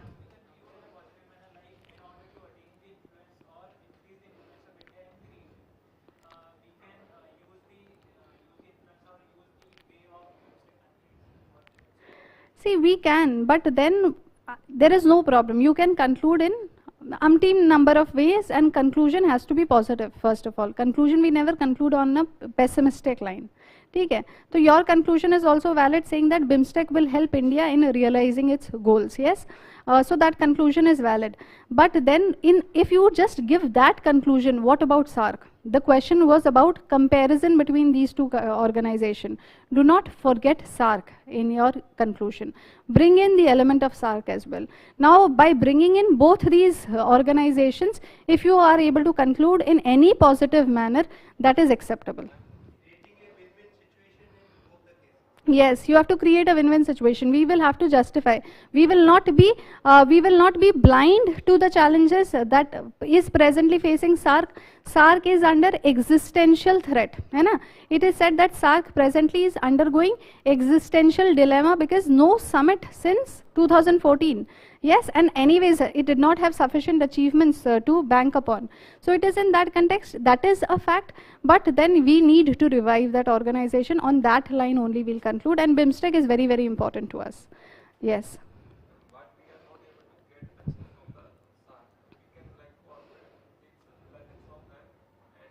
Yes, you can do that. You can, that is a valid way.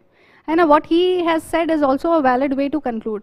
कि what India has failed to achieve in case of SAARC, है ना, because of primary reason, यहाँ पे बोलेंगे India Pakistan rivalry, जो हमने चलो mention कर ही दिया है. So we can try and achieve it through BIMSTEC.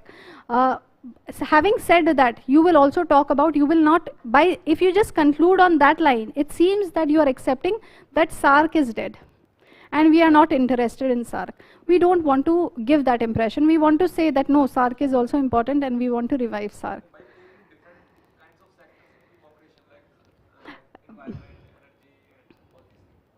That is fine. Your idea is fine, that carrying ahead with sectoral cooperation, which was not possible under SAARC, sectoral cooperation under BIMSTEC, we can maybe achieve greater heights. But then the fact of the matter is BIMSTEC has also not achieved much. It is only because when SAARC went dead, only then India shifted its focus to BIMSTEC. Otherwise, BIMSTEC was also a stagnant organization. So for us, we will conclude, yes, we will say that BIMSTEC is important, BIMSTEC के अंदर achievements हो सकते हैं, but also, that is the point I am trying to make, that also with respect to SAARC, talk about its revival. Maybe in a sentence only, but talk about its revival. Do not show that you have lost interest in SAARC completely. Yes, so that is the idea. So both के लिए positive, Until and unless government of India says that SARC is a futile body, we are no longer interested. That they are indicating, but they are not telling it out loud. So till the time they do not tell it out loud, we will carry on with the idea that both are important, both need to be revived. In fact, BIMSTEC का guiding principle है ना, जो BIMSTEC का one of the principles of BIMSTEC is that it will not be an alternative to SARC or any other regional organization, regional treaty for that matter. So when its guiding principle is such, we cannot adopt a position that yes, BIMSTEC is an alternative to SARC. Fine, I hope everybody is clear. Fine. Moving ahead, the next question. So this is the 19th question.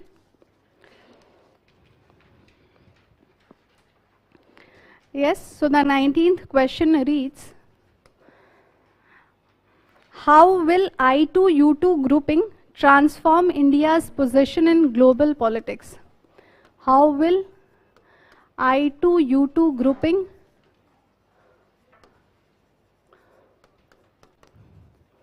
transform India's position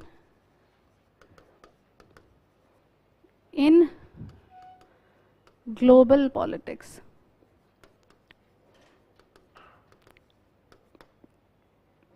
Yes.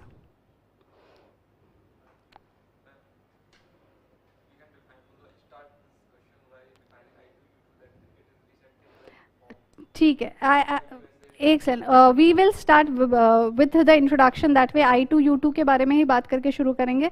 But coming to the question once, yes, can you tell me the key words of the question? एक तो I2U2 है ना, I2U2 grouping, how will it transform India's position in global politics? The key word here क्या है? Transform, ये की word है. अगर आंसर में ये पोर्शन पे एम्फसाइज नहीं किया ट्रांसफॉर्मेशन का, your answer would not address the question asked. Most of the students, the tendency would be in a hurry. What you would do, how is I2U2 grouping important in India's positioning in global politics? You will write an answer on that. So you will write an answer on significance of I2U2. But the question is, how will it transform India's position? That means you will have to say what is the present position and how it is going to transform it. Yes, the question is that. So one word making a huge difference in the answer that you will be writing. Yes, so the key word here is in fact transformation. So yes, that is the key word and that has to be focused upon. You will tell about the current position and then how will it change India's position in global politics. Now how will you introduce? Yes, you will introduce through, है ना, introduction will be, यहाँ पे क्या होगा introduction? Yes, तो recent summit बताएंगे. इसमें अभी बस एक I2U2 का जनरल इंट्रोडक्शन होगा, है ना, तो उसी में हम समिट भी बताएंगे. तो हम पहले बताएंगे I2U2 comprises these 4 countries and it was formed recently. It was formed in October 2021 when the foreign ministers of the 4 countries met. Yes, and it is in July 2022 when the first leaders summit, और the first summit, summit का मतलब ही होता है leaders summit, leaders मिलते हैं ना, head of government, head of state मिलते हैं, तो first leaders summit took place. Yes, we will also talk about, they have identified 6 sectors, they put forth themselves as an economic bloc. Yes, they are saying that they represent an economic bloc. Yes, and they have identified 6 areas of cooperation. Yes, which are these 6 areas of cooperation? Food security, energy, health, space. Yes, so it is energy, food security, health, space, water and transportation. Yes, food security, health, water, energy, space and transportation. So these are the 6 identified areas of cooperation. तो हो गया ये हमारा introduction sufficient है. अब इसके बाद question है, how will it transform India's image in global politics. Now in such a question you want, या तो आप सीधा सबहेड दे दो, how will it transform India's image in global politics, सबहेड दे दिया, या you will have to give an interlinking statement, yes, so as to ensure a smooth flow. So if you can give an interlinking statement, so I want to give the shortest interlinking statement possible, and we do not want to get into details too much, words we do not want to waste there. So we can say that one of its significance or its primary significance for India would be that it will transform India's role in global politics. Yes, so it is in continuity. That is my linking statement, and then I will talk about how will it transform India's role in global politics. Yes, now this is where what is important. यहाँ पे पूरा answer इसी पे है, how will it transform India's role in global politics. So it will increase India's role in West Asia, पहले है ना. अच्छा, इसमें इंट्रोडक्शन में you will also, it is important if you mention Abraham Accords, क्योंकि Abraham Accords which paved the way for normalization of the relations, yes, normalization of the relations between Arab and Israel has led to forming of this organization. Had it not been for Abraham Accords, Israel and UAE का relation ही कभी normalize नहीं होता है ना, तो फिर there would not have been the possibility of I2U2. Yes, so Abraham Accords, it is one of the key outcomes of Abraham Accords. Yes, fine. Coming back to how it transforms India's role in international politics. First, it increases India's role in West Asia. Yes, so now अब हम पहला क्या कहाँ पे है India वो बताएंगे before we talk about transformation. So what is India's present role? India is one country which generally does not believe in participating in geopolitics.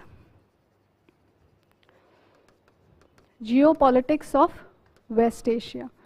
West Asia represents a politically volatile region, and we do not want to be part of the, generally India has been reluctant to be part of the West Asian geopolitics because we want to secure, yes, we want to secure our energy needs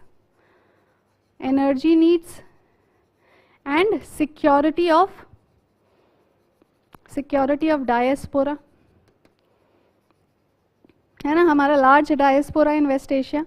In fact, for the longest time, India's relation with West Asia was dictated by energy security and remittances, जो diaspora भेजते हैं, है ना. So we will say that we have been reluctant because our interest lies here, and therefore India's approach to this region was to pursue bilateral ties. Therefore, India's approach to this region was pursuit of bilateral relations. Yes, but under I2U2 क्या हुआ है? For the first time we have entered into a minilateral. Yes, for the first time India enters into a minilateral with respect to this region. Yes, so for the first time India has become a participant in a minilateral with respect to this region. Yes, also how our role in West Asia and the global politics stands to change. We will talk about how India has been reluctant with respect to all the other 3 countries who are part of I2U2, is with respect to Israel, with respect to UAE, and with respect to US in West Asia. We have been reluctant with respect to all these 3 countries, yes, in West Asia. Yes, now tell about the reluctance, है ना. तो पहले Israel के साथ क्या है? We were one of the earliest countries to recognize Israel, but it took us 42 years before we accorded it diplomatic recognition, है ना. Diplomatic relations establish करने में हमें 42 years लग गए. उसके बाद भी we find that under UPA government there was continuing ideological reluctance to participate or to be seen too close to Israel, and therefore the relations were under the closet. That is the phrase that we use for India-Israel relation, that India-Israel relations have been under the closet, inside the closet for quite some time, only taken out by the recent NDA government. So generally whenever BJP comes into power, it emphasizes on India-Israel relations. So it was also during Atal Bihari Vajpayee time and now also under the Modi time. Yes. So we find that it is only under now PM Modi or NDA, BJP-led NDA government that the relations are out of the closet. Yes. Also with respect to UAE, UAE के साथ क्या problem है?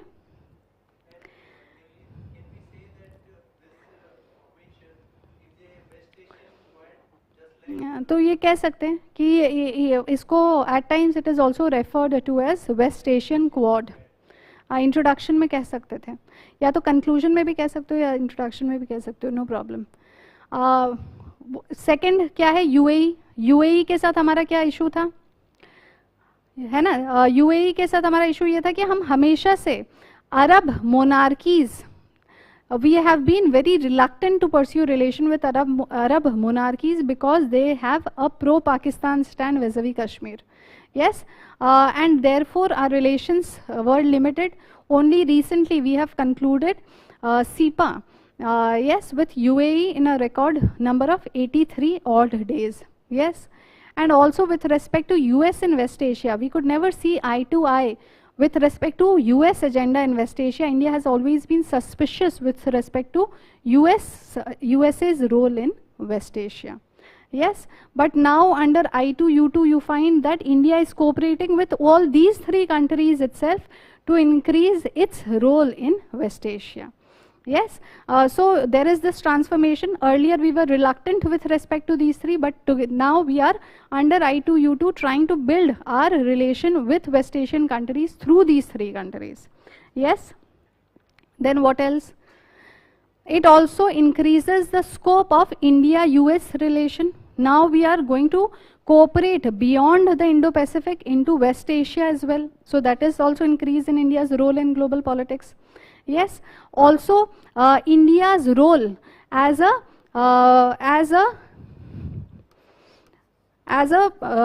balancer of power. It increases India's credential as balancer of power in the region. Yes, it increases India's credential as balancer of power in the region. Fine. And the last point, though this, the fifth point, though we are saying that this is an economic bloc, but then there is a strategic motive to it. They want to reduce the scope of Chinese involvement in West Asia. Yes, therefore through this I2U2 we will be able to contain China in West Asia.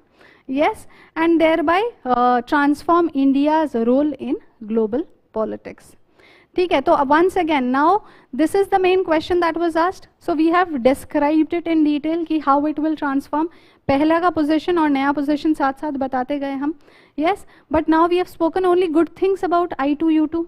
So these are the positives as far as India's participation in I2U2. But there must be some challenge as well. If there is, we can mention it. So one of the challenge that is there is that except India, the other three countries of I2U2 are anti-Iran countries. They have anti-Iran agenda. But Iran is a very important country to India, especially in context of also containing China continentally. And in terms of energy security and containing China continentally. जैसे Russia हमारे लिए, US हमारे लिए maritime balancing of China के लिए important है. Russia is important for continental balancing of China. Similarly, Iran is also important for continental balancing of China. So there is this country with whom our strategic partnership is important, but rest three countries of this grouping are anti-Iran. So it might just create pressure on India to adopt anti-India, anti-Iran agenda. Yes, but then we are not sure, we are just speculating it. So in the conclusion you will say, but anyways, as of now it is an important organization, it is an economic bloc, and participation in which, India's partnership in which is going to transform India's role in global politics. Yes, and with this we will conclude. Conclusion में हमेशा कोशिश करो और throughout the answer always try and use the words from the question itself. So conclusion, one of the shortcuts of the conclusion is always concluding on the line of the question asked. So the examiner gets a feeling that you have written an answer, yes, in line with the question that was asked. Yes, so your answer is completely relevant to the question that was asked. Yes, so these are the ways to keep your answer in line with the question. Yes, so that way you can conclude. Fine, everybody is clear with the structure, no problem. Yes, structuring is very, very important. Once you learn the art of structuring and you have revised your notes enough, you will be able to manage through the answers. Now, would current affairs have been sufficient? And could you have written comprehensive answers through simply reading of current affairs? You could have never written comprehensive answers. Yes, answers require you to analyze, and that analysis, transformation, वो भी बहुत smart लोग हैं जो UPSC वाले, they'll not, है ना, they do not want to reduce your burden of studies so much that just current affairs से question पूछ लो, है ना, that they'll not do. Yes, so they want to gauge your personality, they want to understand your analytical skills, yes, because you are wanting to be future administrators. So they want to see, are you a logical person, are you able to look at an issue from all dimension, all perspective, and a holistic understanding of the subject is present or not, because these are your credentials which will be useful in your future job. Yes, so that has to be represented through your answer. Therefore, not simply answering question India's role in Sri Lankan crisis, तो उसको 1 2 3 4 5 करके नहीं लिखना, उसको पूरा लिखना है हमें, है ना, in line with, so as to show that you have a holistic understanding of what the issue is, what is India's role. We will bring the China element, we will try and in answer whenever possible compare and contrast, always gives a very good impression. Yes, contextualize, always good. Yes, so that is how you go about. Fine.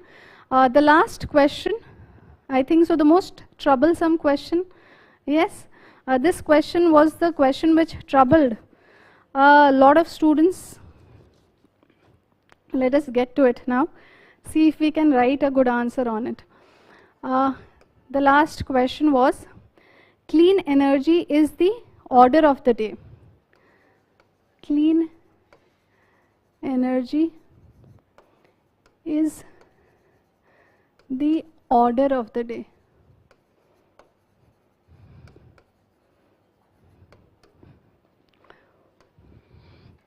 Yes. Describe briefly India's changing policy towards climate change. Describe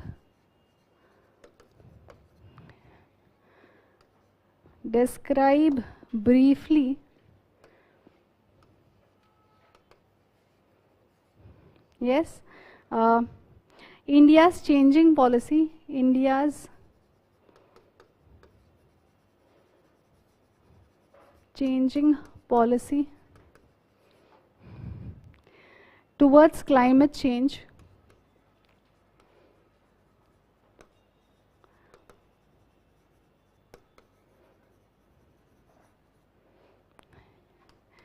in various international fora in context of geopolitics.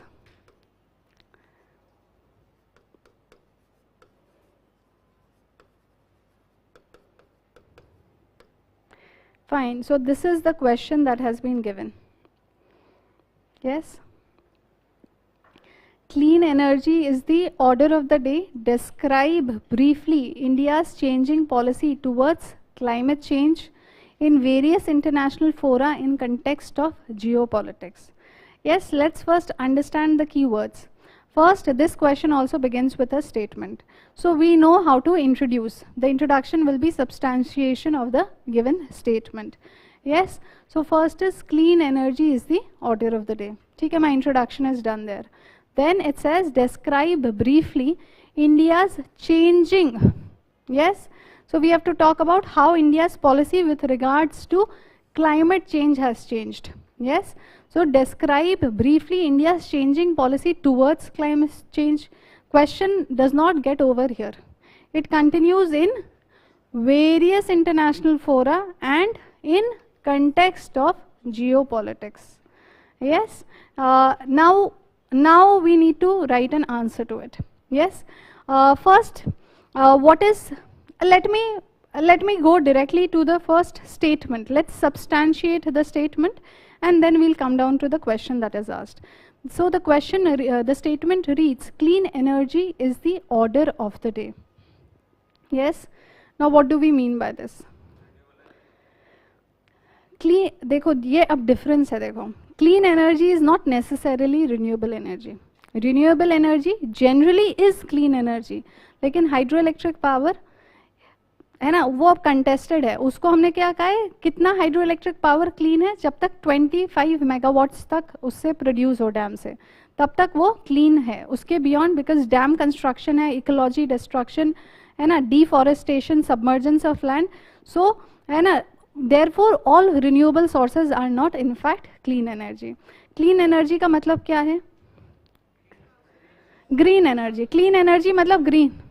Sustainable clean energy, अगर सिर्फ clean energy का बताएं clearly, clean energy means an energy in whose production there is no greenhouse gas emission, in whose utilization there is no greenhouse gas emission. Yes. So clean energy refers to that energy whose production as well as consumption does not result into greenhouse gas emission. So energy whose production and consumption does not result into greenhouse gas emissions. Yes, so that is clean energy. Under clean energy, see ये आप logically बता सकते हो. अभी for your information, clean energy also involves the energy that has been conserved through efficient utilization of energy. So the energy conserved is the energy produced. ऐसे करके एक slogan है ना. So that is what. So clean energy also involves the energy which has been saved through efficient utilization of energy. Yes. So how am I going to introduce? I'll first explain clean energy. Clean energy is the order of the day. So एक line में I will give the explanation of clean energy. Now why is it the order of the day? है ना, I have to substantiate. तो मुझे पहले तो fact देना पड़ेगा to show that yes it is the order of the day. फिर उसके बाद मुझे reason देना पड़ेगा कि yes because of this reason it is the order of the day. तो what are the fact that clean energy is the order of the day?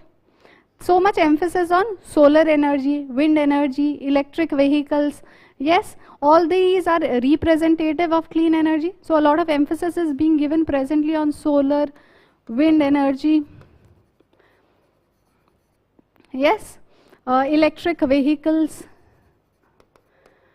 You can talk also about SDG, Sustainable Development Goal 7.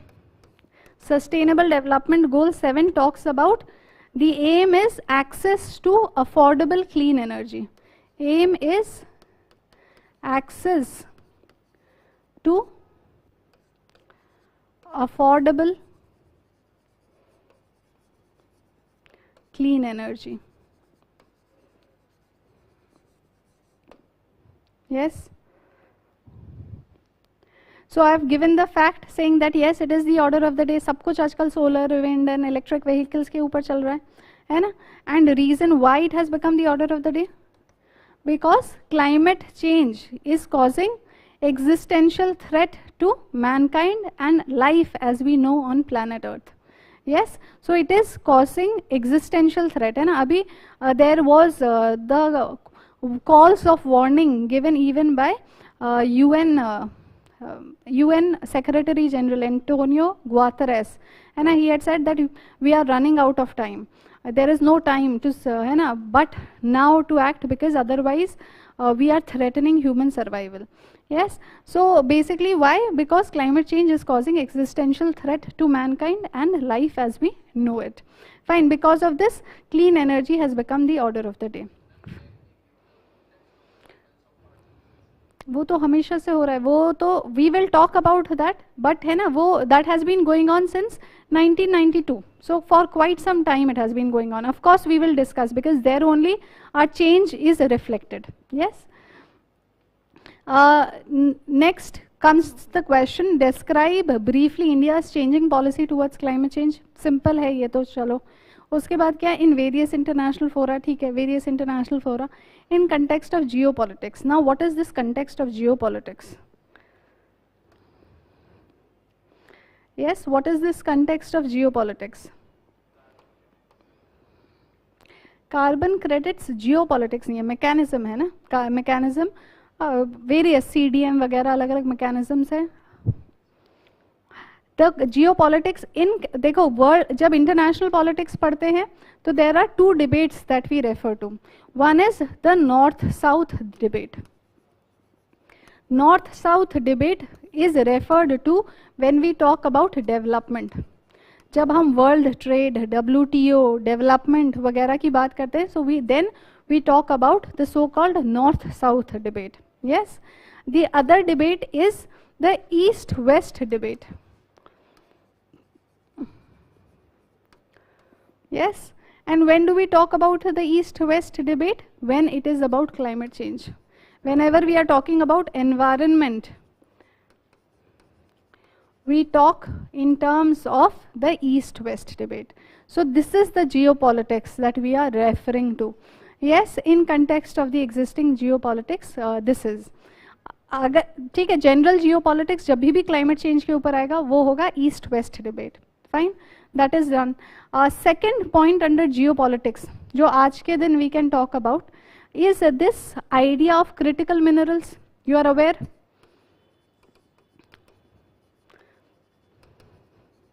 Yes. So whatever be है ना, be it electric vehicles, be it the solar panels, we will discuss.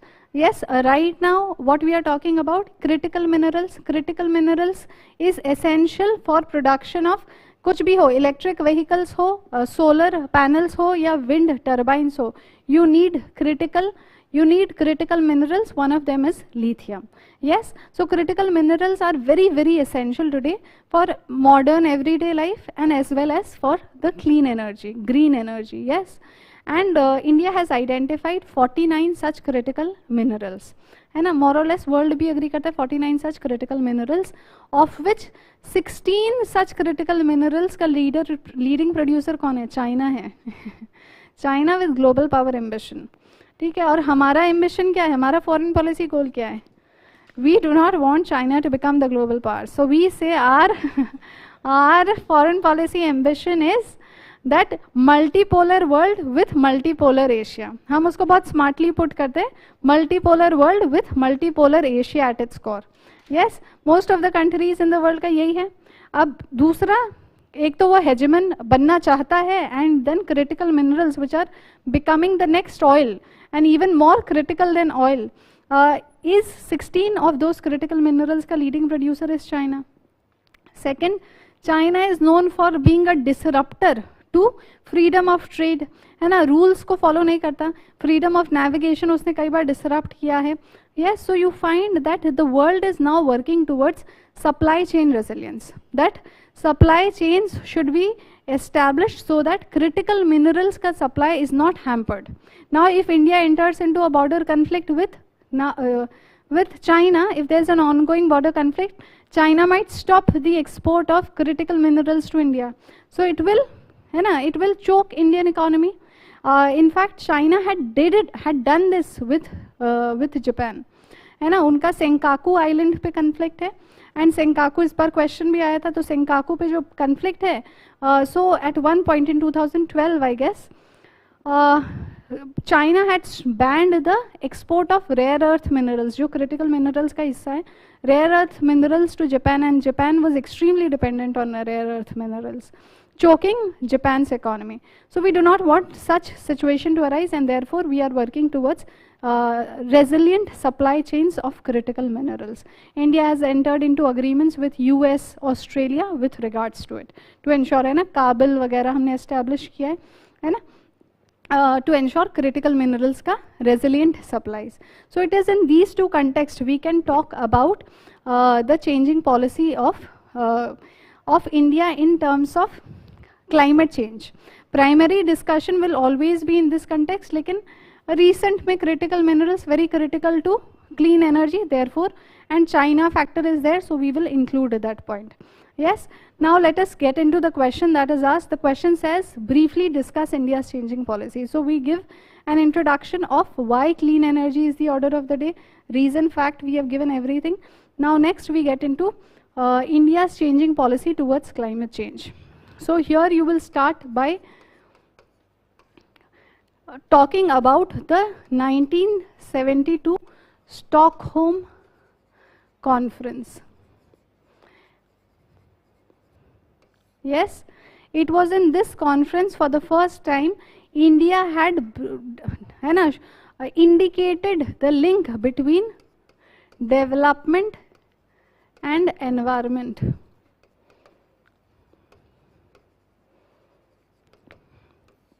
Yes, India indicated this link between development and environment. India said that there cannot be protection of the environment in a state of poverty. So we cannot work towards, no country can work towards protection of the environment in a state of poverty. Yes, so this link was established. And then on, India has been one country which has always emphasized upon the principles of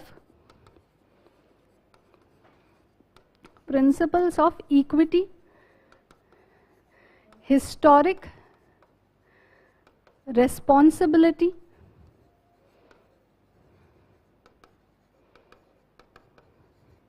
and per capita emissions to be the basis of differentiation of responsibility. Yes, so whenever it has come to climate change, we have always said we need to bring in the element of justice, and India has always emphasized on these three principles: equity, historical responsibility, and per capita emission, to be the basis of differentiation of responsibility of the countries involved. And it was because of such emphasis of India that you find that in 1992, when UNFCCC, yes, UN Framework Convention on Climate Change was adopted, it adopted the principle of common but differentiated responsibility and respective capabilities. Yes, so this principle itself was adopted because of India's emphasis on these three principles. Yes, and you find that this was very well accepted, and its concretization was seen in terms of Kyoto Protocol. Kyoto Protocol, under which the industrialized countries, yes, the industrialized countries were given legally binding quantified targets to reduce the carbon intensity of their GDPs. Yes. And developing countries were not given any such targets. Yes, developing country taking any such action was dependent on the funds and the technology transfer by the developed countries. Yes, so this was India's stand, which continued for some time. Yes, for the longest time this was India's stand. However, there is a stark change in India's approach in 2009 in the Copenhagen summit. In the Copenhagen summit, या Copenhagen COP. Yes, yes, so the Copenhagen COP, you find that, which was held in 2009, there is a shift in India's stand whereby India announces quantified but legally non-binding national pledge to reduce the carbon intensity of its economy. So India is, what it is announcing? A national pledge, quantified but legally non-binding. Yes, so for the first time, India is willing to take up quantified responsibility in terms of reducing the carbon intensity of its economy, along with China. Both these countries undertake such a pledge. Now, what is the reason for change in approach of India? Reason was India wanted to show to the world that we are a responsible global power. We are a responsible global power. Plus, India was, it is clear that climate change is going to affect India adversely. So, India wants to do whatever it can do in its own capacity. It does not want to wait for the developed countries' assistance, rather do what it can in its own capacity. Therefore, India changes its approach whereby it announces for the first time quantified national pledges which are non-legally binding, which are not legally binding on India. Yes, and this approach which changes from Kyoto Protocol was top down approach. So UNFCCC बोल रहा है developed countries को कितना आपको reduce करना है अपना carbon intensity. From a top down approach we see a rise of a bottom up approach whereby individual countries are taking up national pledges, and these national pledges are accumulated at the global level to see what is the end result we are getting in terms of carbon intensity reduction proposals. Yes, so this change in the entire paradigm of climate change negotiations, concretization of this approach at the global level takes place in the Paris Climate Change Agreement, or the Paris Climate Agreement after the Paris COP in 2015. Yes, so this is the change in India's approach vis-a-vis climate change. First, we used to emphasize on principles of equity, historical responsibility and per capita emission. Today India emphasizes on equity and per capita emission. The idea of historical responsibility is somewhere not mentioned anymore. So you find with respect to the Paris Climate Change Agreement or the Paris Climate Agreement, there is no mention of historic responsibility. Yes, so this mention has been dropped, and India, now previously we were waiting for the developed countries to take action and to provide us assistance for developing countries to take action. But now we no longer wait the financial as well as technological assistance from the industrialized or developed countries. We are taking whatever steps that we can in our own standing. Yes, here you can also you can differentiate India's approach from China's approach. अभी दोनों ने quantified agendas, national pledges लिए हैं.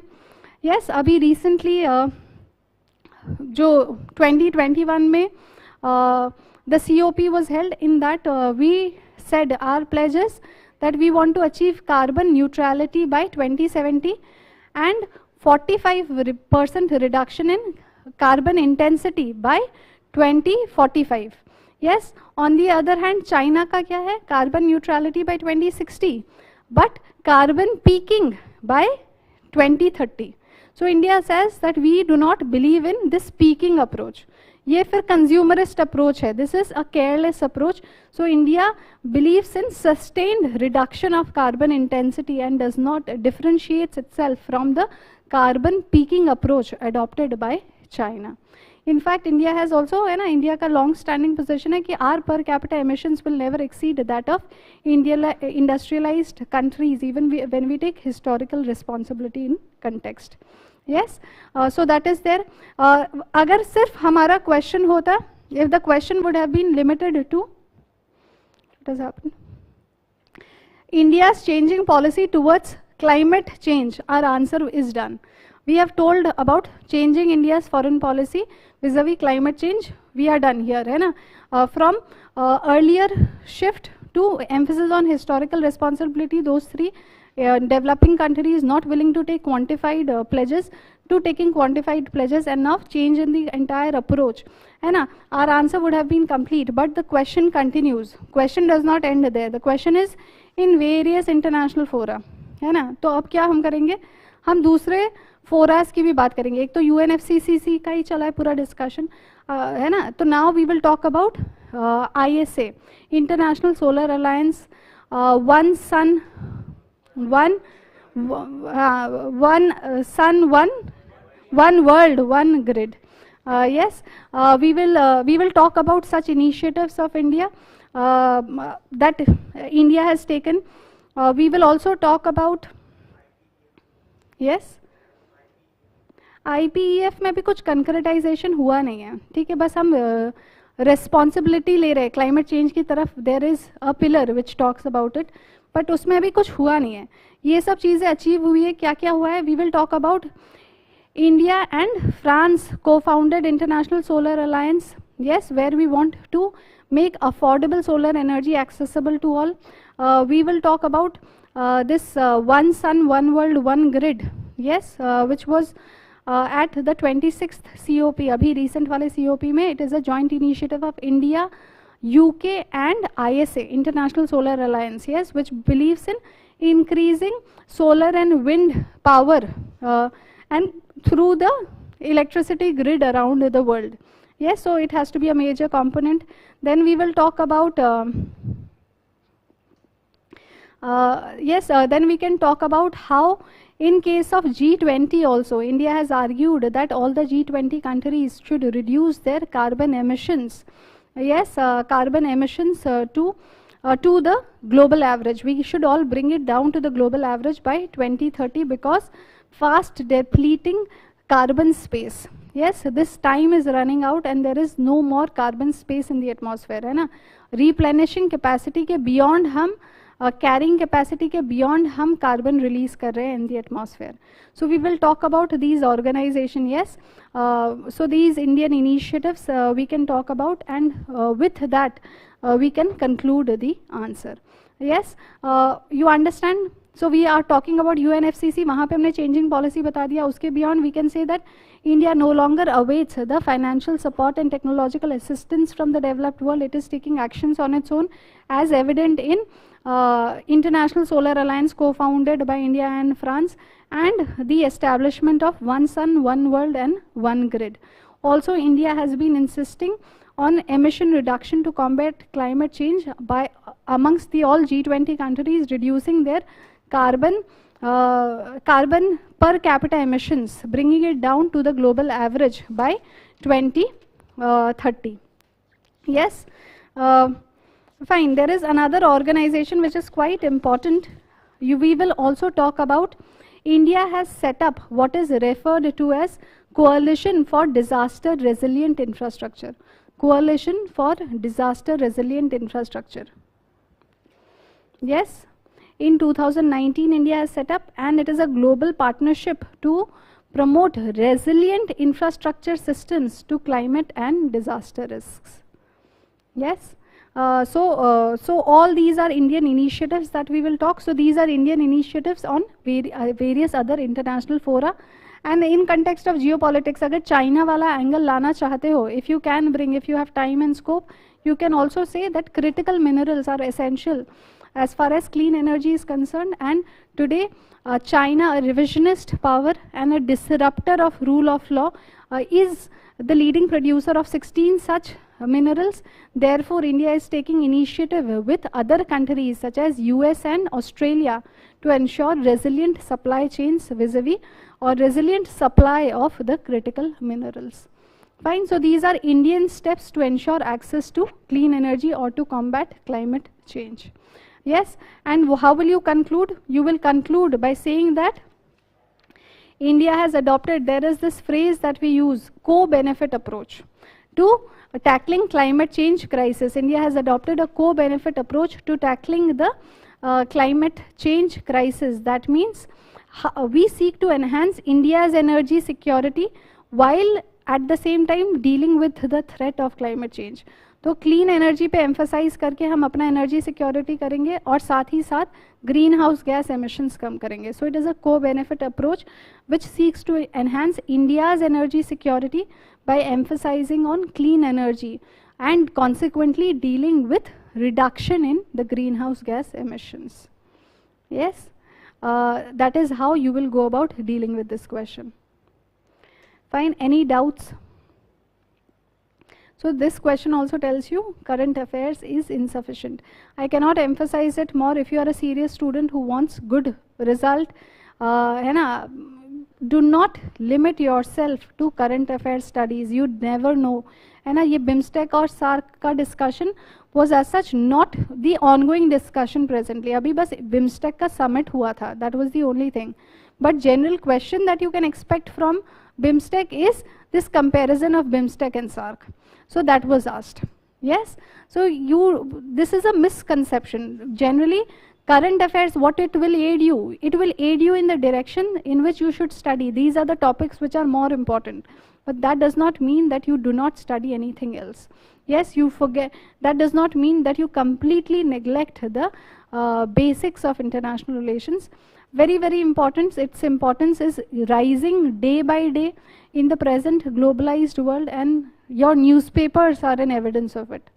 What are these days? Hindu का editorial रोज कम से कम एक editorial तो आता है जो IR पे होता है, कई बार 2 आते हैं, कई बार 3 आते हैं. Yes. So what does this show? That international relations has become important in the present globalized world, the present world that we are living in. One country में कुछ होता है, पूरी दुनिया पे उसका impact है. इस वजह से we are in a globalized world. The world has become flat. There is time and space shrinking that has happened. Consequently, international relations has become very, very important. UPSC being a generalist paper, you will only see maybe the importance of IR increasing in the following years, not declining. So prelims as well as mains, it will be an important area from which questions might be asked. Generally, essay भी एक area था जहाँ पे IR से questions आते हैं. Yes. Previously, बहुत साल पहले है ना, 10-15 years back, it was a trend कि IR से there would be questions in essay. Now that trend subsided. Now they have started asking very general questions. But to substantiate those general questions, at times they provide a very good fodder material. Because how do you write essay on an extremely general topic? By making it tangible. You do not write an intangible essay. जितना intangible topic है उतना intangible आप ऐसे नहीं लिख के देते examiner को कि पढ़ो अब चलो मजे लो. You don't do that. Yes. You try and make that topic tangible because you want to show that you are an objective person. Yes. This is a UPSC exam that you are sitting in. You are not sitting for a philosophical exam कि चलो you have asked me a philosophical question, so I'll give you all the more philosophical answer. That is not what we do. We give tangible points to the philosophical topics, and there also your IR can serve as an important fodder. Yes. So prepare it well. And yes, my suggestion as far as your exams, your mains is concerned, most of you know this information. Maybe I'm just reiterating this information, but then it is so very important. Do not proliferate your sources. Do not start reading too much from too many sources.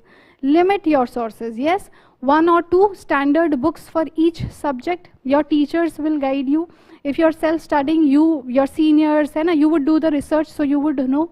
So limit your sources, but what is most important? Revision, revision, revision. Only when you revise, you will be able to write answers. If you pay close attention to the questions that they have asked in your mains exam this year, it is not direct question. It is not the importance of I2, U2. It is about how it will help transform India's role in West Asia. That discussion you want to write. So you need a background of West Asia. है ना? That ability to use the information that is there and produce it. है ना? Inference पे question आ रहे हैं, है ना? Changing policy vis-a-vis the climate change.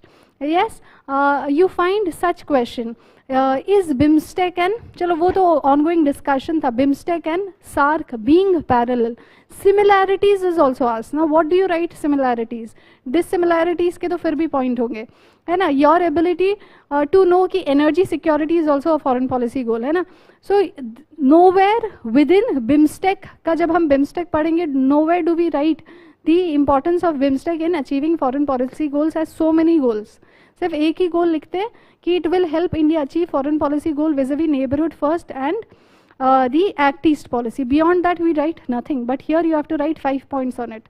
So your presence of mind, and when you actually know the subject well, when you know your syllabus and your course well, only then you will be able to utilize information scattered across and put it there in the answer in that given time frame, है ना, limited time frame में. Therefore, revision is very, very important. Nobody can overemphasize its importance, and you will get time to revise only when you have limited material. Otherwise, you will just read one book after the other and your time will be spent out. Yes? So, trust whatever source you are reading and limit yourself to that. Yes? Revise and re-revise. Make short notes. The way to study is writing and studying. That is how you remember things. Even if you will not be able to immediately revise before the exam, you will be able to recall better in the exam if you have put in that effort of writing and studying. Answer writing practice, once again, very, very, very important. Nobody can overemphasize it. Yes. So, anyways, when you are most active, write answers. Also, when you do not feel like studying, you are very tired. You feel like you want a break that day. Maybe on that day, look at previous year's question. Pick up any questions that you might find online or otherwise, है ना, test series वगैरह कुछ भी जो भी होता है, जो भी sources है, your teachers might have told you some question, whatever it be. Yes, go through the questions, try and write answer on it. If you are not writing answer, initially you have to write answers, full answers you have to write. After a point, you will reach a stage where structuring would suffice. Yes, so answer writing maybe in an exam like setup would do, and the rest at home structurizing the answer. Yes, how will I, which are the parts in which I will address this question that is asked. That has to be done. Yes, if you do that, if you put in the required amount of hard work, yes, we know UPSC is difficult, it gives you jitters. Yes, बहुत बार tension हो जाता है, tension इतना हो जाता है कि distress हो जाता है, you cannot study. But at the end, remember, hard work is always paid off. And if you do the right hard work, that is the smart work, hard work plus smart work, you will get results. In one way or the other, you will get results. So with that positive attitude, go ahead and prepare. Yes, and of course, you will be able to do well in the exam. Yes, thank you. Any queries that you have?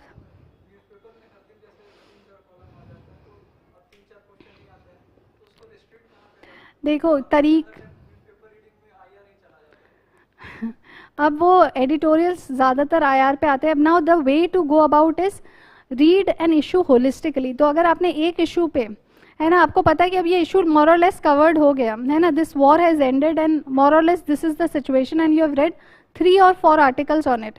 That means you have got the gist, because at the end you have to write 15 marker question maximum, in which you will write 5 or 6 points with respect to a certain aspect. So if you have 4 or 5 articles and you have come out on a certain topic with 4 or 5 heads, and within those 4 or 5 heads you have 4 or 5 topics which you can count on your fingertips. Yes, the topics has to be such, points has to be such, very precise, जो आप fingertips पे count करोगे. अगर वैसे points बन गए हैं, then you are done with that. So उसके बाद आपको रोज बिल्कुल rigorously उसी topic पे editorial पढ़ने की ज़रूरत नहीं है. Then you can have an overview and skip through. Yes, but कहाँ पे आपको पहुँचना है? जब वो गोल पहुँच गए कि एक टॉपिक पे 4-5 हेड है और 4-5 हेड के अंदर 4-5 पॉइंट अंडर ईच हेड है, points which you count on your fingertips, and do that.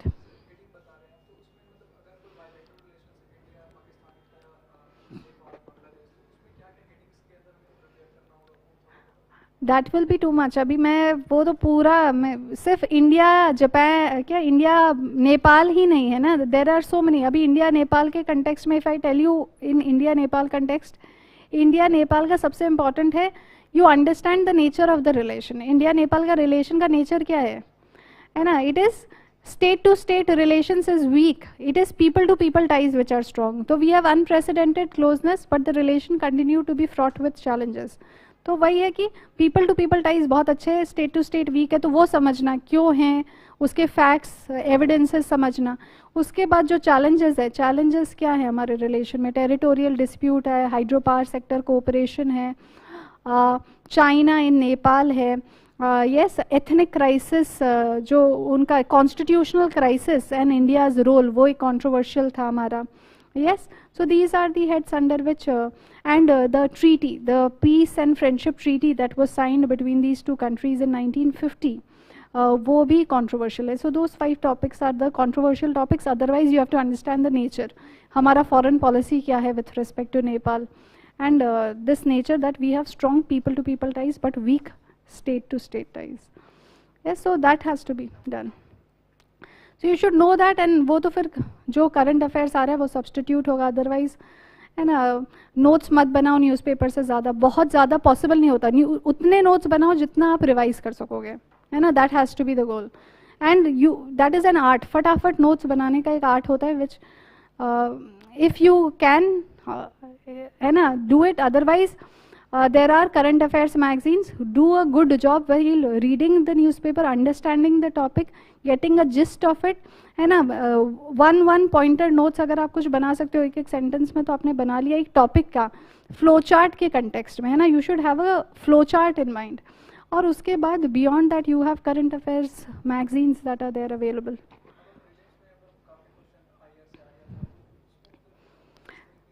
किस तरह से, तो यही है, आपको थरो होना पड़ेगा. There is no shortcut. हमें क्या चाहिए होता है, हमें हर चीज़ का शॉर्टकट चाहिए होता है. और यूपीएससी एक एग्जाम है जो शॉर्टकट के अगेंस्ट काम करता है. जो भी आप शॉर्टकट निकालोगे वो अगले साल उसको बैकफायर कर देगा. So until and unless you have conceptual clarity and important facts in hands, if you have that you will be able to sail through. ठीक है, तो दैट इज द वे. वो फ्लो चार्ट बनाना नहीं है आपको. आपको फ्लो चार्ट आपके दिमाग में होना चाहिए. फ्लो चार्ट नहीं बनाना एग्जाम में, है ना. वो तो समय नहीं है आपके पास. और वो अलग अलग सब्जेक्ट्स की ज़रूरत होती है. आईआर के कंटेक्स्ट में there is no need for any flow chart as such. Yes, what is required is that you try and attempt all the questions and divide equally the time. तो वो आप तभी कर पाओगे when you have practised answer writing sufficiently. Yes, fine. Anything else? Fine. I hope it is. It was a helpful session. Fine. Thank you. Thank you. All the very best for your exams. Fine. Thank you.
Good evening, people.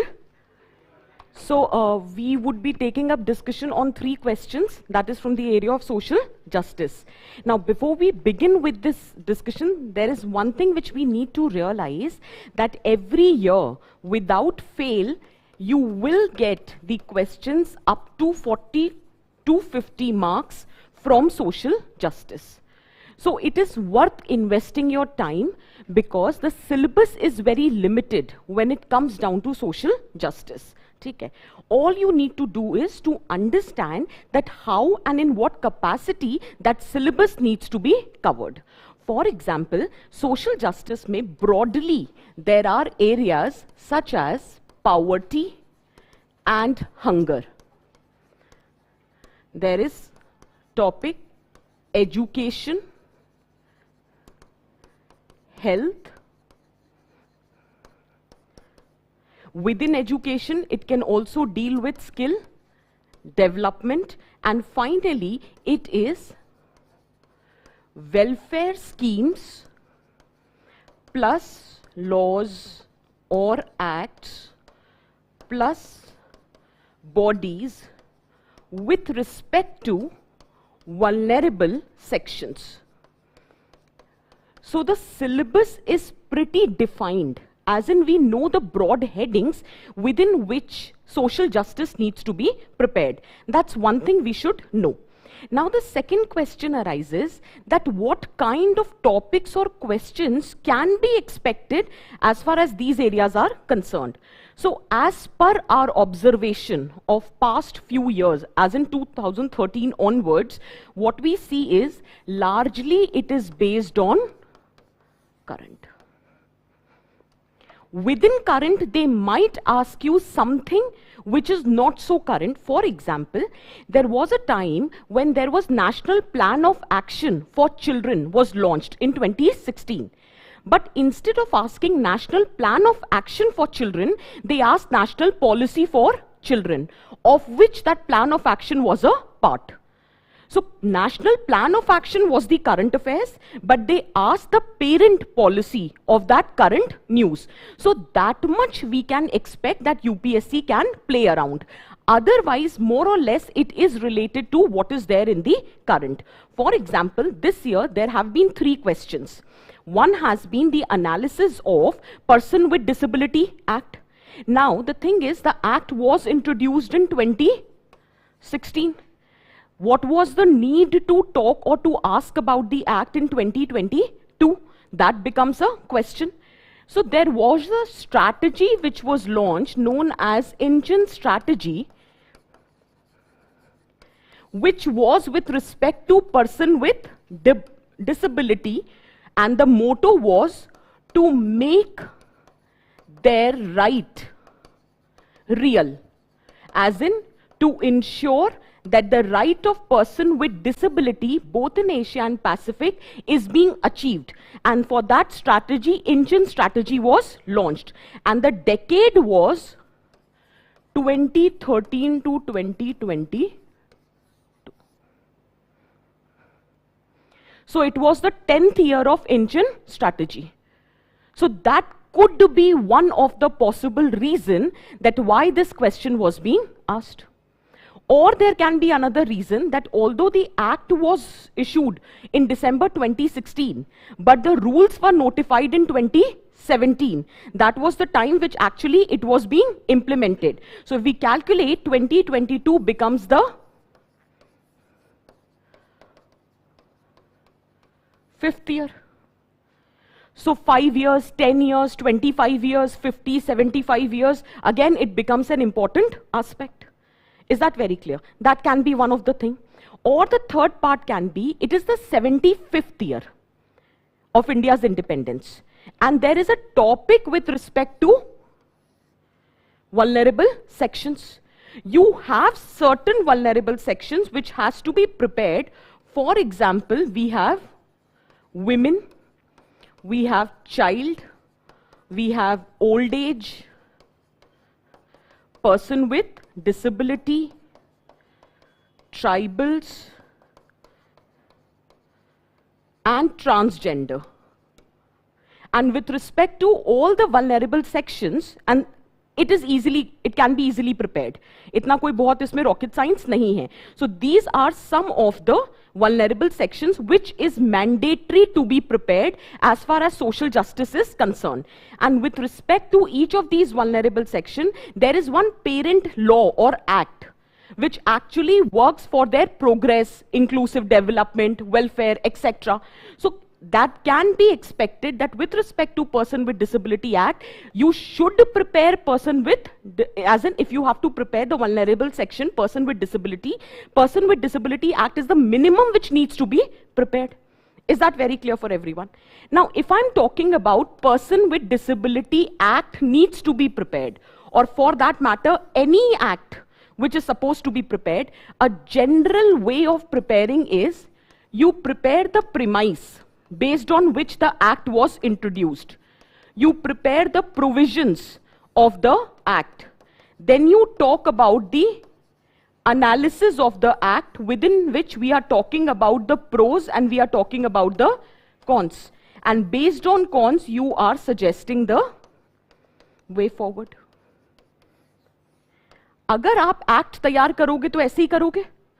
And at least 6 to 7 acts have to be prepared, which are dealing with the core vulnerable sections of the Indian society. And if you are preparing like this, you would be able to answer the question, because that is what it talks about. Either they would ask you on provision, or they will be asking you with respect to analysis.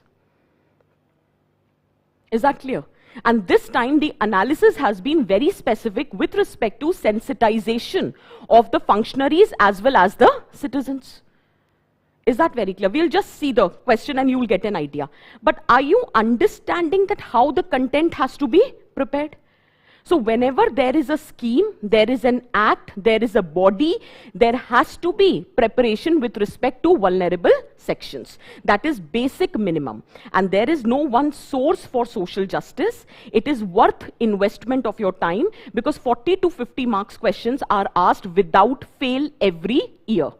So this content has to be prepared on your end. I can give you a broad subheading.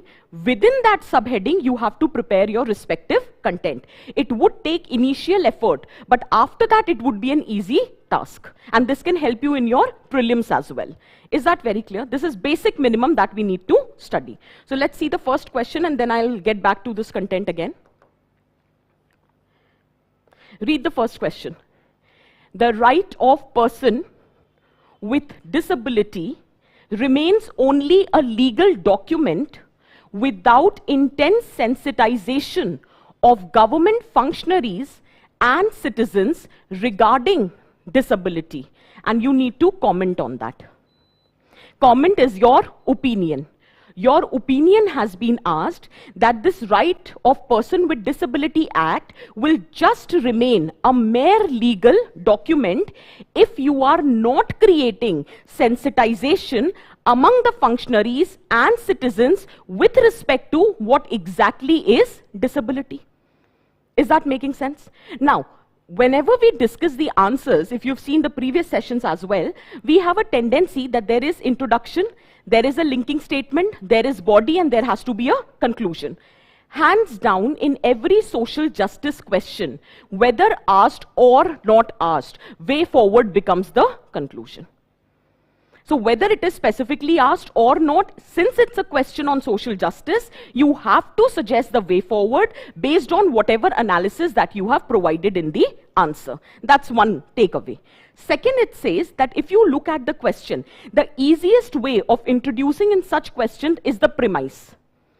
That right of person with disability was actually introduced to fulfill our obligation with respect to United Nations Convention on Right of Person with Disability, to which we are not only a signatory but also have ratified it.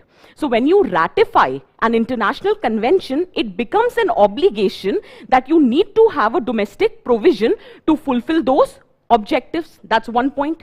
Or you could have started that how it is modeled on human rights approach, which seeks to provide all the necessary rights to person with disability so as to ensure their integration in the society. So all is not supposed to be written.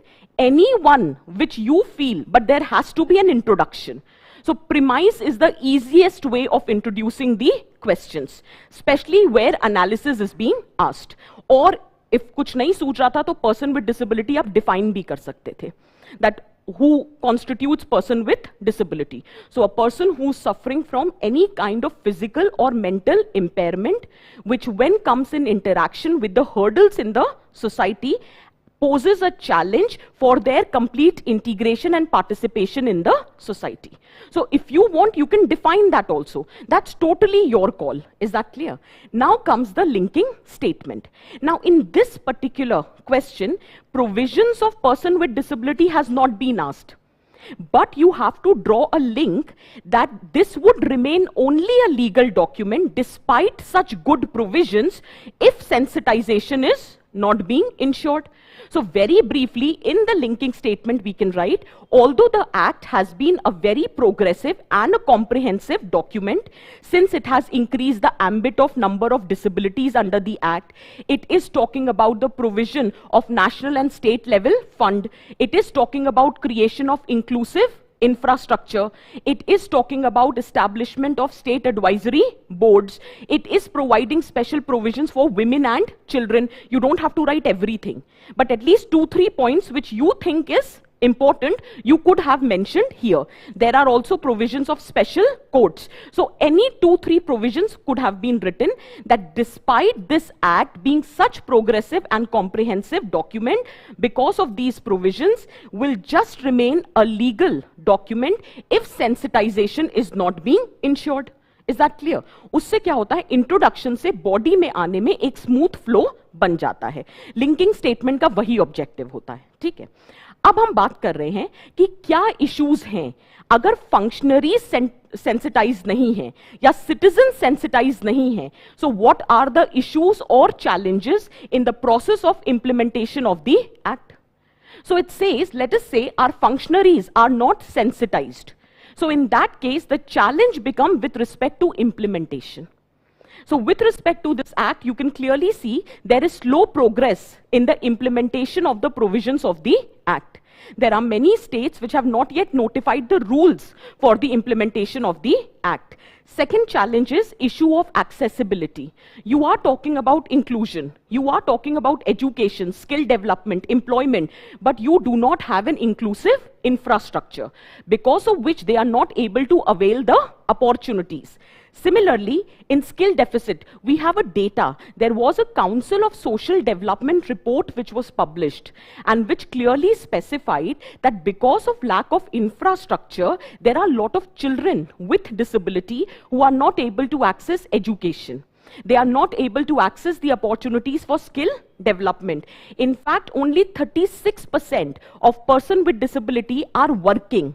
That means majority of them do not having the opportunity to work as well. Not only this, another major challenge due to lack of sensitization is non-utilization of resources.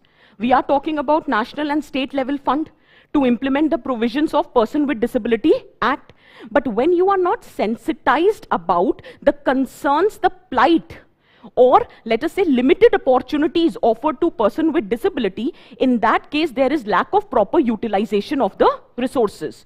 And the amount of unused resource, if you can see, is subsequently increasing with every subsequent year. So that remains the challenge. Now what I have done is, I have provided certain data. These are the findings. Now, obviously, it is not humanly possible that with respect to every act, you remember these data. Absolutely not. All I'm just trying to say is, just remember half, more than half. So if you can look at it, most of the data is more than half, right? So can we say more than half number of states have not yet notified state rules? More than half number of states have not yet constituted state advisory boards. More than half number of states have not notified special courts. Can we do that? हमने गलत तो answer नहीं लिखा. More than half ही है, but then you don't have to remember the exact data because anyway it is not possible. ठीक है? So these are some of the provisions which could be mentioned to give more credibility to your argument. And these problems are existing because there is lack of sensitization of government functionaries. Another major challenge is when there is lack of sensitization of the citizens. When that happens, then there is a stigma which is associated with disability.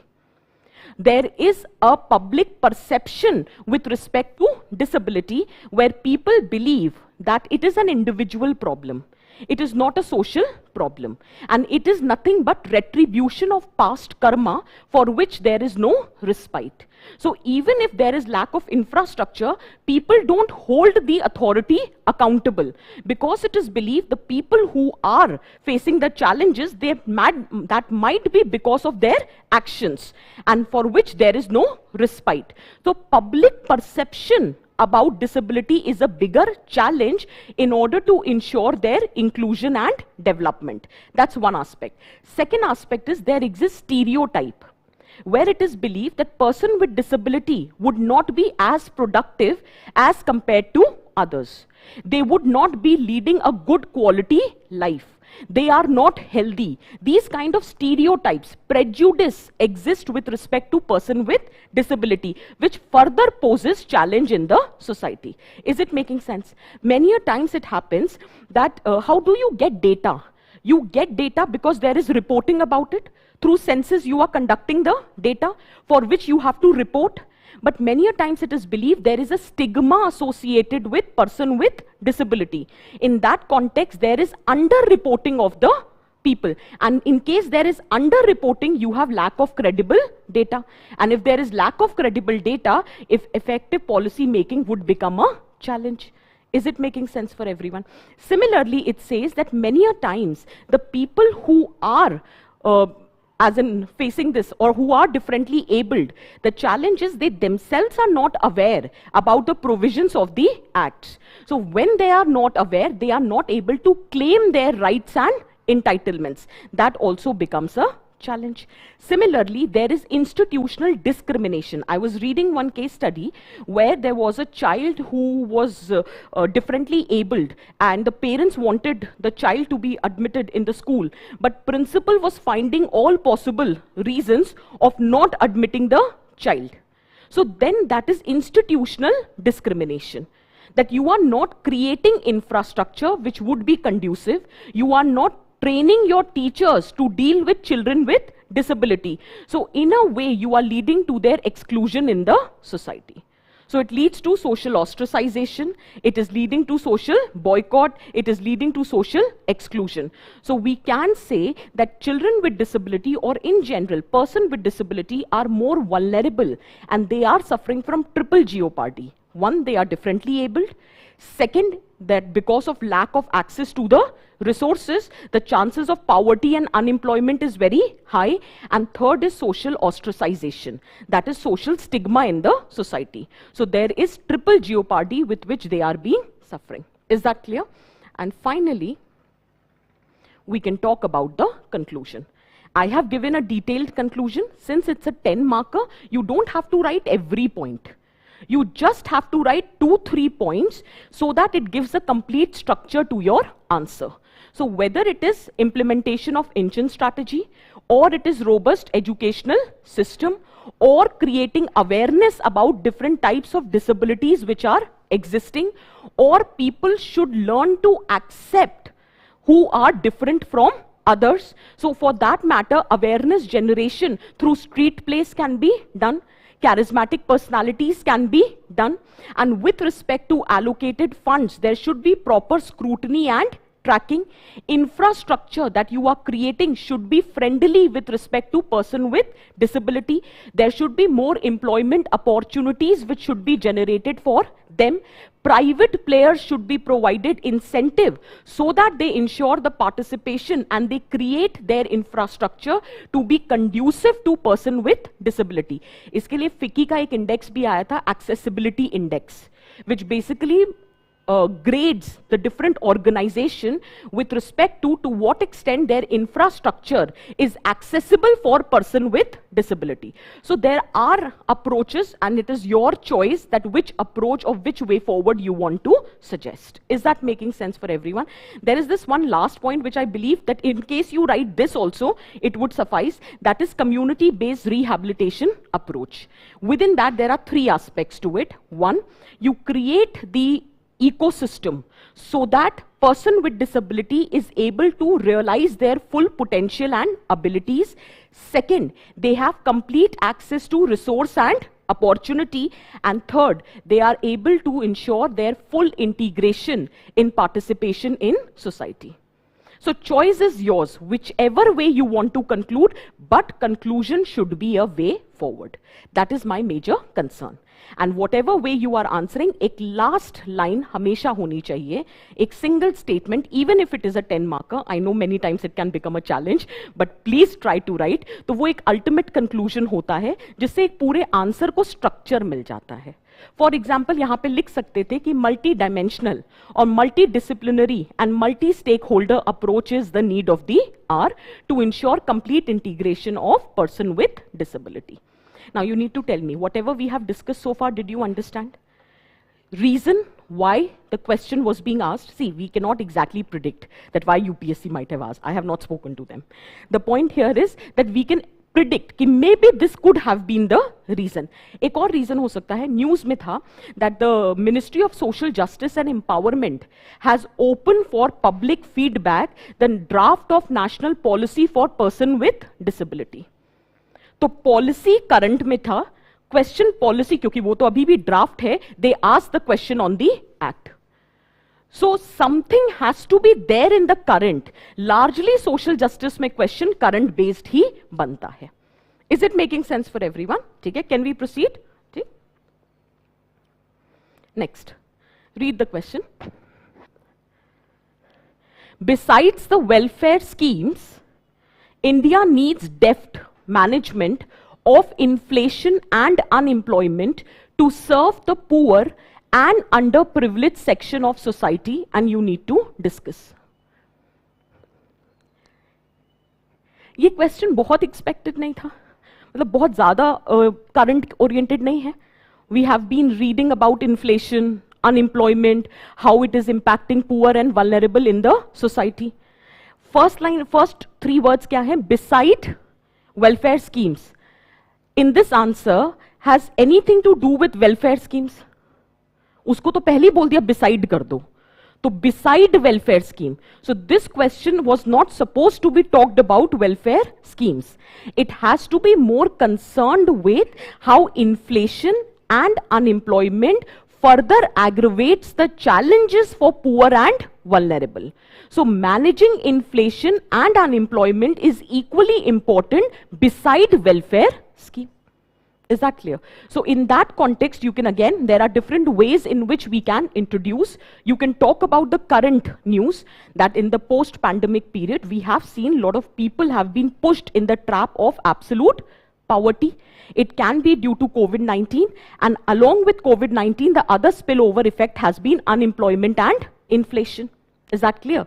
So beside welfare scheme, there is a need of deft management of both inflation and unemployment. That's one way of introducing the answer.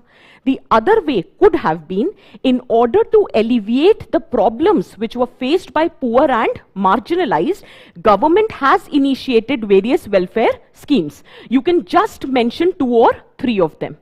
However, beside this scheme, in order to ensure empowerment and inclusion of these people, what is required is deft management of inflation and unemployment.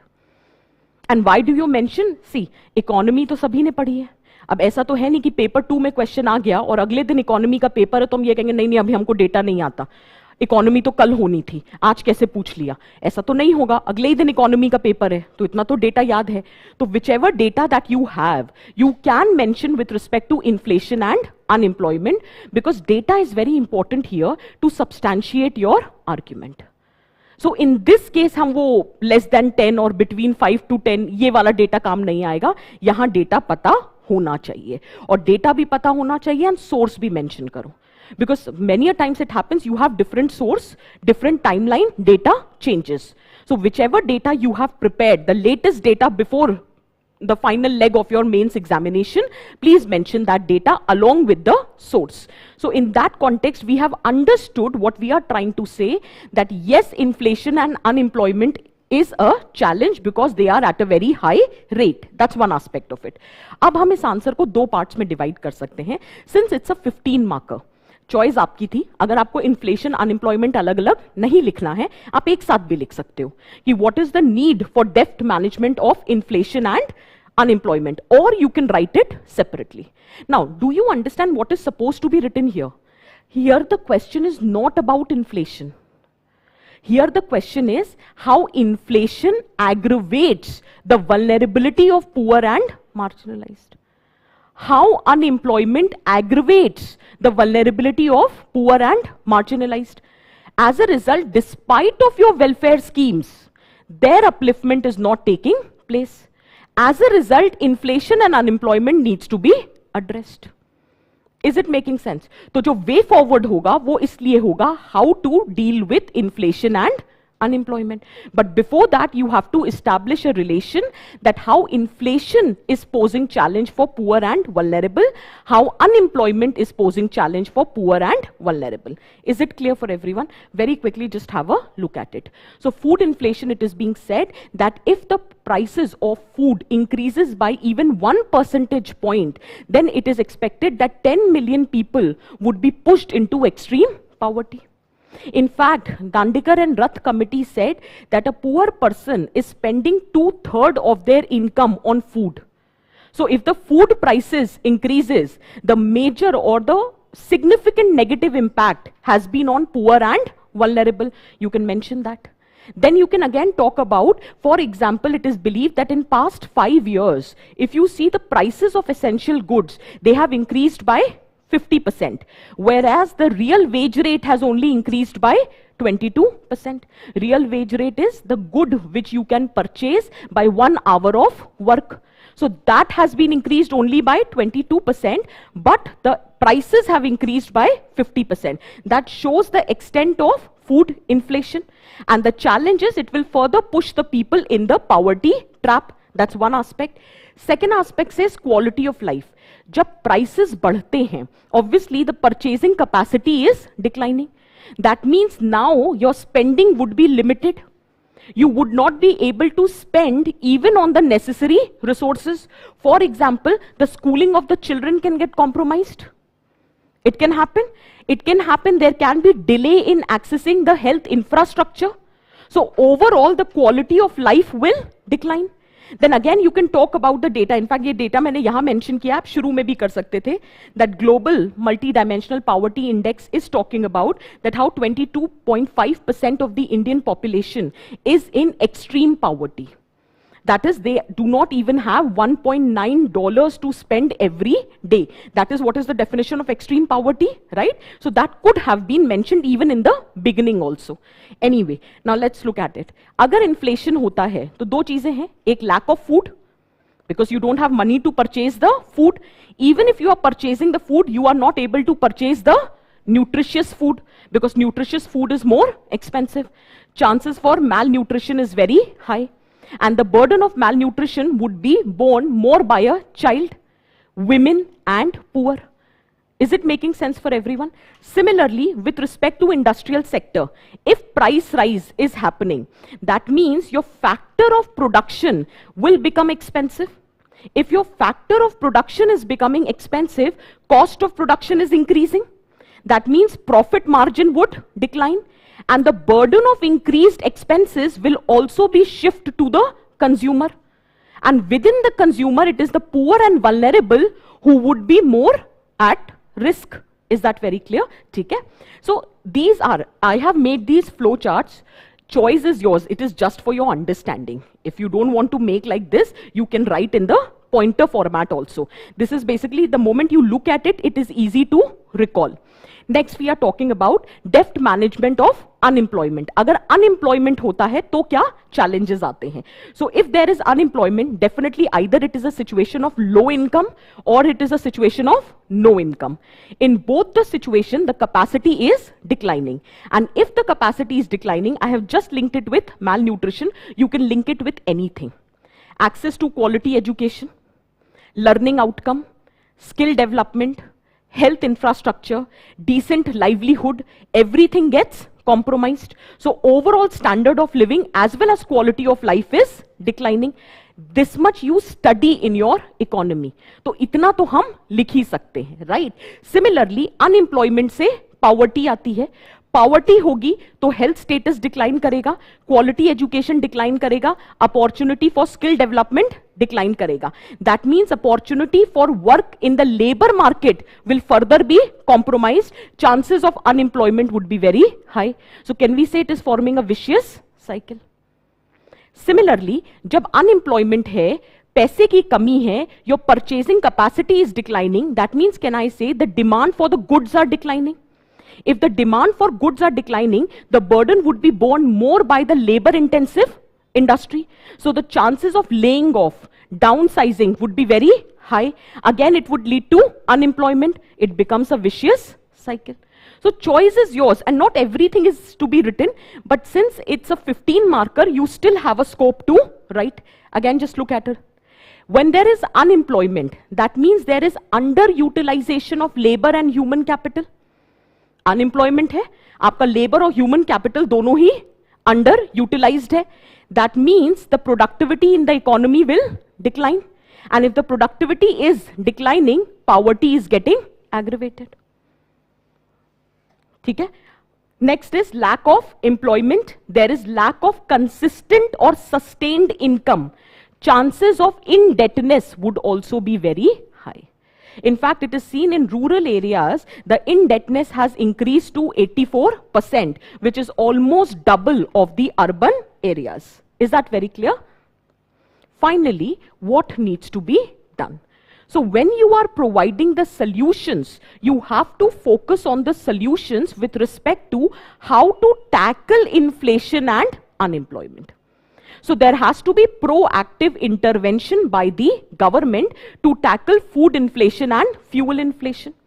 Another thing can be many a times inflation is not the result of the domestic things, but what is happening in the global setup. So in that case, we have to minimize our dependence on the import. So the goods on which we are dependent, as in goods for which we are dependent on the import, we should focus on domestic production of those goods. So in that case also inflation can be tackled. Similarly, we should focus on agriculture because at least essential goods can be provided. So here we can focus on diversification of agriculture. We can focus on increasing the income of the farmers. At the same time, human capital formation. So whether it is health, whether it is nutrition, whether it is education, that needs to be focused upon. Why? Unemployment nahi hoga. Labor intensive technology को focus करने की जरूरत है so that the opportunity for absorption of labor in the labor market is generated. You can write all these points. One of the suggestion can be MG Narega equivalent can be created for the urban areas. Or further strengthening of the social security nets. You have too many options. You can write 4, 5 and it would be done. And finally, we can conclude that a sincere effort on the part of policy makers is the need of the hour. Otherwise, demographic dividend will turn into a disaster. As simple as that. ठीक? Now, again, the question is, कि ये question क्यों बना था? As in inflation and unemployment, that is purely because of current affairs. Is that clear? ठीक है. Last question, let's quickly take. ये question क्यों पूछा? Right to education. नहीं, कोई 10-15 कुछ नहीं हुए. New education policy की वजह से पूछा.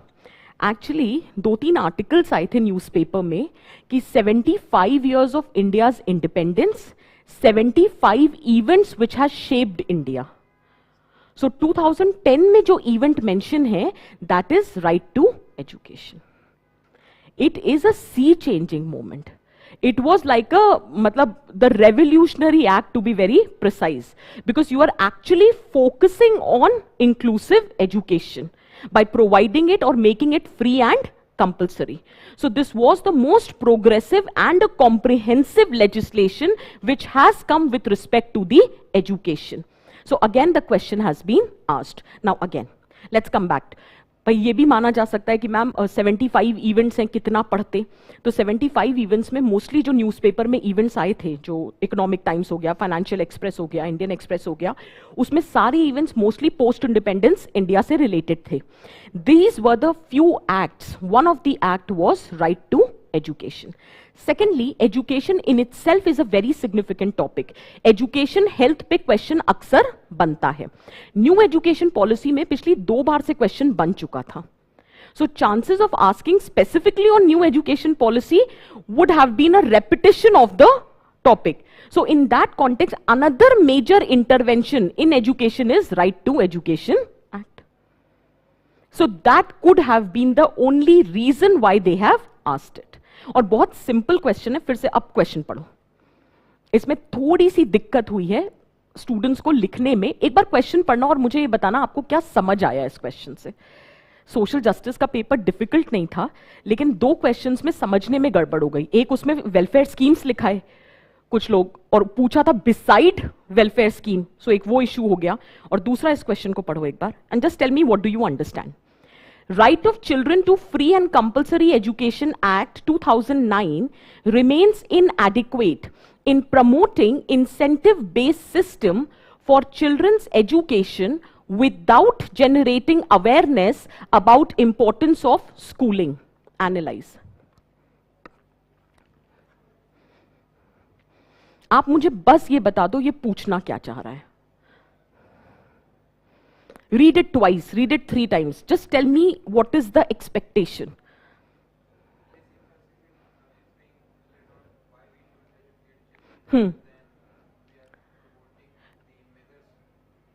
Brilliant.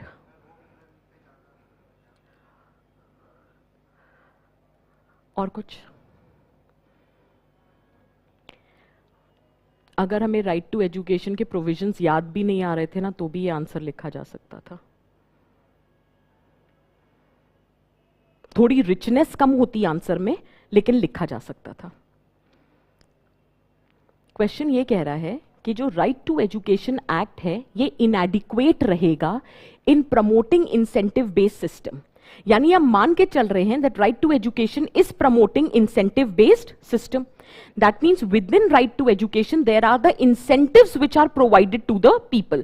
For example, we have direct benefit transfers like free textbook, school uniform, transport allowance or midday meal. That is good enough incentive for the parents to send their kids to school. But this incentive based system hone ke bawajood people are not sending their kids to schooling because we have failed to create awareness regarding importance of schooling. तो मुद्दा यहां पे था attitude with respect to schooling. इसमें हमें RTE को analyse नहीं करना था पर से, हमें यह एनालाइज करना था 2 चीजें. First, that why we are not able to create awareness about the importance of schooling, and since we have not created awareness about schooling despite having incentives, people are not sending the kids to school. Hence what needs to be done. और कभी कभी जब English interpretation में commas वगैरह नहीं होते और question को समझने में दिक्कत हो रही हो, इमीडिएटली हिंदी ट्रांसलेशन देख लो. हिंदी ट्रांसलेशन पढ़ते ही समझ आ जाएगा कि डिमांड क्या है क्वेश्चन की. डिमांड एक ही थी, you have to write the answer on awareness with respect to importance of schooling. As simple as that. Is that clear? अब क्योंकि 15 मार्कर है और अक्सर क्या होता है कि जब भी हम आरटीई या किसी भी एक्ट को एनालाइज करते हैं तो हम उसमें एक पॉइंट लिखते हैं. वन ऑफ द शॉर्टकमिंग और इश्यूज और challenges with respect to the act is that we have failed to create awareness और एटीट्यूडनल चेंज. अब उस एटीट्यूडनल चेंज और अवेयरनेस पे 15 नंबर का सवाल है, तो थोड़ा बिल्डअप करने की जरूरत है because the ambit of the question is slightly narrow. If you exactly know the demand of the question, then actually the ambit is narrow. But अब इसी को हम wide करेंगे. For example, again, it's a landmark in educational sector, that is right to education, providing free and compulsory education in order to ensure both quality as well as equality in the society. Then what are the incentive based provision? ये आपका linking connect हो सकता है, ये लिखना जरूरी है. चाहे 2-3 ही लिखो, लेकिन इंसेंटिव लिखो. फॉर एग्जाम्पल कैपिटेशन फीस वगैरह नहीं है, स्कूल फीस नहीं है, फ्री है education. There is a provision of 25% reservation for children from EWS category in the private schools. So all those provisions can be, it is an incentive that you will get access to private schooling and that would be free of cost. So it is like an incentive which is being created. But despite this incentive based provision, we have not been able to create awareness about the schooling. अब यहाँ पे दो चीजें आती हैं. पहला कि because of this incentive, क्योंकि हमें एम्बिट को वाइडन करना है, हम थोड़ा सा डेटा दे सकते हैं. For example, with the emergence of this 25% quota within the right to education, 3.3 million students have been enrolled in that.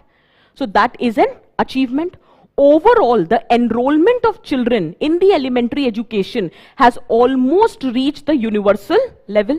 Again, that is the achievement. 98% is already there. We have been able to create education system which is both inclusive as well as accessible. अब मुद्दे के data पे आते हैं. Exactly, अब पढ़ो. अगर ऊपर का डेटा, एक भी डेटा दे दोगे तो काम चल जाएगा. सिर्फ इतना भी लिख देते कि gross enrolment rate has increased and almost universal enrollment has been ensured. Even that would suffice, because now the main content starts. So main content में हम थोड़ा सा build up देते हैं that education is the most important tool so as to bring up, कहते हैं ना, education is the most powerful tool to bring about change in the society. So then we can talk about it is the most powerful tool to bring about positive change in the society. However, spreading awareness about its importance is the need of the hour. क्यों? हमारे पास data है. National Family Health Survey report number 5 says that not interested in education is a common cause for dropout. More than 35% of the people have found the education to be irrelevant. That means we have failed to create awareness about the importance of education. So despite having the incentive based system, it is not serving the desired objective. और ये कहाँ देखने को मिलता है? अब देखो, अगर एग्जैक्ट डेटा नहीं भी है हमारे पास और हमको इतना भी पता है कि out of school children among girls is more as compare to boys, out of school children is more in rural areas as compared to urban, out of school children is more among children with disability, out of school children is more among tribals. If you know only this understanding also without data, you can still write the answer. अब क्योंकि हमने awareness generation नहीं किया, तो incentive होने के बावजूद girls are not enrolled in the education system. Because even today, people believe that girls should be socialized for domestic chores. As a result, out of school children among girls is more as compared to boys. Similarly, among certain religious minorities also, out of school children is high as compared to others. Literacy rate is low as compared to others. And that's largely because lack of awareness about the importance of schooling. So many a times there exists a vicious cycle. Parents not having the awareness, not sending their kids to school. When those kids become adult, they carry forward the same socialization and further they are not sending their kids to school. So then it becomes the vicious cycle which is passing from generation to generation. Similarly, rural-urban disparity, because in rural areas there is lack of awareness about the importance of education system.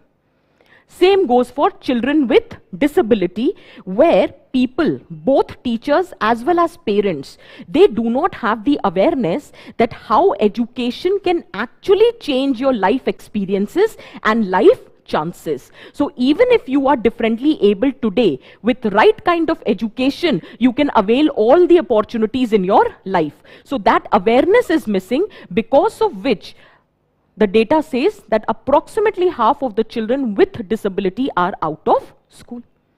Same holds true for tribals. In fact, I was reading a study which says that tribal people, the adults in the family, are not sending their kids to school. And there were certain factors responsible. One was the lack of transportation, because they were living in the isolated area.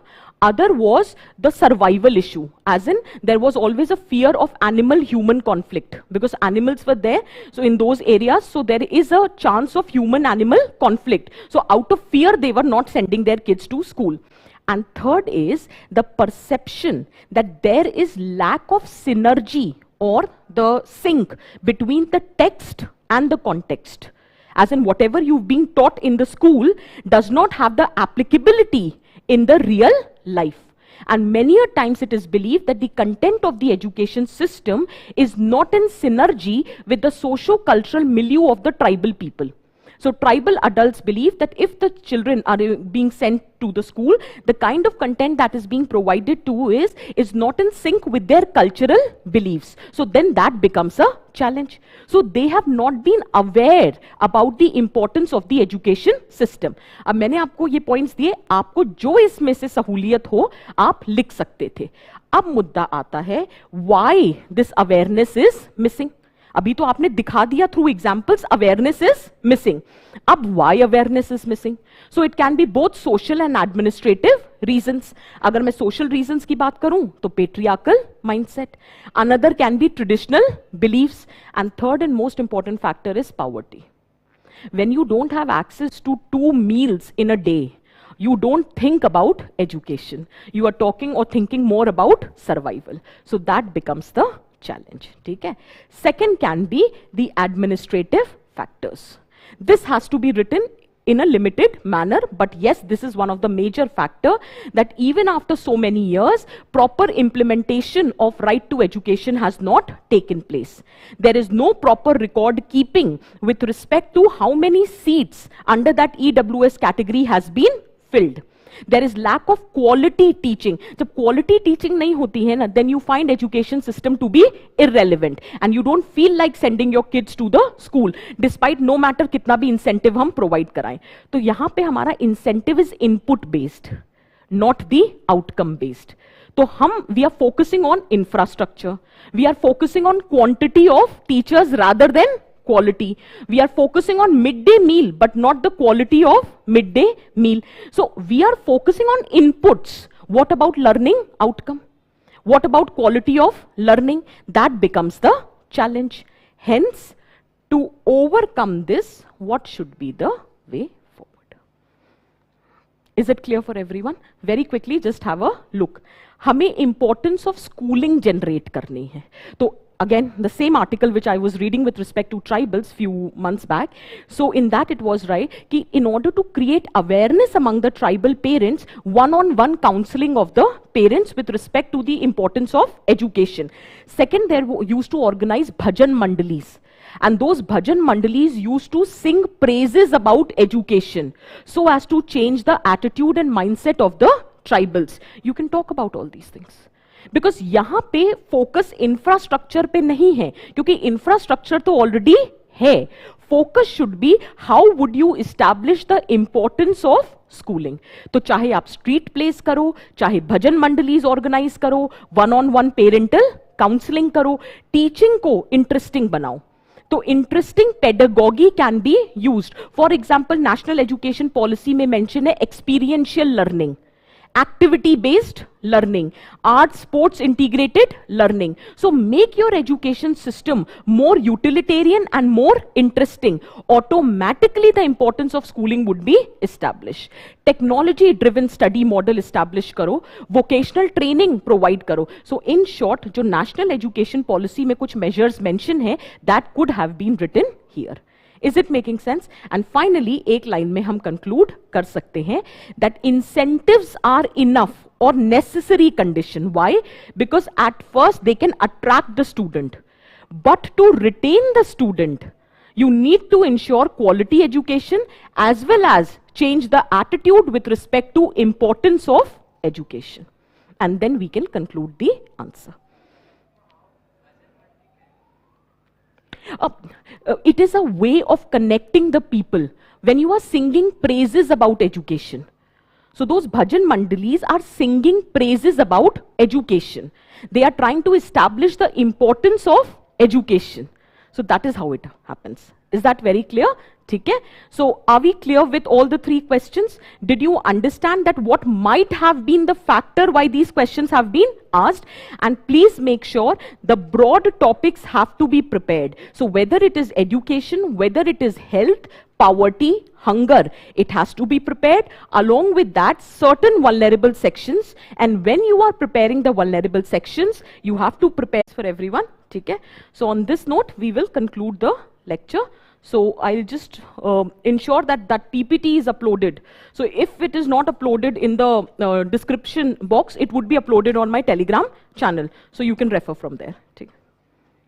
Smritisha_Vision IAS. So I think so yahi hai. Smritisha_Vision IAS. I think search करने पे मिलना चाहिए. ठीक है. अच्छा ठीक है. चलो. Bye people. Take care.